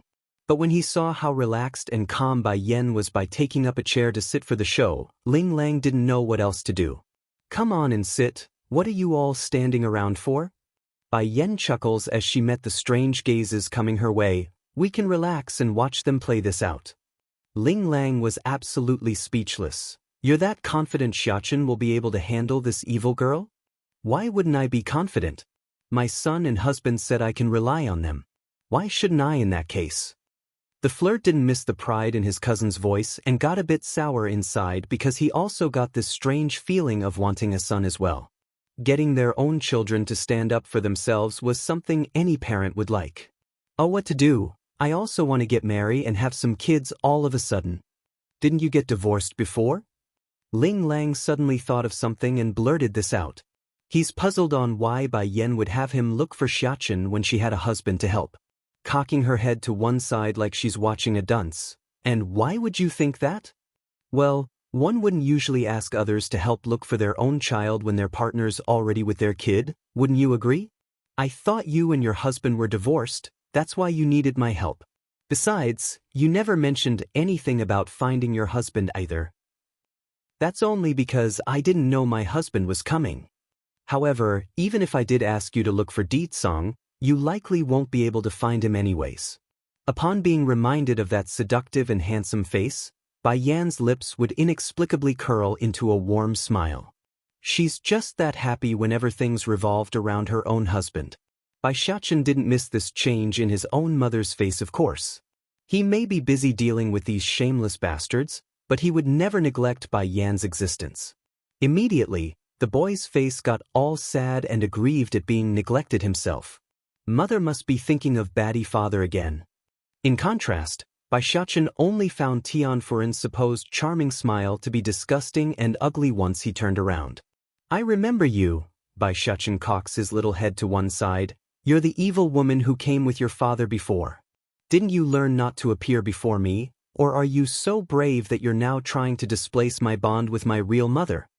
Tianfuren's smile froze. Little young master, you misunderstood. I did not. What's not to misunderstand? Don't think I can't see it. You're going after my baddie father in order to seduce him, but look at yourself. You got neither ass nor chest. As if my baddie father would even glimpse at you. Tianfuren seems to have been extremely humiliated based on the way she's staring at the steam bun. Sadly for her though, before she could even speak up in objection, the boy's threatening glare promptly shuts her down. Xianxia. Bai Yen snaps out with a displeased expression. Who taught you those words? Without surprise, Bai Xianxia's face suddenly got all white from fright. He didn't mean to say those foul words in front of his mother, it's a slip of his tongue. It's father's dog who taught me. Blinking his eyes innocently, the rascal throws all the blame onto the poor golden retriever back over on Daoist's side. As if he would dare say he learned it all from the books, that would be disastrous. Ridiculous thought. 4. Daoist's dog? Next time I see him, I'll have to teach that pup a lesson about teaching you that language. Such vulgar words. I will let you off the hook this time since you're using it to describe Tianfuren, but you are not allowed to continue learning those words, understand? Hearing Bai Yan's going to let himself off the hook, Bai Xianxia promptly flew into an elated grin. I know my fault, mother. I will be a good baby boy and listen to you. Big Bear, who's been hiding in the shadows to act as the boy's shadow, almost lost his own balance then. He's seen firsthand how bratty and troublesome this little young master was at the Water Clan's estate. So in front of the young lord he's a troublemaker, but in front of the young madam he's a good baby boy? Isn't his ability to change too quickly? Mother, do you still remember those who hurt the Bai clan all those years ago? The steam bun asks, wanting to help avenge Bai Yan's family on Earth. Of course, the boy's not really going to kill them here tonight, rather he's going to dish out some proper punishment acceptable in this peaceful society like how Daoist explained before. I remember. Those people, every face, every smirk, Bai Yen remembers it clearly like it's from yesterday. That's awesome then. Bai Shachen claps his hand once. Big Bear, you go summon the members from the Tian clan and Fu clan for my mother to distinguish, also. Doesn't that one clan have that Chai Moon? Grab her here too. Tonight, he's going to let his mother experience the pleasure of exacting payback on these people reaped what they sow. Little young master. Tian Wind finally panicked. You can't do this. My brother-in-law is also part of your water clan. How can you do this to us? And she's not even your real mother. Why do you go out of your way to be exploited by an outsider? The steam bun only shot a cold glare at the idiot in question. Mother, Uncle Ling Lang, how come there are so many self-centered people here? I already said I am born from my mother, yet you continue to claim I am not. What, are you claiming to have seen my mother or something? The man promptly shuts up. It's not like he could openly say he and the Fu clan destroyed the Bai clan and killed its members back then. Sure, stuff like that was normal back in the day for those who didn't participate in modern society, but they're now living in the city. Having their reputation tarnished wouldn't bode well for their family's future. No matter what. I know she's definitely not your real mother. Bai Shachen simply chuckles at the ignorance of this fool. So my mother is not my mother, is your daughter supposed to be my mother then? A stupid idea promptly struck Tian Win's brain. Regarding his own status today, most of it was due to his wife's connection with the Water Clan, therefore his IQ wasn't at the top bracket anyways. Now for this seed to be planted in his brain, the guy would of course grasp onto it like a moth to a flame. Yes, this is feasible. Sure, Furin will have her reputation damaged somewhat, but who cares? The Water Clan's young lord likely only had a one-night stand with this woman anyways, otherwise why else would he only recently recall this child being born from the outside? He probably doesn't even remember this woman with everything considered. Suddenly, an event from 8 years ago hit the man, reaffirming his plan to make his own daughter the future lady of the Water Clan. Didn't the young lord go missing one day and then get incredibly sick afterwards? That's how his personality go through a drastic change, isn't it? That must be it. He must have met this woman during that period and got into a one-night stand. Yes, I can use this to my advantage. If the young lord is that sick, he likely won't even recognize who he slept with. If I say Furin is the one, then who would know? Though this plan sounded far-fetched and incredibly stupid, there's been far worse things happening in this world. For example, there's been kings who had their children swapped out in ancient times, thus effectively stealing the throne right under their noses. What does it matter if a woman claims to have slept with a king at some point despite not? As for the paternity test, Tian Wind had every confidence to make it work using his own connections.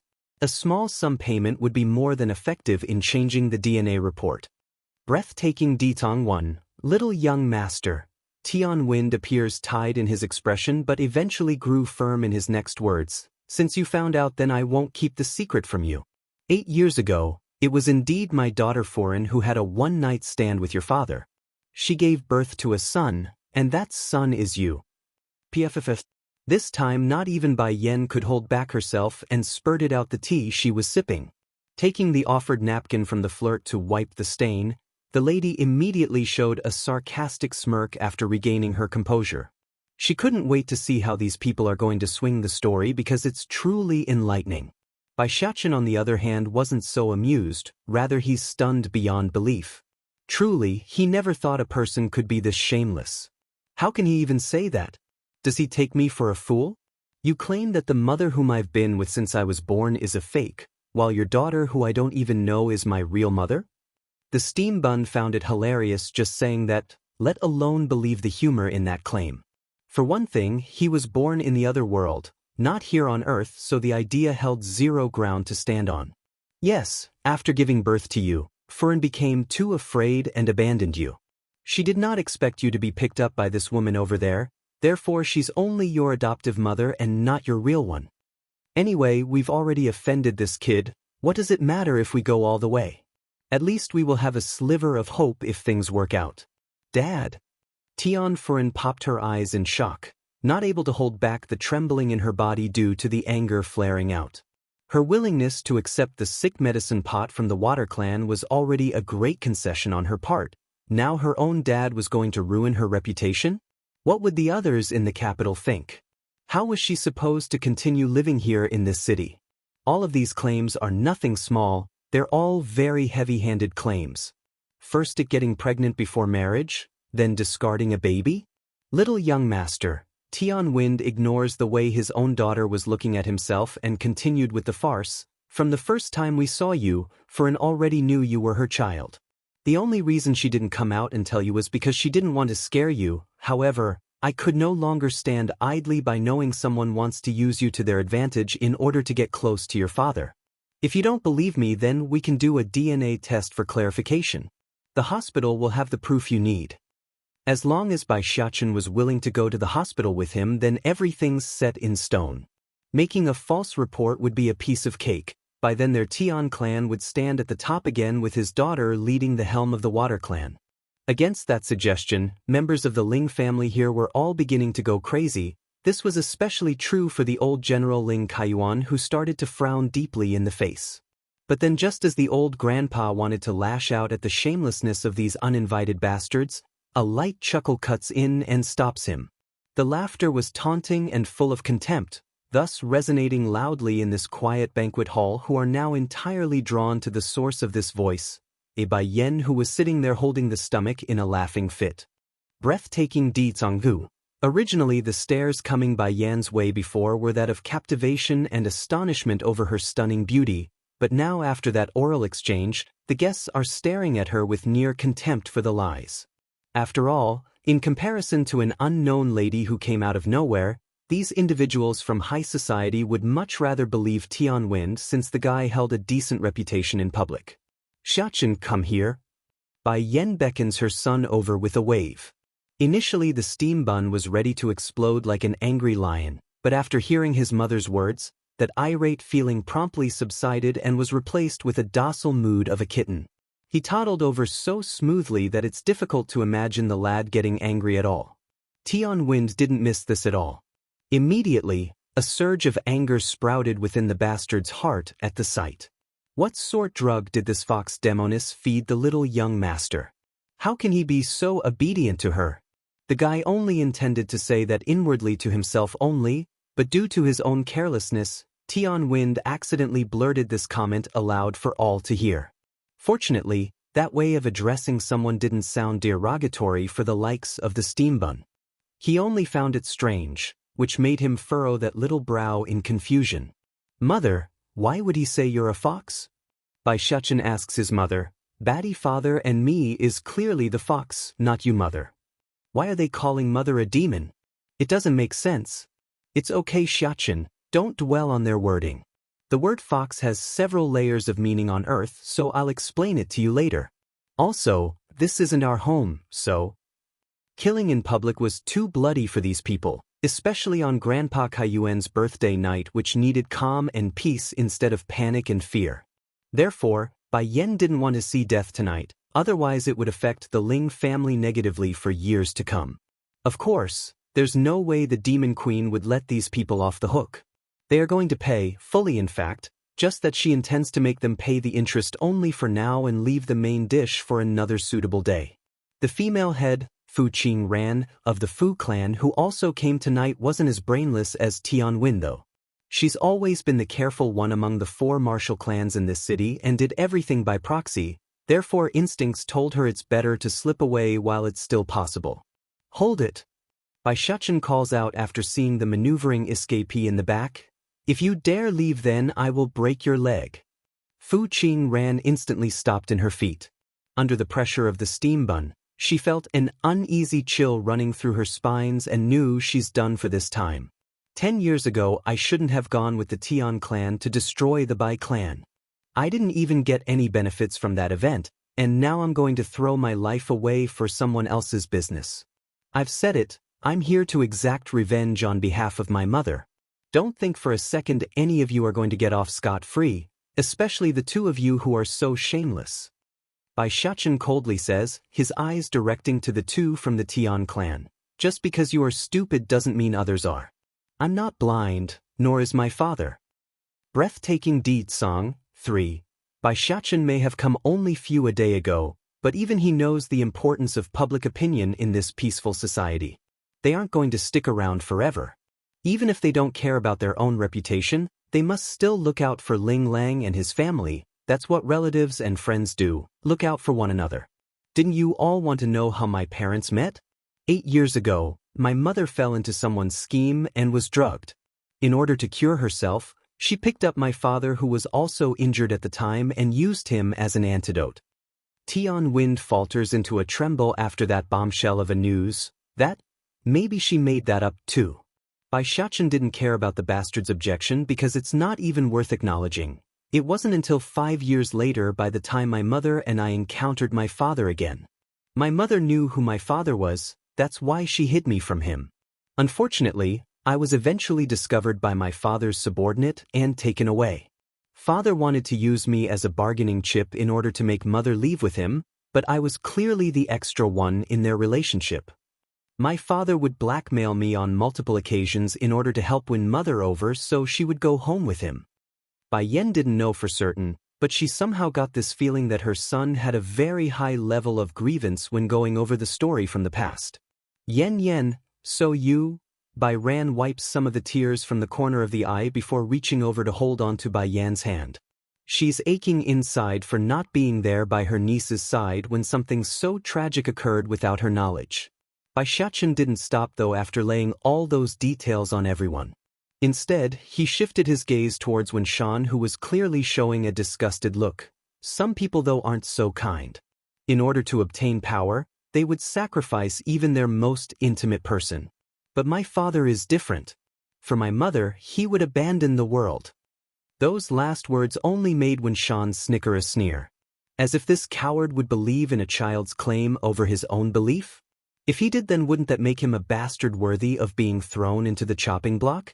Mother, Bai Xiachen ignores the sound coming from the coward and showed a blooming smile at Bai Yan. Father said I am a boy, and as a boy I must fend off anything bad at the forefront. Mother, I am actually very grateful to be born a boy instead of a girl like my little sister. When Bai Yan heard her boy's last remark, her heart actually trembled somewhat. She didn't know it before, but it's clear her son had a lot of grievances due to her lack of attentiveness. As compensation, she reaches out to caress his little head for comfort.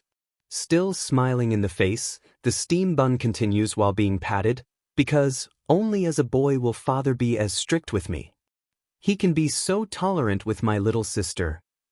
Bai Yan. Is he happy or complaining? As a boy, I can assume the responsibility of protecting my mother and little sister. All right. This bad person wouldn't try to claim Jin Tian and Ling Yan is also born of someone else, would he? The steam bun asks his mother after making a glance at Tian Wind. Breathtaking Ditong 4. Bai Ran appears taken aback after hearing there's more. Yen, you still have other kids? Why didn't you bring them along for me to see? I'm sorry, Aunt, but they're too young to travel still. Right now they're being taken care of by my husband's people. Tian Wind felt like his head spinning at this point as well. The little young master has other siblings? Why haven't I heard anything? Ha!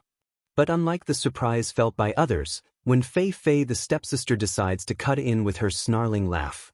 You expect everyone to believe that lie just because you say there are other kids? Who's going to believe your farce at a time like this? Fei Fei. When Shan urgently pulled the girl back to make her stop. This is the Tian clan's fight. Don't speak out when you are not asked to. As expected, the lass immediately got all red in the face after being reprimanded. In light of the embarrassment, she didn't stop glaring at her half-sister who remains unfazed at the accusation. For when Fei Fei, she just couldn't get used to Bai Yan's way of speaking and found it arrogant and hypocritical. It's obvious she's obsessed with Tian Win's accusation and wanted it to be true. Suddenly, the ringing of a cell phone broke the tenseness in the air. Tian Wind was the first to react. Hurrying to answer his phone since it came from him. Hello, brother? What? The young lord is coming to the capital? You're also with him? He also wants to see Furen? Are you serious? Yes, right, we're at the Ling household's mansion right now. Today is Ling Kaiyuan's birthday. The brother mentioned would of course be the man's brother-in-law who was recently dismissed from the Water Clan. Therefore, it's no wonder why the guy would be so surprised and joyful to hear they're coming to the city and together with Song at that.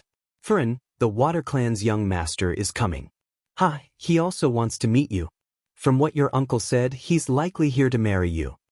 If his daughter becomes the young lord's woman, then what does it matter if there's a son? My daughter can produce plenty of children in place of this runt. Wen Shan took this as his signal to act as well. Turning to Bai Yen to speak in his harshest voice, Yen, are you still not going to admit your mistake? Don't forget the blood in your vein is that of my Wen clans. Do you want to drag me down with you? Still indifferent in the eyes, Bai Yen turns to the coward in question. So you're implying you're going to abandon me like how you abandoned my mother?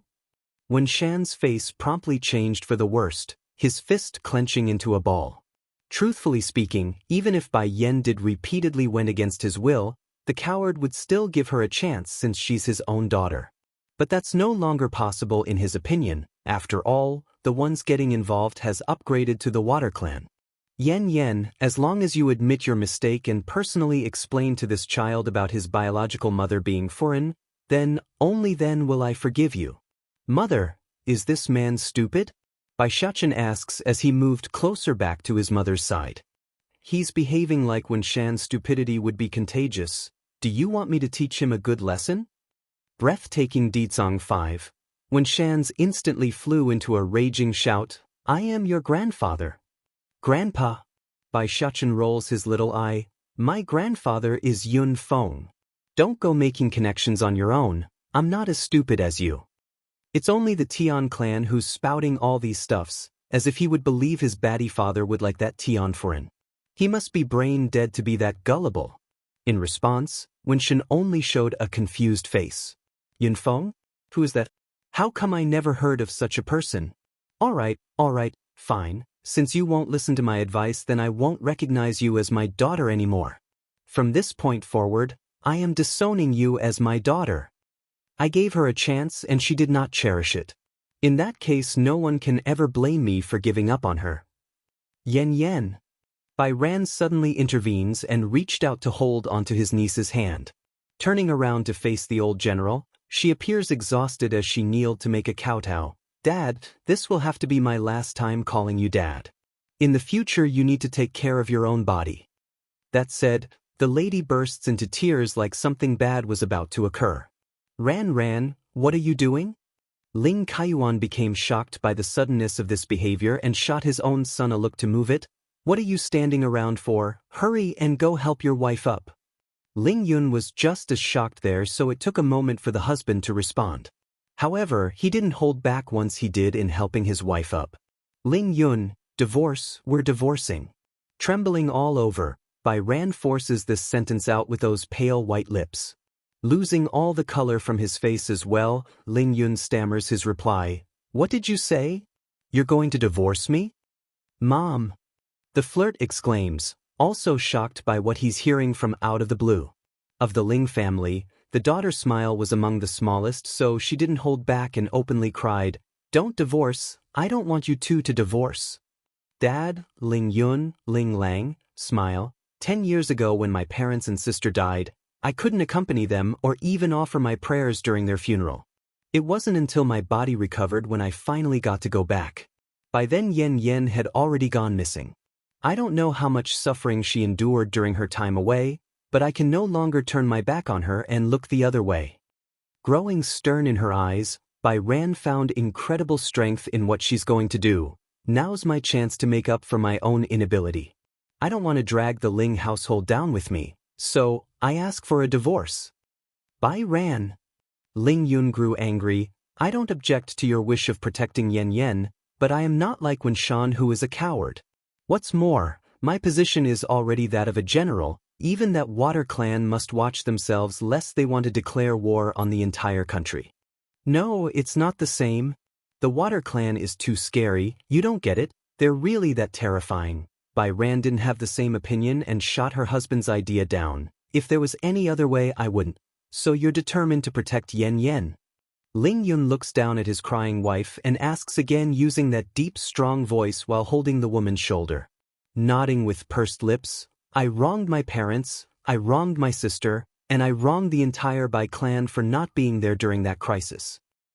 And my older sister has always been very kind to me, so I can't ignore the fact that my niece is in danger. Okay. Ling Yun's hand loosens like he's also come to a decision. Wen Shan watched on with pleasure and sneered at this humorous scene. He believes Ling Yun has decided to abandon his own wife like he did in the past, thus giving this coward a triumphant sensation. However, he thought wrong. Ran, we are husband and wife. Whatever you decide is what I will decide. I'm going to ask my dad to expel me as well if that's what you've decided. Originally still gloating in the face, Wen Shan's expression instantly took a 180 turn into a frozen popsicle. Breathtaking Deet Song 6. He's planning to die with his wife? But does he not care about his own life? Outrageous!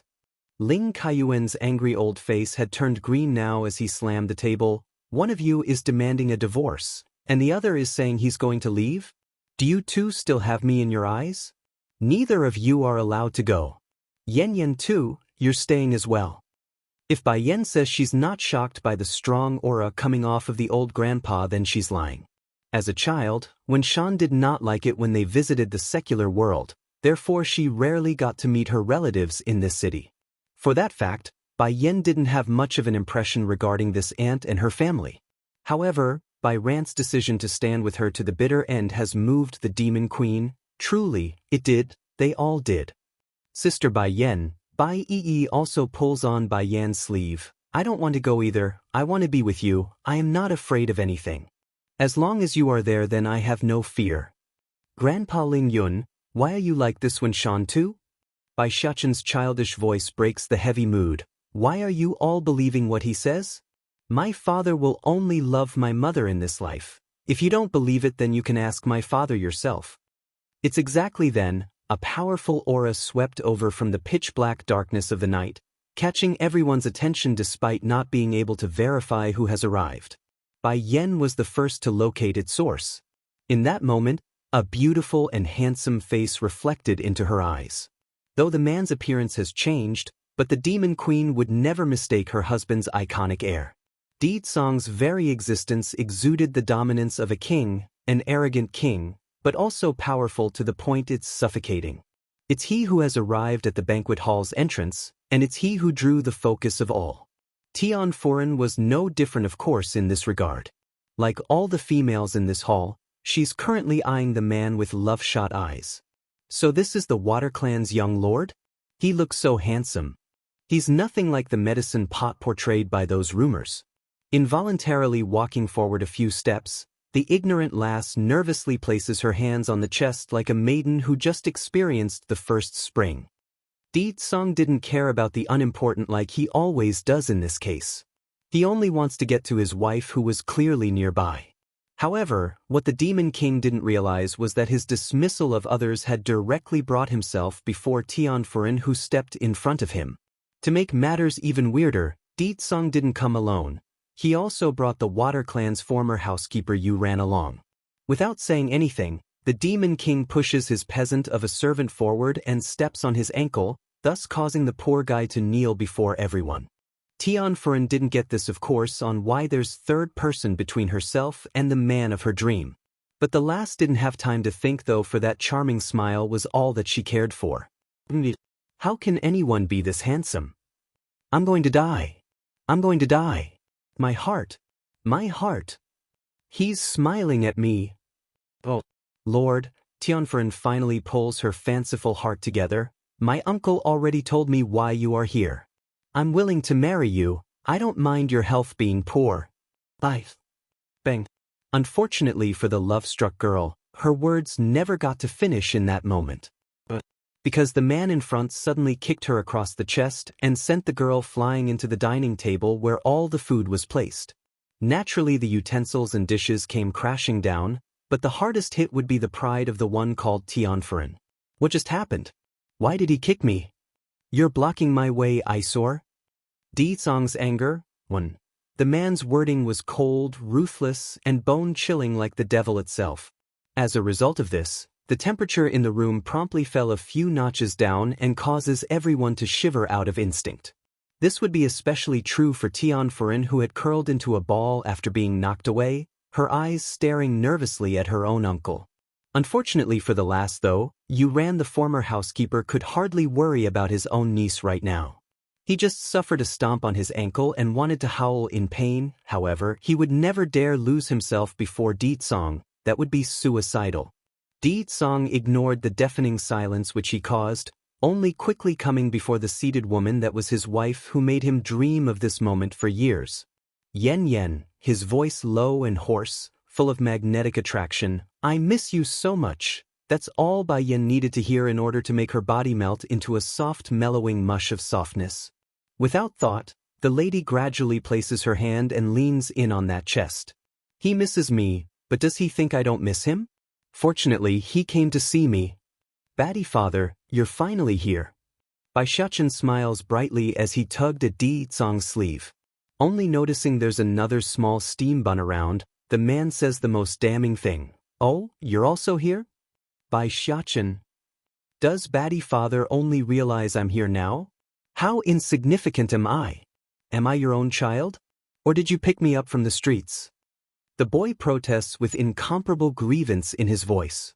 Batty father clearly knows I'm the one who found mother, yet he can ignore me so thoroughly. It must be because I'm picked off from the streets. I do hope you were picked up from the street, that way you won't be able to compete with me for your mother's attention. Bai Xiachen became speechless, his eyes staring incredulously at his old man. Despite the silence, everyone and anyone would be able to feel the grievance in the child's heart. They almost wanted to cry for him since it's so heartbreaking. This son, is he really biological? Which father out there would worry about their own child competing with himself for the wife's attention? Batty father, Bai Xiachen eventually shifts to the curled-up girl that's trying to hide her own existence after coming with a plan for payback. He's a sly fox, so he's going to act like one. You asked to meet Tianfuren, did you not? They say you are planning to make her your woman. Don't you think you should give mother an explanation for this? Tianfuren? Ditsong frowns, his voice gradually coming forward like he found it bothersome. Who is the one in this room? Come out. That said, the Demon King releases his grasp around Bai Yan's hand and scanned the room with his cold hard eyes. Originally the girl in question had wanted to speak up at being called, but that idea was instantly sapped out of Tianfuren's body once she met those eyes. It's too terrifying and obvious enough that it's not a good thing. Furen. Yuran, the housekeeper, saw this and hastened to signal the niece. Unlike everyone else, this former housekeeper of the Water Clan knows hiding would only make the matter worse. You're Tianfuren? Ditsong followed Yuran's gaze and eventually locked onto the very girl he kicked away. A while ago you came to make trouble for my son. I naturally have to make sure you're here as well, that way I can dispose of you all at once. Boom. Ditsong's words were like a thunderbolt raining down above their heads. Tian Wind, who was still arrogant and proud at the man's arrival, had gone green until his face eventually turned to a deathly white of despair. The young lord only asked for Tianfuren to punish her? Why didn't Yuran say it clearly at the time? That way it won't cause such a misunderstanding.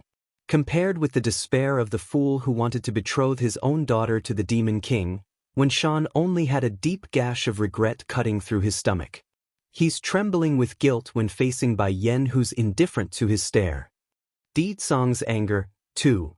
Bai Yan naturally knew what Wen Shan wanted in that look, however, her own eyes only spelled cold hard hostility. Grandpa Ling, she then turns to the old general, I'm sorry to have turned your birthday banquet into this, but could you have the guests leave first? Ling Kaiyuan immediately pulled back from his shock and nodded. Ling Yun, go ahead and send our guests away. Also everyone, I would like this event to be kept a secret. I hope you all understand. The guests appeared sluggish at first but eventually got it anyways. They are not low in terms of status either and are accustomed to big events, but today's twists and turns had gone beyond their comprehension. Even so, it doesn't change their look of contempt towards Tian Wind, who made himself to be the biggest fool here tonight. What's this absurd lie about the child's mother being a fake? What's this about Tianfuren being the real birth bearer? The own child's father has arrived to disprove such a claim. And the Wen clan as well, they're nothing good either. Regarding Wen Shan, they have mostly pieced together the whole story. In order to save his own hide, the coward would abandon this daughter and even side with the foe. They say a tiger wouldn't harm their own pup. In this case, such a saying holds untrue. Bang. Bending his knee, the coward hugged his head against the ground and cried, "I was wrong, I am wrong, Yen Yen, please forgive me. I did give you a decade of love, that isn't fake, right?" Still unmoved in her seat with that smirk, "You weren't saying that when you gave up on my mother and me, why should I save you? Yen Yen, I'm your father, how can you be so cold-hearted? I really know my fault. Can you please forgive me?" Wen Shan's face showed all the features of a guilty one, the typical behavior he's become accustomed to when his life's on the line. Getting hard in her voice now, "If you do not want to die, then shut up. I'll settle the matter with you afterwards. First is the Tian clan, it's time they pay for their debt." This holler promptly shuts the coward up. He could see the killing intent in his former daughter's eye, and for that he's scared. "Batty father," Bai Shuchen smiles innocently, "Tian Furen not only made trouble for me before, her old man also said mother is not the one who gave birth to me and insisted I'm wrong for not believing them. These people are so funny, as if I wouldn't know who gave birth to me? They must be quite slow in the head or something." Without surprise, Deedsong's eyes narrowed in at this news like a predator finding its prey.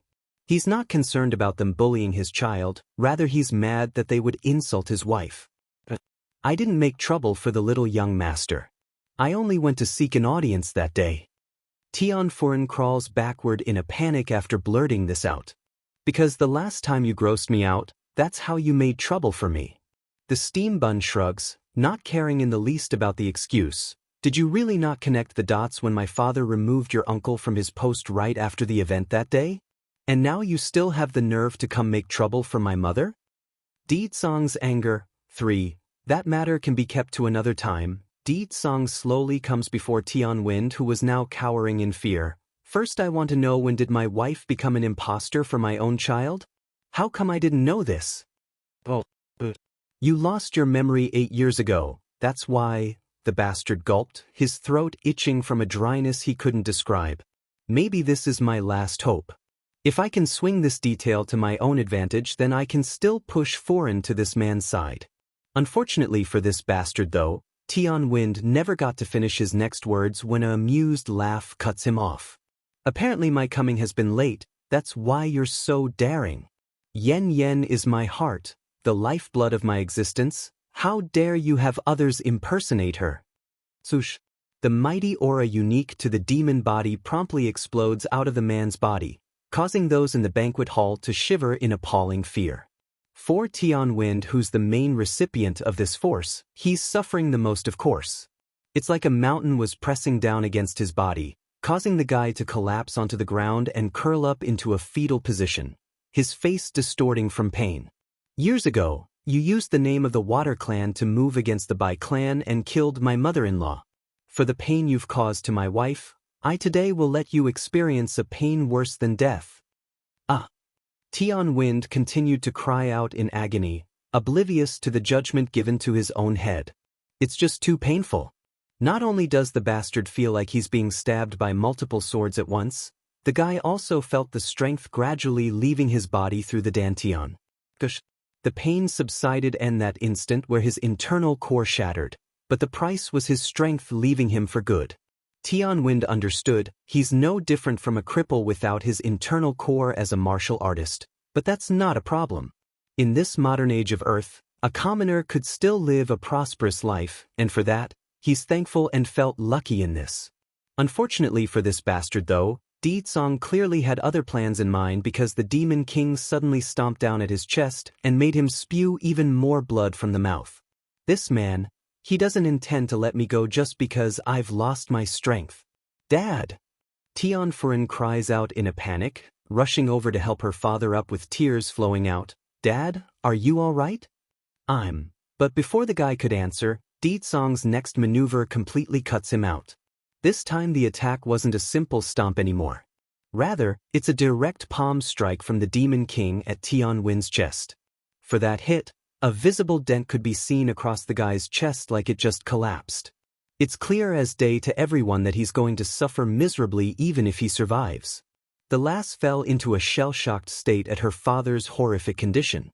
Cusping her mouth, no sound could come forward as she wept, only tears slowly streaking down the corner of those eyes until she eventually turned around. Lord, please let my father go. As long as you spare him, I am willing to service you for the rest of my life.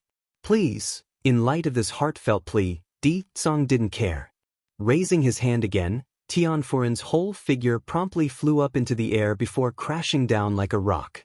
The lass could feel her bones making a cracking sound, bordering on the line of shattering if more force was used. It's not that Tianfuren was overestimating her own beauty in this case by using her own body as leverage. Instead, she's always gotten her way when she teared up before the other sex over the years. It's technically her killer move to win men over, which was her last hope tonight. When Fei Fei was scared silly by this point as well after witnessing what has befallen the two from the Tian clan. She may be the stepsister of Bai Yen, but there's no delusion in this girl about getting mercy from such a heartless and cold demon like that young lord from the Water clan. Di-tsang's anger for, why? From small to old, all the good things are taken by this Bai Yen. Even after I stole Papa's love away from her after Bai Yu's death, she is still on top of me after all these years. I am clearly the princess of the story. I am the daughter of the Wen clan. Bai Yen is nothing, she's a nobody. So why is a man of such dominance so obsessed with her? I can't accept this, I can't. If only she is dead. If she is dead, then I can take everything from her. Her name, her wealth, her man, her everything. The more she thought about those crooked thoughts, the more this when Fei Fei started to pant like a savage beast that's ready to lose her mind. Mother, Bai Xiachen tugs at his mother's sleeve after noticing the oddity in the vile girl's appearance. This girl is staring at you. I don't like it. Bai Yen only grinned at her son's remark because she could already guess what the other female was thinking. Leave her alone, she won't be able to escape her fate anyways. Naturally she wouldn't forget this when Fei Fei who stole Dan pills off of Bai Yi. The wealth she left behind was for her foster sister, not this nobody who dares to touch her property. Meanwhile, at the same time, when Shan has become speechless by this stage, his eyes popping out in horror at Di-tsang. It's obvious to everyone that the coward takes this man as a messenger from hell, a reaper coming for his own life. Batty father, how are you going to deal with them? Kill them or? Bai Xiachen asks using his usual innocent voice, but every word was a nerve-wracking sentence of death for those involved. Other members of the Water clan will be coming soon, we will take them all over there for their punishment. I've prepared plenty of torturing devices for them already. Oh! The steam bun was clearly interested in those supposed devices got all shiny in the eye. Ignoring his son's misbehaving tone, Di-tsang gives the Tian clan and Fu clan a glance before turning back to his wife. Yen, you don't need to get involved with these loose ends, I will deal with them properly. I don't want your hand to be stained with their filthy blood. Okay, if that's what you want. Bai Yen accepts the proposal and closes her eyes like she's thinking back to the past. Nothing I do now will bring Mama back. Likely able to sense the inner pain swirling out from his wife's demeanor, Di-tsang hurriedly shifted the topic away. Why don't you introduce me to these people around you? I still don't know who they are yet. Coming back from memory lane. Oh right, this is my Aunt Bai Ran, she's my mother's younger sister. Her son the flirty-looking one is my cousin, his name is Ling Lang. The younger girl is Smile, she's the youngest of the Ling family.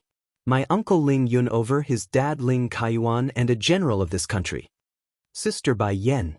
Bai Yi suddenly reaches over to tugs at her older sister's sleeve, her face all pitiful and full of grievance. Did Sister Bai Yen forget about me? Oh yes, and my younger sister Bai Yi, she's my mother's apprentice and my chosen heir here.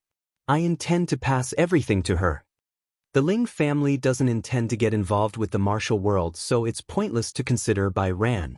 Forcing the issue would only harm this family. After all, the old general represented the government, the line mustn't be mixed. Since she is the heir of your choice, then, let her inherit the Water clan too. From now on the Water clan will be changed to the Bai clan in name, and she will act as its leader. I believe in your vision, Yan Yan. I'm sure your sister will do well. That said, Di Song immediately revealed a blinding smile like a good dog wagging its tail. In light of how light in tone that speech was, its content was a bombshell for those in the hall. This would be especially true for Wen Shan the coward who gawked at the great demon king like he's watching a fool. This man, he's going to hand over such power and wealth like it's nothing? Is he an idiot? Wen Shan's mental breakdown. 1. Sister Bai Yen. Bai looks a little flustered as she spoke in a small and timid voice. I'm afraid I don't have the ability. You may not have the ability now, but that doesn't mean you won't have it in the future. I'll give you time to grow. Stalling in her eyes, Bai had to take a moment to absorb this. Does Sister Bai Yen believe in my ability? I can't let her down. I understand. I'll be sure to work hard. I won't bring disgrace to Shifu and you. In that moment, there's no more timidness or hesitation, only firm strength in the lass's heart. What she lacks wasn't talent or strong will, it's recognition and support. After Bai Yu passed away and Bai Yen leaving on her own, this poor orphan girl had no one else to rely on for support. As a result, her true ability and glory never got to shine. Good. Bai Yen pats her foster sister's head like an adult teaching a child. Then turning to Wen Shan and his daughter, her eyes got sharp and dangerous. When Fei Fei, I said it before, you will spit back out whatever Dan pill you ate of mine. As a response, when Fei Fei immediately stumbles back a few steps, her eyes showing nervousness. What Dan pill? Ling Lang cuts in and asked, you just said when Fei Fei stole your Dan pill? Is that the same kind you gave me? Nodding at her cousin's inquiry, when I left all those years ago, I gave all the Dan pills I created back then, but those were eventually stolen by this Wen Fei Fei after they learned of the fact. It's the reason why her strength is so unstable, virtually a cripple compared to those of the same level. Even someone that's much weaker than her would be able to defeat her like it's nothing because of that reason. It's then when all eyes were focused in on the cowering girl who got called out, Big Bear the bodyguard finally decides to stroll in with his package. He had gathered all the individuals who took part in the Bai clan's destruction. This includes Chai Moon, who got tossed to the ground and landed beside her husband. Naturally, the clueless madam wouldn't know what's happening since she was suddenly dragged out from her home. Nevertheless, it didn't stop Chai Moon from getting herself back up and speaking again at those familiar faces. Husband, what's going on here? Just now this man just barged into our home and tied me up. Who is he? When Shan did not look to his wife though, only locking onto his own daughter using that cold hard voice. Fei Fei, is what she said true? Among the inheritance left behind by Bai Yu, there's really those Dan pills and that you ate them? The interrogation didn't warrant an answer from the shivering lass though, only a trembling picture of guilt and unwillingness to speak. Husband, Chai Moon grew flustered and interjects after sensing things are not right. Fei Fei is a little spoiled at times, but you know her personality better than anyone, there's no way she would take other people's property. How can you doubt your own daughter? If was in the past, when Shan would be convinced of Chai Moon's persuasion and wouldn't doubt it, but now, because of Di Tsong's presence, he just couldn't believe his wife's claim anymore. How could he? The Water Clan could easily destroy their Wen clan without any effort, why should they bother to lie? Fei Fei, I'm going to ask you one last time, did you lie to me? Wen Shan clenches his fist as he shouted this question out, thus causing the targeted girl to openly cry. Husband. Chai Moon shot up from the floor in astonishment, unable to comprehend why her gullible husband wouldn't believe herself when he usually does. Wen Shan's mental breakdown. 2. What the hell is going on here? Who was the man who brought me here just now? Chai Moon slowly scans the surrounding until her eyes eventually landed on Bai Yan's figure. Stunned for a second by who it was, she immediately shifted back to her own husband using that gentle tone she's so accustomed to. Husband, I don't know what others told you while I wasn't around, but please believe in me. I've followed you through thick and thin, there's no way we will do anything behind your back. You know me, I would never touch your previous wife's inheritance. Perhaps the gentle voice did do the trick because when Shan's mind began to sway again. It's plausible for him to suspect Wen Fei Fei, but there's no way he could do towards Chai Moon. After all, The woman's been with him for years and did everything out for his sake. He knows her, supposedly anyways. Yen, Deet Song saw the wavering sign and decides it's time he opened up the first act of tonight's show. I will have someone from the Water Clan take the members of the Tian Clan and Fu Clan away for their punishment, but first I want you to see a good show, okay? Bai Yen didn't get a chance drop a word in this case, though, for a loud burst of curses came sweeping over in the next. Chai Moon, you heartless scoundrel. I not only raised you in vain, I also made the worst mistake of my life for helping you arrange such a marriage. Now that you're living a good life, you're just going to toss me aside and not give a care. Coming in from the dark night was a bearded old man who was scrawny and dirty looking, his eyes flaring with anger. When Shan was the first to recognize this individual and became shocked by the poor state of this old man. You are my family's former housekeeper. Why you here and like this? How come you are in such bad shape? Sir, the old housekeeper got on the knee and began weeping before the coward. I'm sorry, sir, it's all my fault. Chai Moon is my illegitimate daughter that I raised outside. When you quarreled with the madam, I deliberately told her about your whereabouts so that she can smoothly appear before you at that period. Getting you drunk is also part of the plan, and then... While saying that, the old man also began to bang his own head against the marbled flooring, thus making a loud thud with every hit in this quiet hall. Without surprise, when Shan froze on the spot after getting this newfound piece of information. That year he got drunk after arguing with his wife and then slept with Chai Moon as the consequence. By the time he realizes the folly, it was already too late. The deed was done. Naturally, he wanted to make up for it using money, but Chai Moon supposedly had too much self-respect and refused every penny he offered despite living in that rundown shack she called home. And now, it turns out everything was a lie? What a farce. It's not he who raped Chai Moon, rather it's the woman herself who raped him. And what irony! Covering his own eyes with the palm of his hand, when Shan couldn't hold back his emotions anymore and began to laugh and cry at the same time. Mom! When Fei Fei rushed towards his mom's side and began shaking her body, tell me this isn't true. Hurry and tell me you are innocent. Tell me you are. Compared to everything else that has occurred tonight, this truth about her own origin was the most devastating. When Fei Fei always had this belief justice stood on her side since she had no control over her own birthright. The one who stole all the love and goodness in her life was Bai Yen, not herself. She's the innocent one in this whole story. However, the truth was that she's the real villain? Of course the girl wouldn't be able to take it and started to break down. Chai Moon wasn't a stupid woman. She could tell the whole situation has been a setup and there's no turning back. Gulping, she closes her eyes in acceptance. It's over. When Shan's mental breakdown, 3. Sir, of course Chai Moon wouldn't ask you for anything, she must act purer than anyone, but, while from my hand, she had taken countless money and jewelry. Luckily I kept an extra eye out and had her sign a receipt whenever I gave her anything. That said, the old housekeeper from the Wen clan then went ahead to pull out a set of paper receipts with the woman's name signed along all of them. Chai Moon, you dare lie to me, you lied to me. He's furious enough to strangle this wife of his, which he did by choking by the throat. This is too funny, to think I was actually duped by a fraud like you. Ooh. Chai Moon's face had swollen into a beet red from the lack of oxygen as she cried for mercy. She wanted him to spare her life out of consideration for all the years they've been together. Sadly for Chai Moon, aside from anger and more anger, there's no other emotion in the coward right now, let alone feel pity. Then again, such behavior was to be expected from someone like Wen Shan who only cares about himself.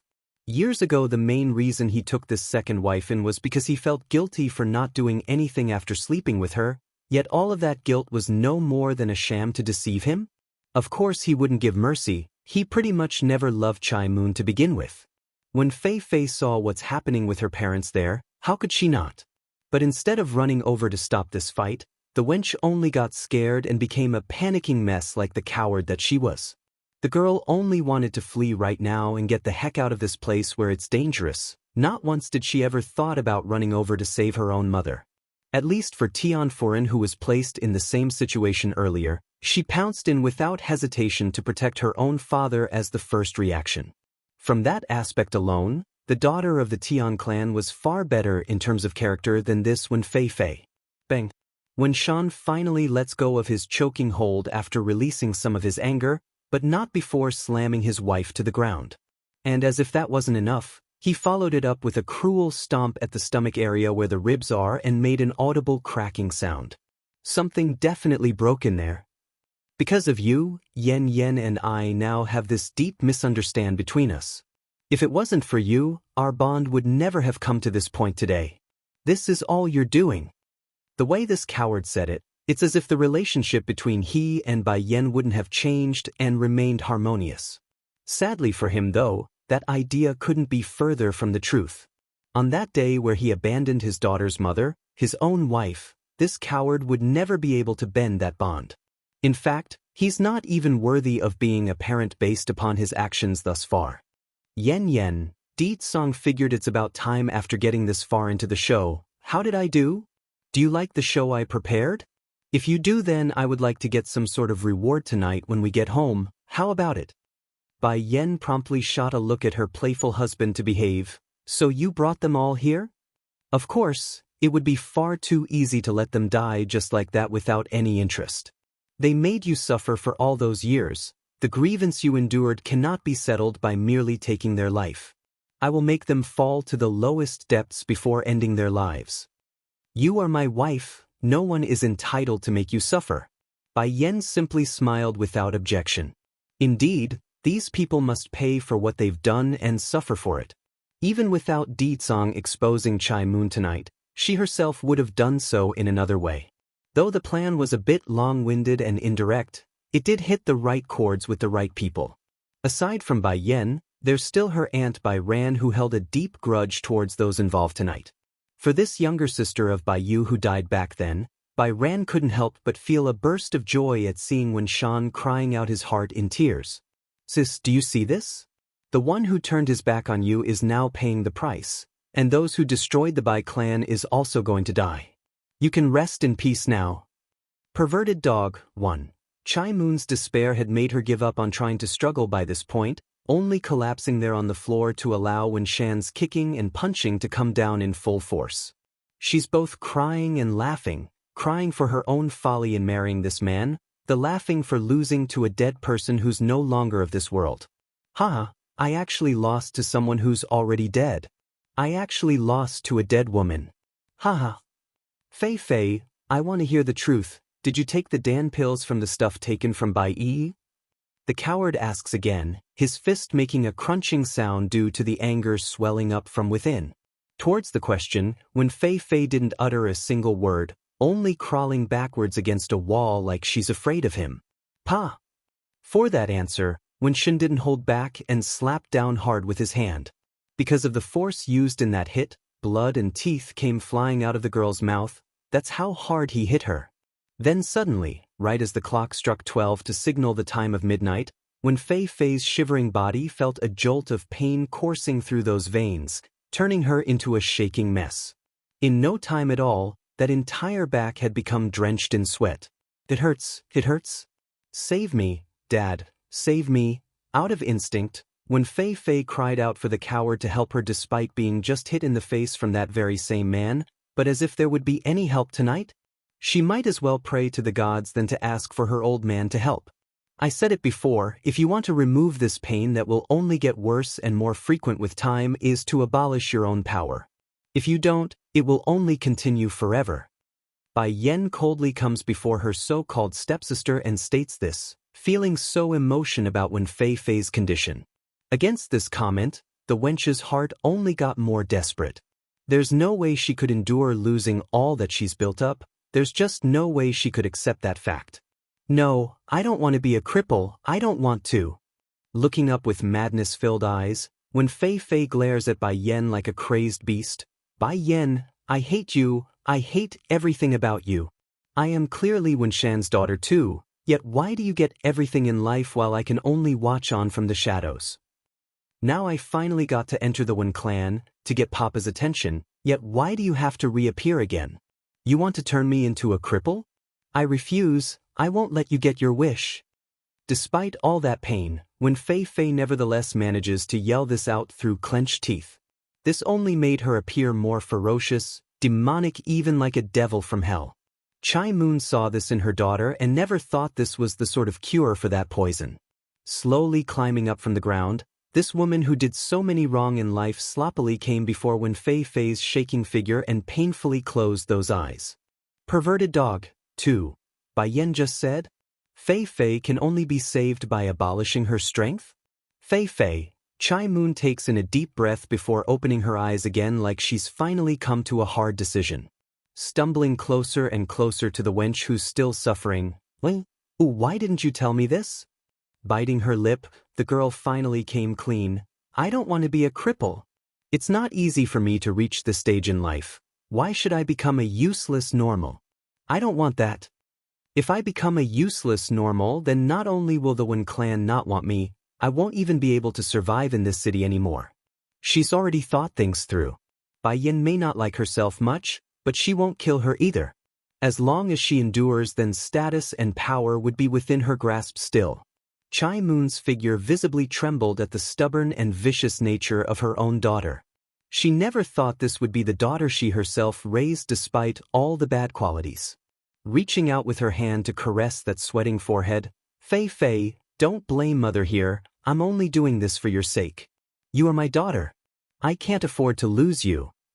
She doesn't have much affection for Wen Shan anymore. The only thing this mother wanted was to keep her daughter safe and live a decent life. What are you trying to do? No, don't. When Fei Fei screeches this out, her voice flustered and panicking once she realizes something bad was about to occur.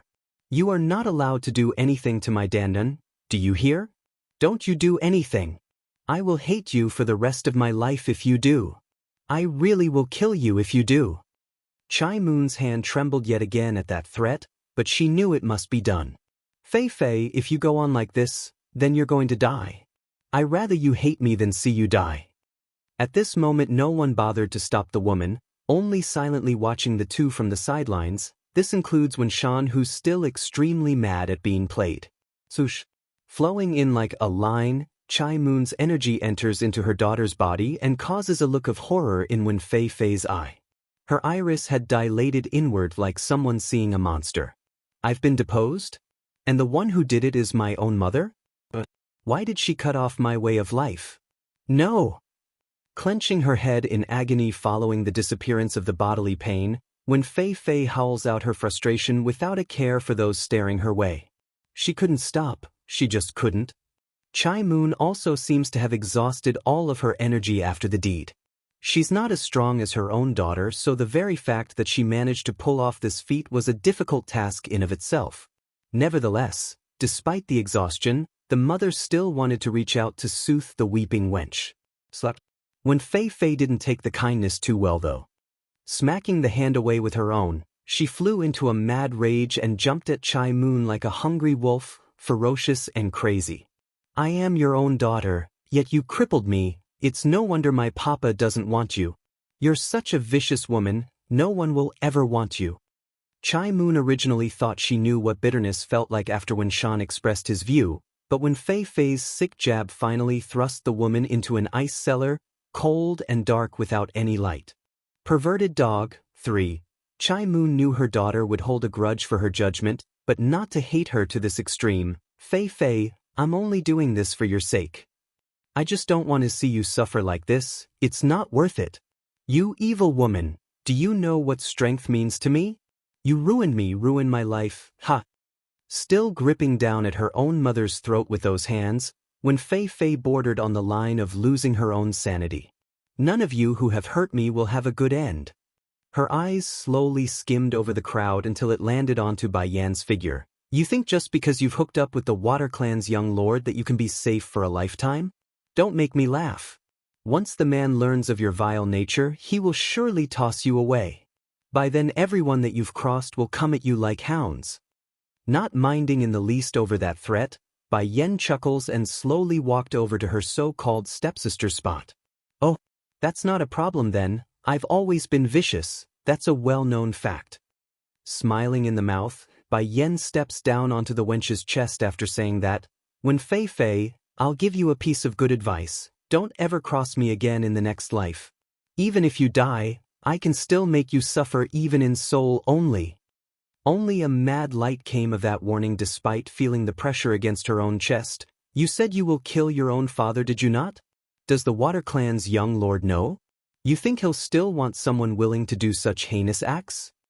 That only brought a wave of laughter to Bai Yan's mouth. Kill my own father?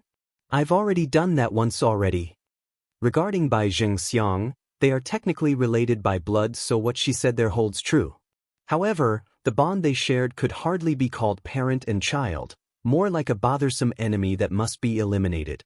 Didn't you all want to know why I gave birth to Xiachen so young? Bai Yan smirks down at the wench who's showing a strange look at herself. I'll tell you all since the ordinary folks are gone already. When I left the Wen clan all those years ago, I trained myself to the bone in hopes of getting revenge for my mother. But then 10 years ago I got rash and careless. During my attempt at creating a 9th grade Dan pill, I fell and died under the alchemic thunderstrike from the heavens. Bai Ran the ant had the greatest reaction in the way her heart trembled from this newfound information. She nearly cried out and threw herself at the lady to weep for Bai Yan. Fortunately, I didn't really die. I instead got transferred to another world with my soul and landed into another body with the same name. Over there, martial powers and spellcraft reigned supreme with only the strong standing at the top. As it so happens with fate, I also had another biological father on that side. He's very similar to Wen Shan here, but even more annoying and repugnant. To remedy the problem, I destroyed that household with my own hands. Though the lady herself never once met the coward's eye when revealing the grand truth, but everyone could tell this detail was meant for him, which resulted in him shivering all over in fear. Whoever offends my wife deserves to die anyways. Who wants to object? Without indication, Di Tsong had already come before his wife to wrap his arms around her shoulder when asking this of those gathered. Bai Yan ignored her husband's comment and turned to Tian Wind, who's now cowering on one corner. Didn't you claim to know who my son's real mother is just now? Funny thing is Xiachen was never born in this world. He's born after I got reincarnated in that magical world. Me and my son only had each other for many years. That didn't change until my husband eventually found us. Only then did it become us three. Perverted dog 4. In reply to that sarcastic comment, Tian Furen only felt fear while her old man Tian Wind wanted to hide his head in shame. It's just laughable, that's why. Without knowing the whole story, the idiot would dare make up a story about his daughter being the mother of another woman's child, who wouldn't be embarrassed at being called out. Pleased with the response there, Bai Yan returns her gaze back to Wen Shan's figure. Sneering, Wen Shan, do you still remember what you said to me back then? Your words affected me greatly back then. It made me believe all men are like you, only willing to choose power over family. Wen Shan utter a single word, only cluelessly staring at his former daughter like a lost pup. Mother, how can Batty father be that kind of a person? In fact, people like that coward over there is relatively rare. Bai Xiachen had come over with a chair to offer Bai Yan a seat. Just look at Grandaunt Bai Ran and her hubby. Didn't they stand up to these people in order to protect us? In the steambun's mind, that's how a man should be. What Ling Yun did was the norm, the bare requirement of a husband. If a man couldn't even protect his own woman, then what use was there for such a being? They might as well go die and do the world a favor. Yes, son, people like Wen Shan are a rarity. Unfortunately, I didn't discover that truth until much later on. Giving her boy a rub on the head as a reward, Bai Yan's lip had formed a dazzling smile of warmth and satisfaction. You know, mother, Batty father actually did a lot for you. Back when you two first met again after I was born, he would keep trailing you despite your constant rejections. Then when you told him to be nicer to Auntie, he did that and changed his attitude. Afterwards it was us going to the demon realm. He's the boss back at home, and since you're the boss in this family, he specifically declared you in charge before everyone. Of course, that's not how Bai Xiachen actually felt in the beginning. He was small, didn't understand what it meant to be in love, thereby mistaking Dizong's action as bullying Bai Yan. However, he's grown older now, understood more and realizes it's not the sort of bullying he had in mind. For that reason, he's been won over by his old man's perseverance. And later on when you said you wanted the celestial realm, he attacked it for you too. Then there's Godfather. I know Batty Father doesn't like him, but he endured his existence because he knows you are in favor of Godfather. Now it's this time on Earth. When Batty Father found out you came over to this side, he immediately joined us over here, even if that meant going back 8 years before our arrival. Tian Foran literally popped her eyes out at this shocking revelation. She never thought the truth would be so outrageous that it's bordering on the line of novelty. Does the Water Clan's current master know their son has been replaced by someone else? In comparison to the wild thoughts of others, Bai only had the welfare of her older sister in mind. For that reason alone, she's aching inside for her because this Bai Yen was no longer the same one from her memories. She died once already, then reincarnated as a whole new person in another. But there was one good thing this foster sister was glad for, that was Bai Yen having a caring son and loving husband. That way she wouldn't have to worry about her older sister being alone again even after she leaves. Perverted Dog 5, Deet Song, I want to go back now. Throwing her head against the Demon King's chest, the woman herself appeared lonely and sad at this moment. It's true she's happy to be able to meet some of her family here on Earth, but she's also missing the other family and friends in the other world. Besides, this world was no longer hers. She doesn't belong here anymore. What's more, the pain would only grow deeper the longer she stalls the departure. Okay, I've prepared everything already before I came to see you. Black Turtle is also waiting for us. We can leave this place at once if you wish. Black Turtle? Bai Yen appears shocked at this sudden news. You found Black Turtle? I've heard before that the Water Clan has a sacred beast under its control, capable of controlling rain and wind to its will. Are you saying, yes, that is Black Turtle? Me being able to borrow this body is also because of him arranging things beforehand. But then just as Bai Yen wanted to pursue the story some more, a tug at the sleeve brings her to focus. It's Bai Yi who did that. She's all pleading in the face because she knows there won't be another chance to ask if given up. Deet Song, can I bring someone with us from Earth? Bai Yen asks, raising hope in her desperate sister's face. In compared to staying on Earth, Bai Yi would much rather stick around her older sister's side.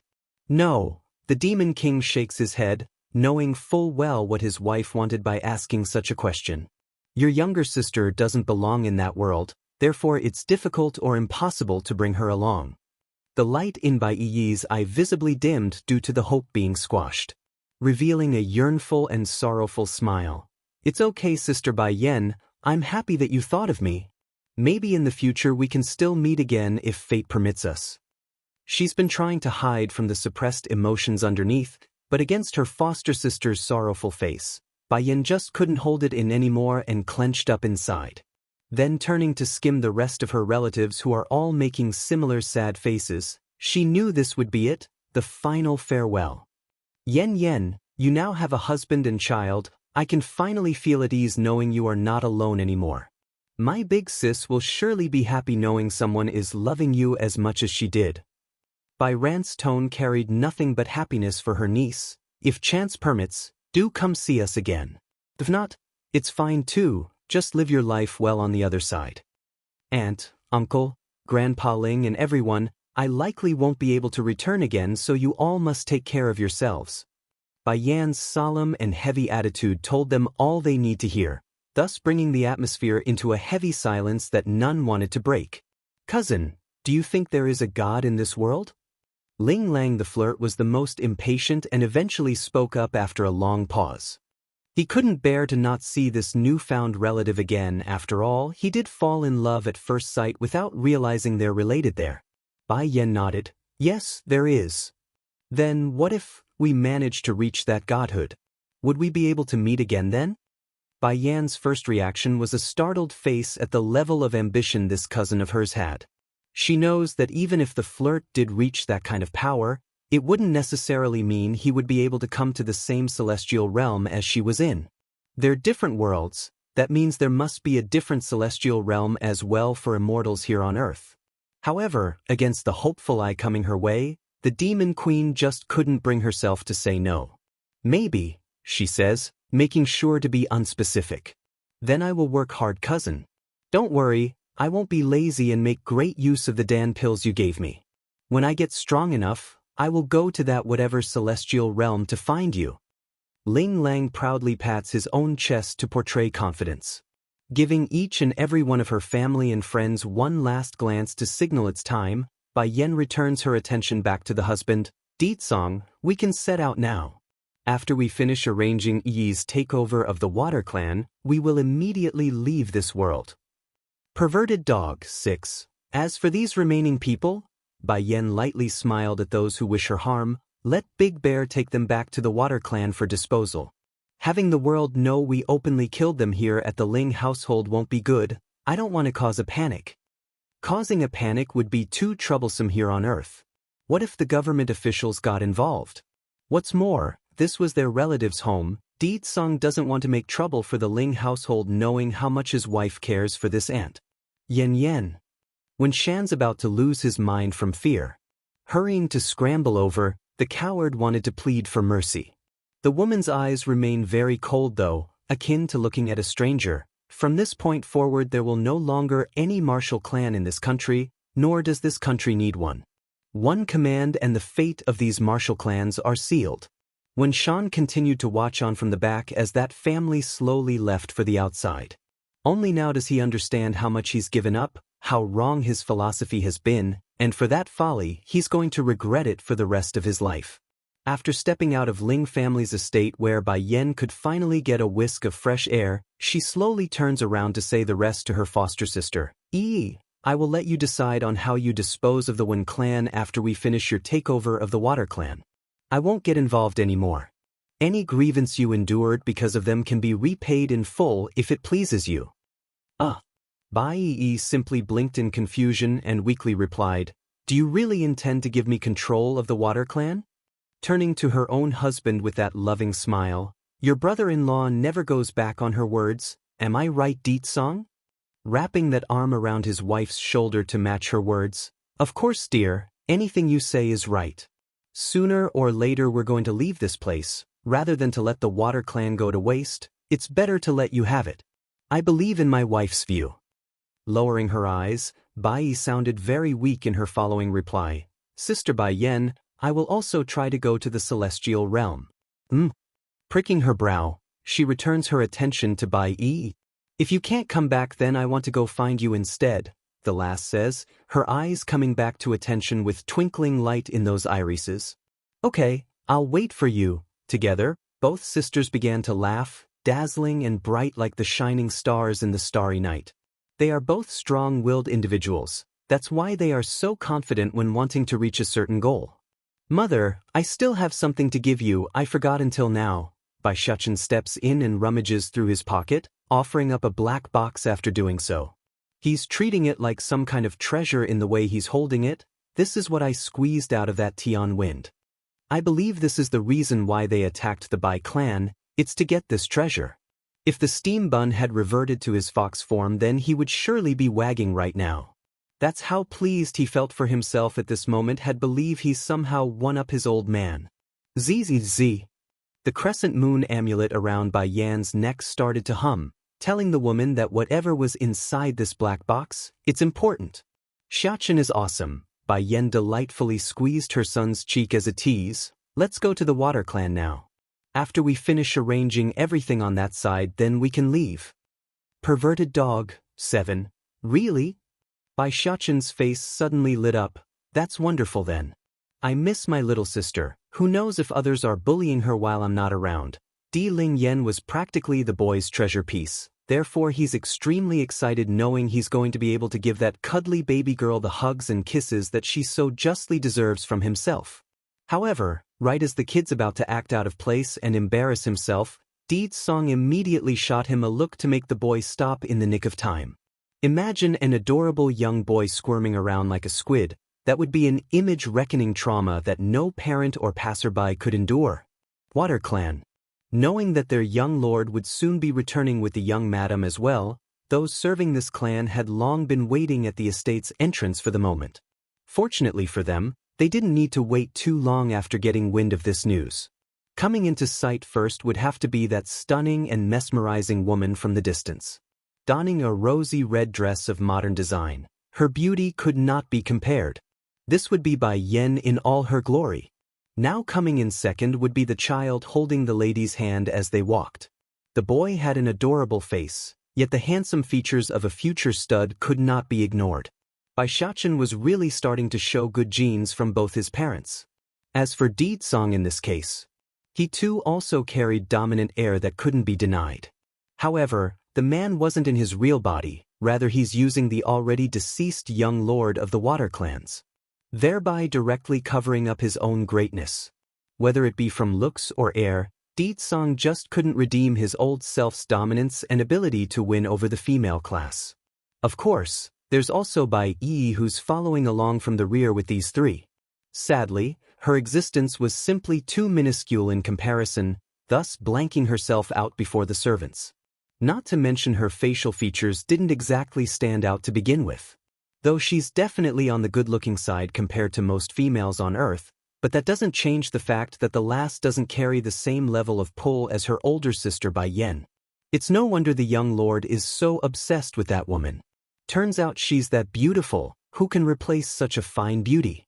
Some of the servants thought, not realizing their own gazes were currently an offense to the great demon king who's puffing up steam in the background.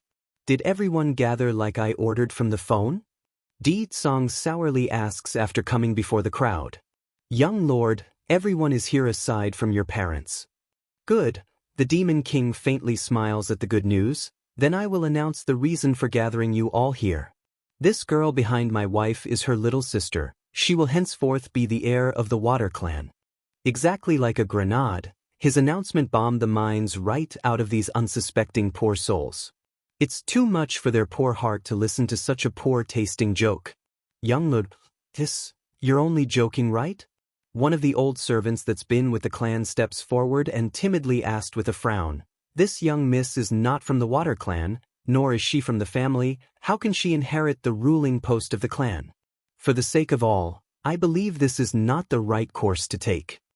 Sweeping his gaze down at the old fella who dares to object to his own decision, Di Song coldly shoots him down. What is there not to take? My decision will not be changed. Also, from now on the water clan will be renamed to the Bai clan. She will be your future mistress and chief. If Di Song's decision earlier was a baton that knocked them off their senses, then this last piece would be a hammer, smashing their sanity until stars started spinning around their heads. The young lord already drove his own brother out of the clan. Why would he give away his own inheritance to some outsider? What would the chief and madam say if they know their own son is acting this way? They would likely faint from being too angry. Yen, I know you are tired, so go inside and rest first. Let me handle the rest here. You won't have to fret about the matters relating to the water clan. Moving his finger to help correct the loose hair strand from his wife's forehead, Di Song happily gives Bai Yan a reassuring smile before turning back to the hesitant crowd. Later, there will be a bunch of people being driven over here. Put them in the prison cells and let them have a taste of the torture devices in there. Perverted dog, 8. What did those people do to make the young lord so mad? Experience all of the torture devices in there? Even if they don't die, they will still be skinned to the point of no return. Some of the servants thought, shocked by the cruel order. Bai Yan ignored the focused looks coming her way and yawned. Xiachen, you should be familiar with the estate. Take me and your auntie to rest. We will leave the other mundane stuff to your father. Okay, come with me, mother. I know the way to Baddie Father's quarter. Revealing those pearly white teeth in his smile, Bai Xiachen sounds very happy to be relied upon. Auntie, do you mind taking my room for now? I'll have the maids here arrange another room for you later. Bai Yi only felt a warmth surging out after being asked. I'm okay with anything you arrange, I'm not picky. Wonderful. Follow me then. Without delay, the steam bun immediately began to drag the two ladies for the back-end part of the massive estate. Arfk. As soon as these three opened a door to Di Song's quarter, a big yellow dog instantly pounced over to the boy's leg and started licking him in the face. As a result of this sudden attack, Bai Xiachen became slobbered in the dog's saliva. Even so, it's clear that both kid and animal enjoyed each other's company. Yellow, do you miss me? The steam bun rubs the golden retriever's head, giggling all the while when doing so. Showing an examining look towards the retriever, then back at her own boy, Bai Yan's eye narrowed in. This is Di Tsong's dog? Are you sure he's the one who taught you those curse words? Bai Xiaoqin's face instantly froze up. He was too happy just now, so he completely forgot his own lie. Mother! Raising his head, Bai Xiaoqin bites his own sleeve to appear all pitiful. It's unlikely anyone would be able to remain indifferent to this cuteness attack, yet there was, and she's standing right in front of himself. When did you learn to use others as your scapegoat? Not to mention a normal dog at that. I bet he doesn't even know what humans are saying, let alone teach you those foul words. Maybe he learned it by listening to other people talk. Bai Xiaoqin evasively mumbles this, too afraid to make eye contact. Bai Xiaoqin. Bai Yan harshly calls out her boy and causes him to snap to attention. Mother, I know my fault, I won't put the blame on others again, nor use those curse words. Only then does the serious woman ease up. Remember, scolding a person doesn't always require such foul language, you can also do it by going at it in a roundabout way. Don't use an innocent dog as your scapegoat again, you hear? Innocent? Yellow is not innocent at all. There's not a single maid in this household who hasn't been sexually harassed by him yet thanks to Batty Father's support. Unlike the big cat that's also living here, the golden retriever was clearly at a lower level in terms of IQ. Without thought or understanding of the situation, the perverted bastard only thought Bai Yan had better face than all the rest in this home. Will her panty be pink too like the maid today? Or will it be string black like that strange Missy from a few days ago? Oh, I want to see. For that shameful reason and his own male urge reacting, the dog reached out with his filthy paws and flipped Bai Yan's skirt. If it was under normal circumstances, then Yellow would never be able to succeed in his efforts. However, this was a dog we're talking about, a dog from Earth at that. Because of that issue, Bai Yan didn't raise her guard and became another victim of this perverted numbskull. As the old saying goes, like owner like dog. If Di Tsong would go after her panties during their first meeting, then why wouldn't the man's dog do the same? Di Tsong's decision, 1. Bai Yan's face instantly got darker than a black hole. Without delay, she slapped the perverted dog away so that he wouldn't keep staring at her underwear. Towards this outcome, Bai Xiaoqin only wanted to clap his hand in support. He loves playing with Yellow the golden retriever, but he would never want him doing something so provocative towards his own mother. Humph. That's what you get for flipping mother's skirt. Just wait till Batty Father gets here, he will definitely beat your bum once he knows what you did. Mother, I didn't say anything wrong before, Yellow is not a good thing at all. He is indeed perverted like your dad, but it's also true you used him to take the blame. Bai Yan doesn't relent and won't let the boy shirk off the responsibility. In support of that claim, the dog promptly howls out like an aggrieved little puppy, making those with a soft heart to melt away in pity. However, Yellow's sneaky little ploy won't work today. I will chop off your paws the next time you dare lift my skirt, understand? Bai Yan harshly threatens the dog using her menacing eyes. Awoo! Tightening his head, the dog deliberately acts stupid to play the fool. Humph. I am not going to stop, pantsy for life. If one has the power to back themselves up, then being a pervert like Di Tsong wasn't an issue. It's not like anyone could a darn thing towards the great demon king. However, this golden retriever didn't have that luxury of being an almighty demon, thus he's no different from walking down the path of death. Thankfully, Bai Yan herself wasn't going to stay too long, therefore making it less likely for Yellow the dog to kill himself off for good. Immediately getting colder in the face after being taken lightly, a dog's IQ isn't low to begin with, plus you're Di Tsong's dog. I know you understand me, don't pretend you can't. Awoohoo! Continuing on his path of suiciding, Yellow sprawls onto the ground and laid out his paws to show he's innocent. Unfortunately, a pervert never learns. Right as Bai Yan's complexion appeared a little warmer, the rascal of a dog immediately crawled forward and clung onto that white feminine leg to lick it like a disgusting filth that he was. Yellow! Bai Xiaoqin flew into a rage. Only I can hold onto mother's leg, you go away. Awoo! Since Yellow knew the boy wouldn't do anything to himself, the perverted mutt didn't relent and only showed off his devious smirk of victory. Outraged at being dismissed, the steam bun quickly ran over to give his friend there a light kick. You let go of my mother's leg. Mother's leg belongs to me only. It's mine. If you keep doing this, then I won't play with you anymore. I'm only going to play with Tangerine, cat, from now on. Whoa! Despite his unwillingness, the perverted mutt nevertheless relented, since he does value being able to play with the steam bun. But bad habits die hard. Right before letting go, Yellow made sure to give Bai Yan's leg another lick to satisfy his own cravings, thus thoroughly grossing out the lady from the hearts down. Where in the world did this perverted dog come from? He's worse than Deetsong in bed. At least Deetsong would know when to hold back his urge when I warn him. Mother, are you short a leg bracelet?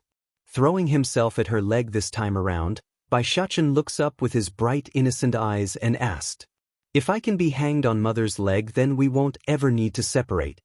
Twitching in the corner of her eye due to the unrelenting clinginess of both dog and child, Bai Yan was starting to doubt her own choice in life. When did you learn these words? Is it after coming to Earth?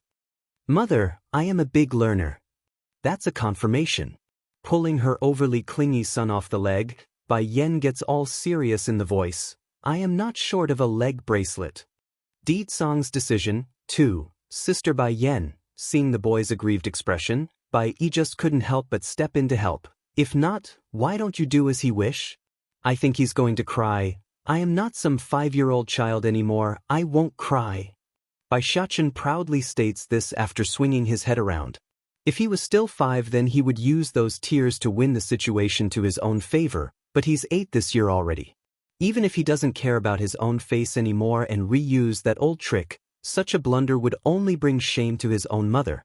As a filial son, there's no way the steam bun would fall so low. He won't tolerate such indignity. It's getting late, let's rest first. That said, Bai Yan pricks her brow at the dog who's wagging its tail like he's anticipating something good to happen. Yellow, you go watch the door and keep outsiders out. I do not want to be disturbed during my sleep. If you don't do this job well, then I will tell your master what you've done. Without question, there's bound to be those who want to test the water with her after arriving. Towards those annoyances, she's not in the mood or going to bother with entertaining them. Well, Yellow may be a perv, but he's a good loyal perv of a guard dog. Unless someone knocks him out, no one was going to get through him today. Sister Bai Yan, this dog is so smart. Bai Yi saw the rely and praised Yellow. She always liked animals and wanted to keep one since young, and he's so cute. Cute. Bai Yan smirked upon remembering that embarrassing moment with her skirt lifted. Don't you mean abominable? Good thing he's only a dog, otherwise his paws would have been lopped off by now if he's human. Pricking up his dog ear, Yellow immediately got riled up after being praised. He's very happy, and when he's very happy he needs to convey such feelings for others to see. Therefore, the perfect gesture would be another go at the lady's skirt, this time being Bai Yi's. Ah! Exclaiming in great fright, the poor unalarmed lass became a huge strawberry red after having her panty flashed for all to see. Thankfully nobody's around to see this, or at least any stranger. There's only her family here, so it's okay. Breathing a sigh of relief after confirming the idea with her own eyes, she puffs up those cheeks. Sister Bai Yan, Yellow is such a pervert. Now it's the golden retriever's turn to be confused for real this time. He only did that to show his affection. What wrong did he do?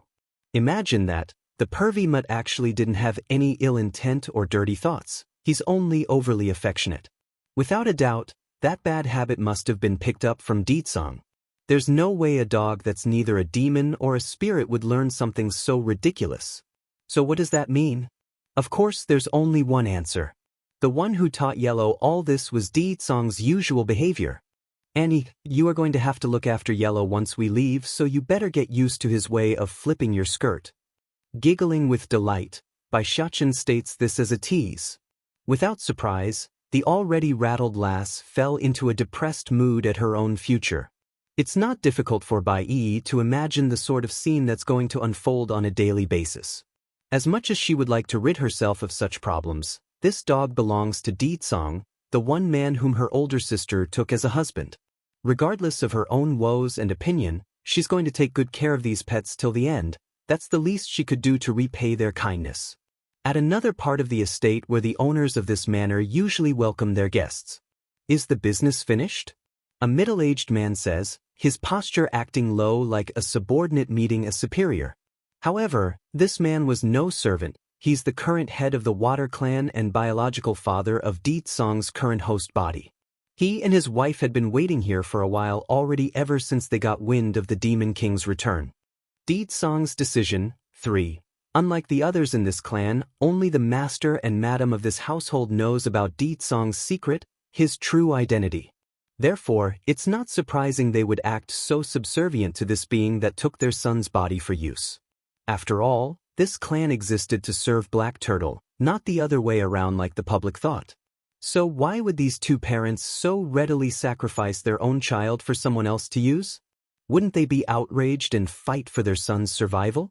That's what any normal parent would do, wouldn't they? Well, this wasn't a normal household, nor does the son have a strong relationship with his parents to begin with. He's practically estranged to them since he got taken in by Black Turtle at such a young age.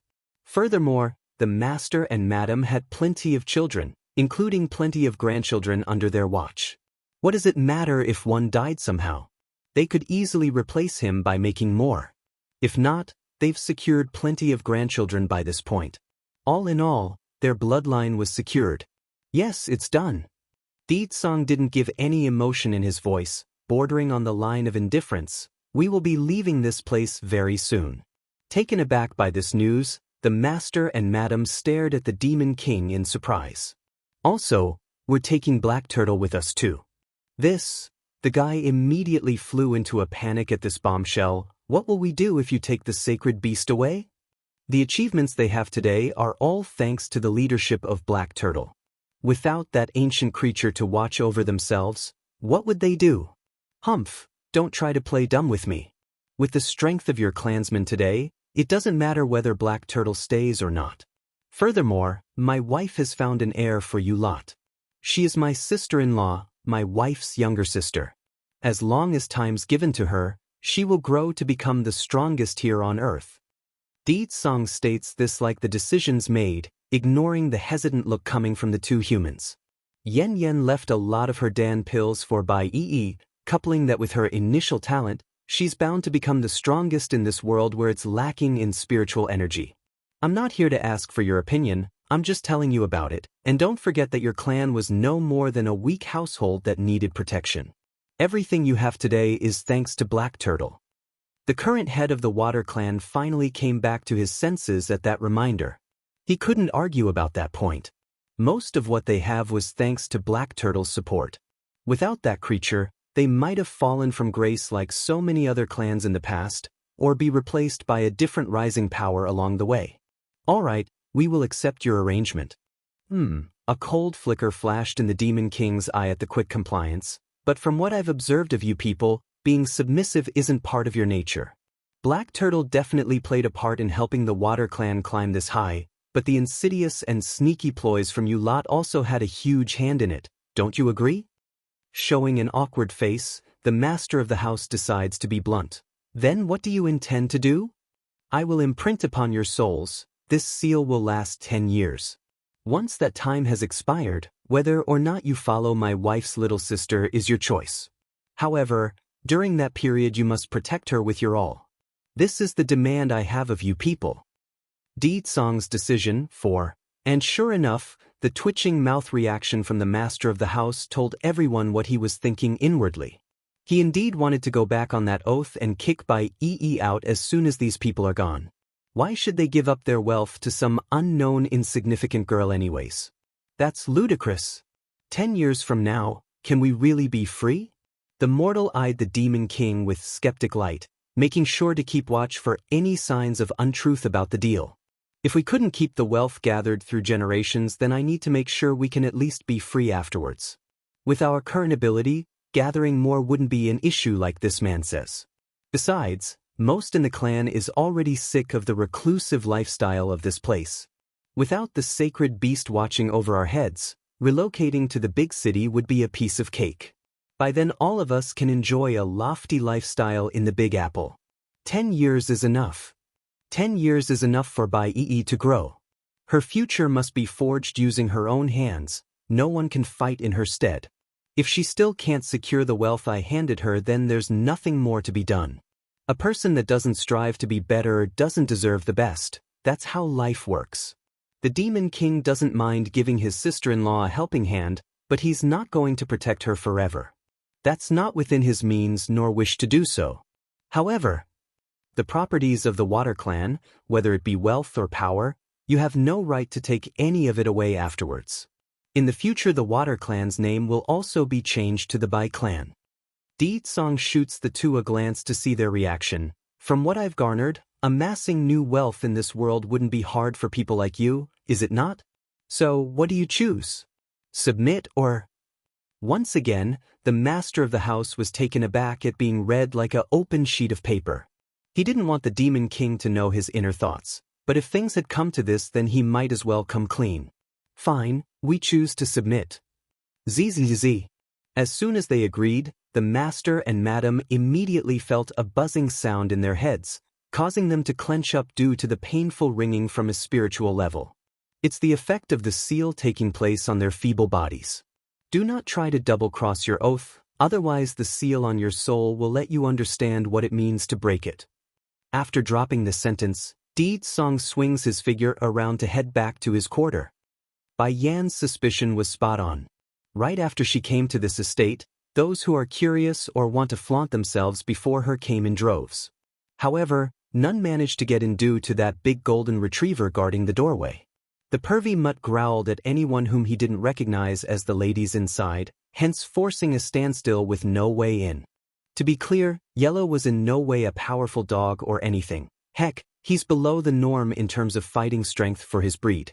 The only reason the people didn't trample over this mutt had much to do with the status this fella had. He's Di Tsong's pet.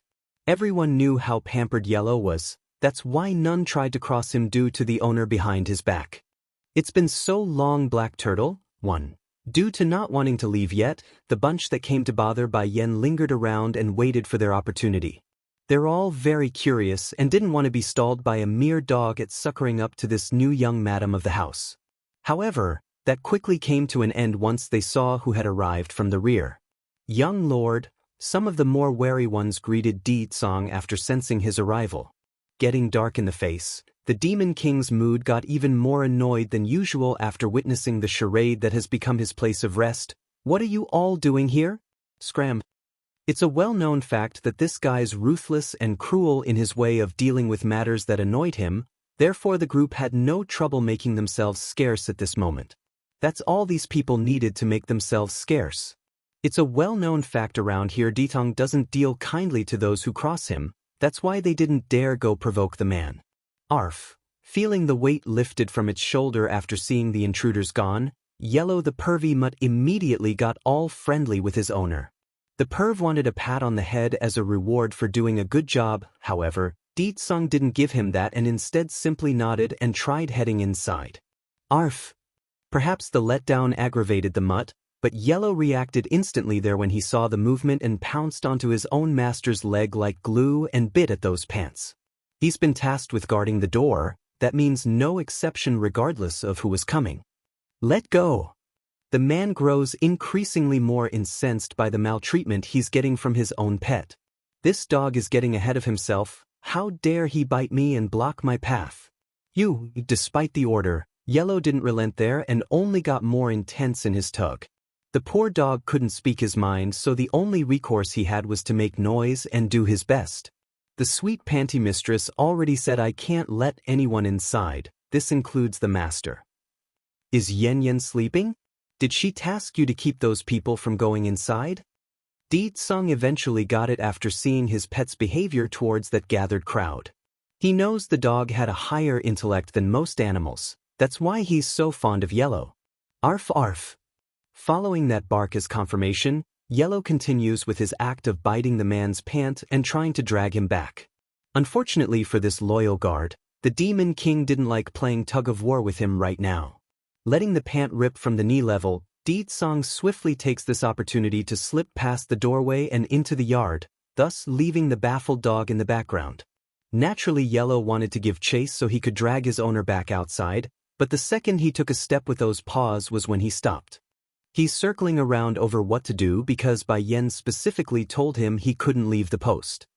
Bai Yen had long overheard the commotion outside with her husband, yet the woman didn't move, only quietly watching the sleeping boy in her arms that's been overly exhausted by the trip today. Di Tsong's first image when he walked in was this. Immediately, the man picks his son up with one hand and rouses the steam bun up. Batty father? Rubbing his snoozy eye, Bai Xiachen murmurs this out before snapping into attention at that grumpy-looking face. Batty father, are you done with your business already? Yes, I'm done. Go out first, I have something to discuss with your mother.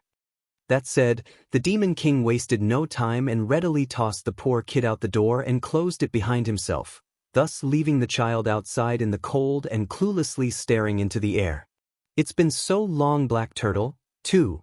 Bai Xiachen's momentary daze outside the yard lasted no more than Yellow's patience did for the pervy, but just couldn't resist coming over to give the boy a lick on the face after seeing what has transpired. I just knew it's going to turn out like this. As long as Batty father is around, then I won't be able to sleep by mother's side. He felt aggrieved and angry at the same time at the terrible thought. Sadly for this poor child, he couldn't fight nor overcome his old man who's many leagues ahead of himself. In the end, the steam bun could do nothing but accept reality as it was. His mother's bed belongs to his father and not him anymore. On top of the elaborately carved bed, Bai Yen waited patiently for her husband to return from the outside. Grinning as she watched him, "How did things go?" she asks with chirpiness in her smile, finding humor in the way her family behaves. Di Tsong naturally knew what Bai Yen was asking about and quickly returned with a smile of his own using those love-bearing eyes. "I've already set things in motion. Bai Yi will have 10 years to grow in this place. Afterwards, whether she succeeds or not is up to her own efforts." Bai Yen pleasantly nodded over the arrangement. "That's good, giving that girl some pressure will help her grow. If we arrange everything without hurdle, then it would only harm her instead of helping. She really does like this foster sister of hers from the hearts down. That's why she must see to her well-being and future." In the years after her mother's death, Bai Yan's world had fallen into an unemotional gray of sadness towards humanity as a whole.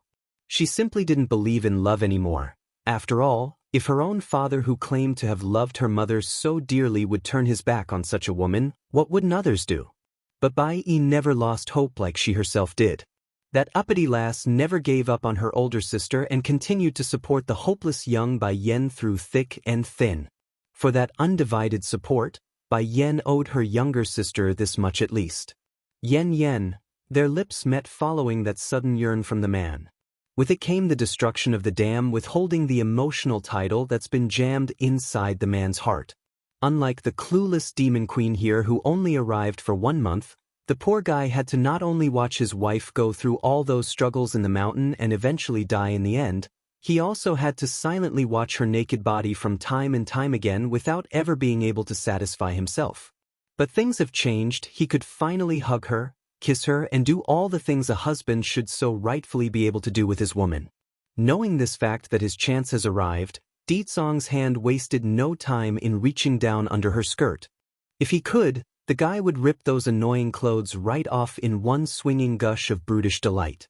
Unfortunately, in the second he tried to do so by touching that reddish thin layering garment shielding his wife's precious spot, the dainty hand belonging to Bai Yen grabbed his and stopped the advances mid-flight.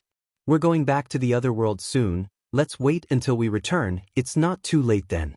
You've waited 8 years already, it shouldn't be a problem to wait a while longer, right?" Without surprise to anyone, Di Tsong's expression was that of grievance and disappointment. 8 years, I peeked at you bathing so many times, and each time I had to withhold myself from you. I hated what I was doing, but I couldn't help myself and only made it more painful for me down there.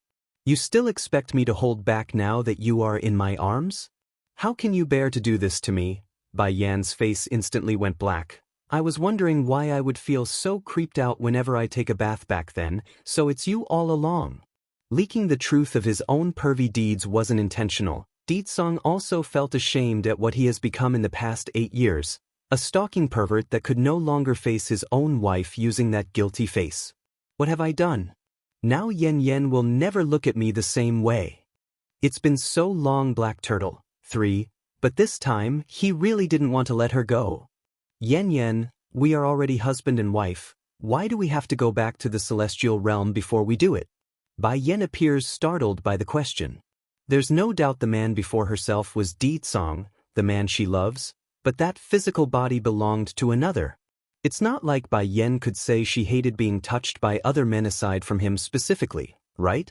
Di Tsong, this body is not yours. The uncomfortable lady bemoans going down this tunnel in their conversation. If I accidentally get pregnant, then the child won't be yours. Of course, there's the alternative option of using a condom to avoid pregnancy, but that doesn't change the fact she doesn't want to be touched. That's not a problem. As long as I know the child is mine, then what's the issue? But I care. Bai Yan's voice her protest before softening up the tone. I know you endured 8 years already, but can you do a little more for me? When we get back to the celestial realm, I promise to double my compensation, okay? It's a promise? Taking a bite at his wife's lip after the childish remark, Di Tsong whispers this like a lost cause that has become this once great demon king. When do I not keep my promises? Bai Yen felt flustered at having her apple eaten and quickly tapped at his chest in a shy manner. All right, I'll be sure to make you can't get out of bed once we get back. Forming a charming smile that could hypnotize the entire world, the man gets all devious in the eyes. But first, I want a little interest for making me hold back. Leaning in, the demon lets loose a bit of his desire and lets their tongue battle it out within their mouths. He wants her nectar, every drop of it, to elaborate his love. Due to not getting his way of gobbling up his wife, the couple didn't spend much more time inside the room afterwards. Therefore, it was quite the surprise when Bai Yen suddenly discovered her son and the pervy mutt carousing outside against the door when she swung it open. Mother, father. Bai Xiachen immediately scrambles up from the ground after falling over from the lack of door support, his expression showing that of a guilty party being caught red-handed. Arf arf. Yellow, on the other hand, didn't have such awareness though. After that quick bark, the perv swiftly came over to Bai Yan's side for a good petting. However, as the owner of this dog, how could Di Tsong not know his personality? Without waiting for his pet to do what he always does when facing a fine beauty, the Demon King just slapped him right out into the air and left a comment for his wife. It's better if you stay away from him, he's a bit perverted. Awoo! Crying out after being hit twice in one day, Yellow felt so aggrieved by the maltreatment. He's a dog, not a punching bag by the master and mistress. Ignoring the protesting cry of his pet, Di Tsong instead shifts his focus to Bai Xiachen, who's been eyeing himself. Have you heard enough? Not enough. Then I will find you a wife of your own once we get back.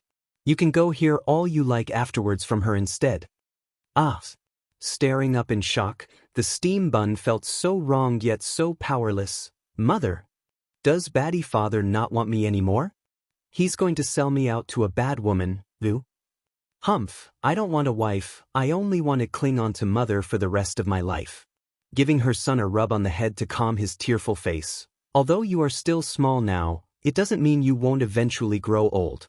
Marrying a wife is part of life. The earlier you find a suitable partner, the better. The marriage can come later. It's been so long, Black Turtle, for... Bai Xiachen's grievances almost flooded into a river. For some reason, he's got this feeling that his precious and most beloved mother has now shifted her love away from himself ever since Bai Yen married Di Tsong. Di Tsong, after we speak to Yi and arrange the rest of things here, we will go back right away. Bai Yen states this smilingly at her husband. You, the golden retriever that's been moping around seemingly since the mood and immediately got all sad in the face. He immediately snuggled up to the boy to emphasize what he wanted. Understanding his friend's emotion by the physical contact, Bai Xiachen was the first to react and reached out to pat the mutt. Yellow, when we are not around you must listen to Andy, perhaps we will be able to meet again in the future. Arf arf. Barking with pure sadness now at the confirmation, Yellow didn't need words to convey his emotions there. Yellow, I'll miss you and Orange Cat. Alright, where's Orange? I'm leaving already, how come he's not coming out to say goodbye? It's Di Tsong who answers the boy's question in this case. I last saw him out chasing after a female cat. A bit choky in his voice, like he's also ready to cry since he got beat by a mating cat, the steam bun begins to lay down his last message, knowing there's nothing he could do. Yellow, you say goodbye to Orange for me then. I won't be able to wait for him to return. You don't need to see us out either, I won't be able to take it otherwise. After saying this, Bai Xiachen lets go and began to walk away while constantly turning around after a few steps. It's obvious both kid and dog didn't want to leave each other behind, yet there's nothing either party could do in this case. After all, they're not from the same world. The following conversation with Bai Yi went as smooth as it could have gone.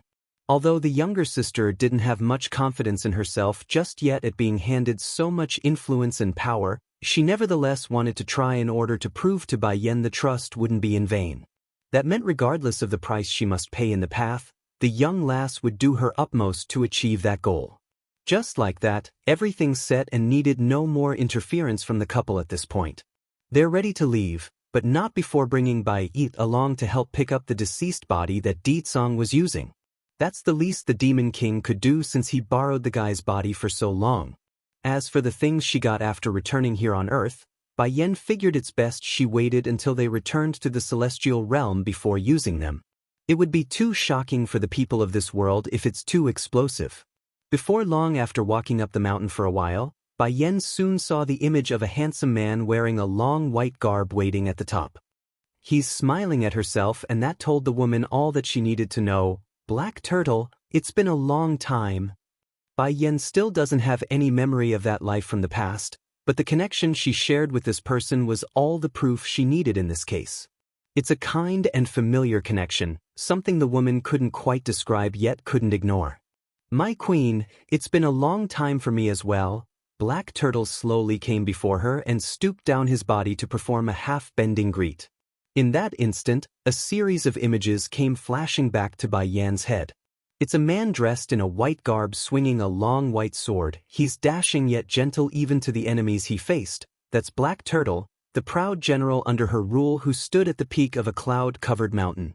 Black Turtle, coming back from her trance after that brief lapse, Bai Yan faintly smiles at him but with even more closeness in the voice. Although I still don't remember everything just yet, but I do understand. You are very important to me. Now that you are back, it's time I brought all of you together. Azure Dragon, Vermilion Bird, and White Tiger, it's time you all met again. Vermilion Bird mentioned this to her before. If Bai Yan could gather all of them again, then she would need to head back to the Demon Mountain. The bird has something for her. Yen, let's go, we will go back now. Catching his wife's hand to lead the way, Di Tsang swings his gaze to the man behind himself to signal it's time. Black Turtle, contact State Teacher. You and him will open the portal. Yes, sire. Arching his fist, Black Turtle complied without hesitation. Madness 1. Celestial Realm. While a constant threat looms about under this vast starry sky, those inside the Celestial Palace are currently pacing back and forth in unease, their eyes filled anxiety from the deeps down.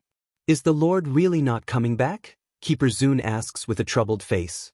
None of these keepers thought Yunruo she would lie to them, therefore no alternative plans were made, thus sealing their fate lest something drastic occurs. How can the Lord forgive us when we made so many mistakes? Keeper Yellow tersely retorted. The calamity is quickly upon us, yet we of the Celestial Palace have no means to defend ourselves anymore. The Lord won't fight, and now Keeper Ling also destroyed the only tool we could have used when the time came. For a moment, all eyes were fixed upon the grumpy keeper mentioned here. The old fella saw this of course and grew irate, yet could not challenge the claim since he knows the fault lies with himself for why the sword broke. Stop this now. The Celestial Palace is already in disarray. We don't need any more pointless quibbles added between us. Keeper Zun frowns after stopping his peers from arguing. I thought fate smiled upon us when Bai Yan disappeared that day, but who could have thought another crazy lass would pop out of nowhere and murder so many in the celestial realm? If we don't do something fast, then the threat will only worsen and cause even more panic in the people. But what about the forces from the demon realm? Another keeper speaks up, his voice getting worried. Though their army have retreated back to their own border and left ours, it doesn't change the fact that they are keeping an eye on us. If we leave the palace, then it would be the perfect opening for those demons to destroy everyone. We can't just let them do that, can we? I understand your worry, my brother. However, Di Tsang and Bai Yen have already gone missing. That means the remaining forces in the demon realm is greatly weakened. If we don't go provoke them, then it should be fine. They most likely won't do anything rash during this period. This was Keeper Zun's optimistic opinion. He's honestly been scared to the bones at this point and wanted nothing more than a truce between both sides. The old man has seen for himself what Bai Yen could do after this short period of growth. With time, that woman would stand at the pinnacle of this world. Challenging such a person would be unwise and foolish. Besides, they needed Bai Yen. They needed her to fight when the great calamity arrives. Funnily enough though, there's no way Di Tsang and Bai Yen would ever agree to a ceasefire, nor does the demons as a whole accept such an outcome. The hate they have for the celestial realm have long been printed into their souls. Unless the demon realm firmly stomps on these people from the celestial palace and make them suffer the same level of suffering demonkin did thanks to their mistakes, then a peace treaty would be out of the question. It's then, without any indication during their gloomy silence, the grumpy Keeper Ling suddenly pulled himself up from the seat and began heading for the exit. He didn't say a word, but those behind him could immediately see what he was doing and called him out. "Keeper Ling, where are you going?" Keeper Zun frowns and asked. Stopping right before he reached the door, the grumpy old man casts a sideway glance back at his peers. "You have all lost your backbone, but I have not. When so many denizens of our celestial realm are fighting with their all in our stead, you all are brooding around in this hall without doing something. I will not stand for this. I will go face that crazy lass myself if I must." Having said this, his figure explodes into a flash of light and disappeared before everyone.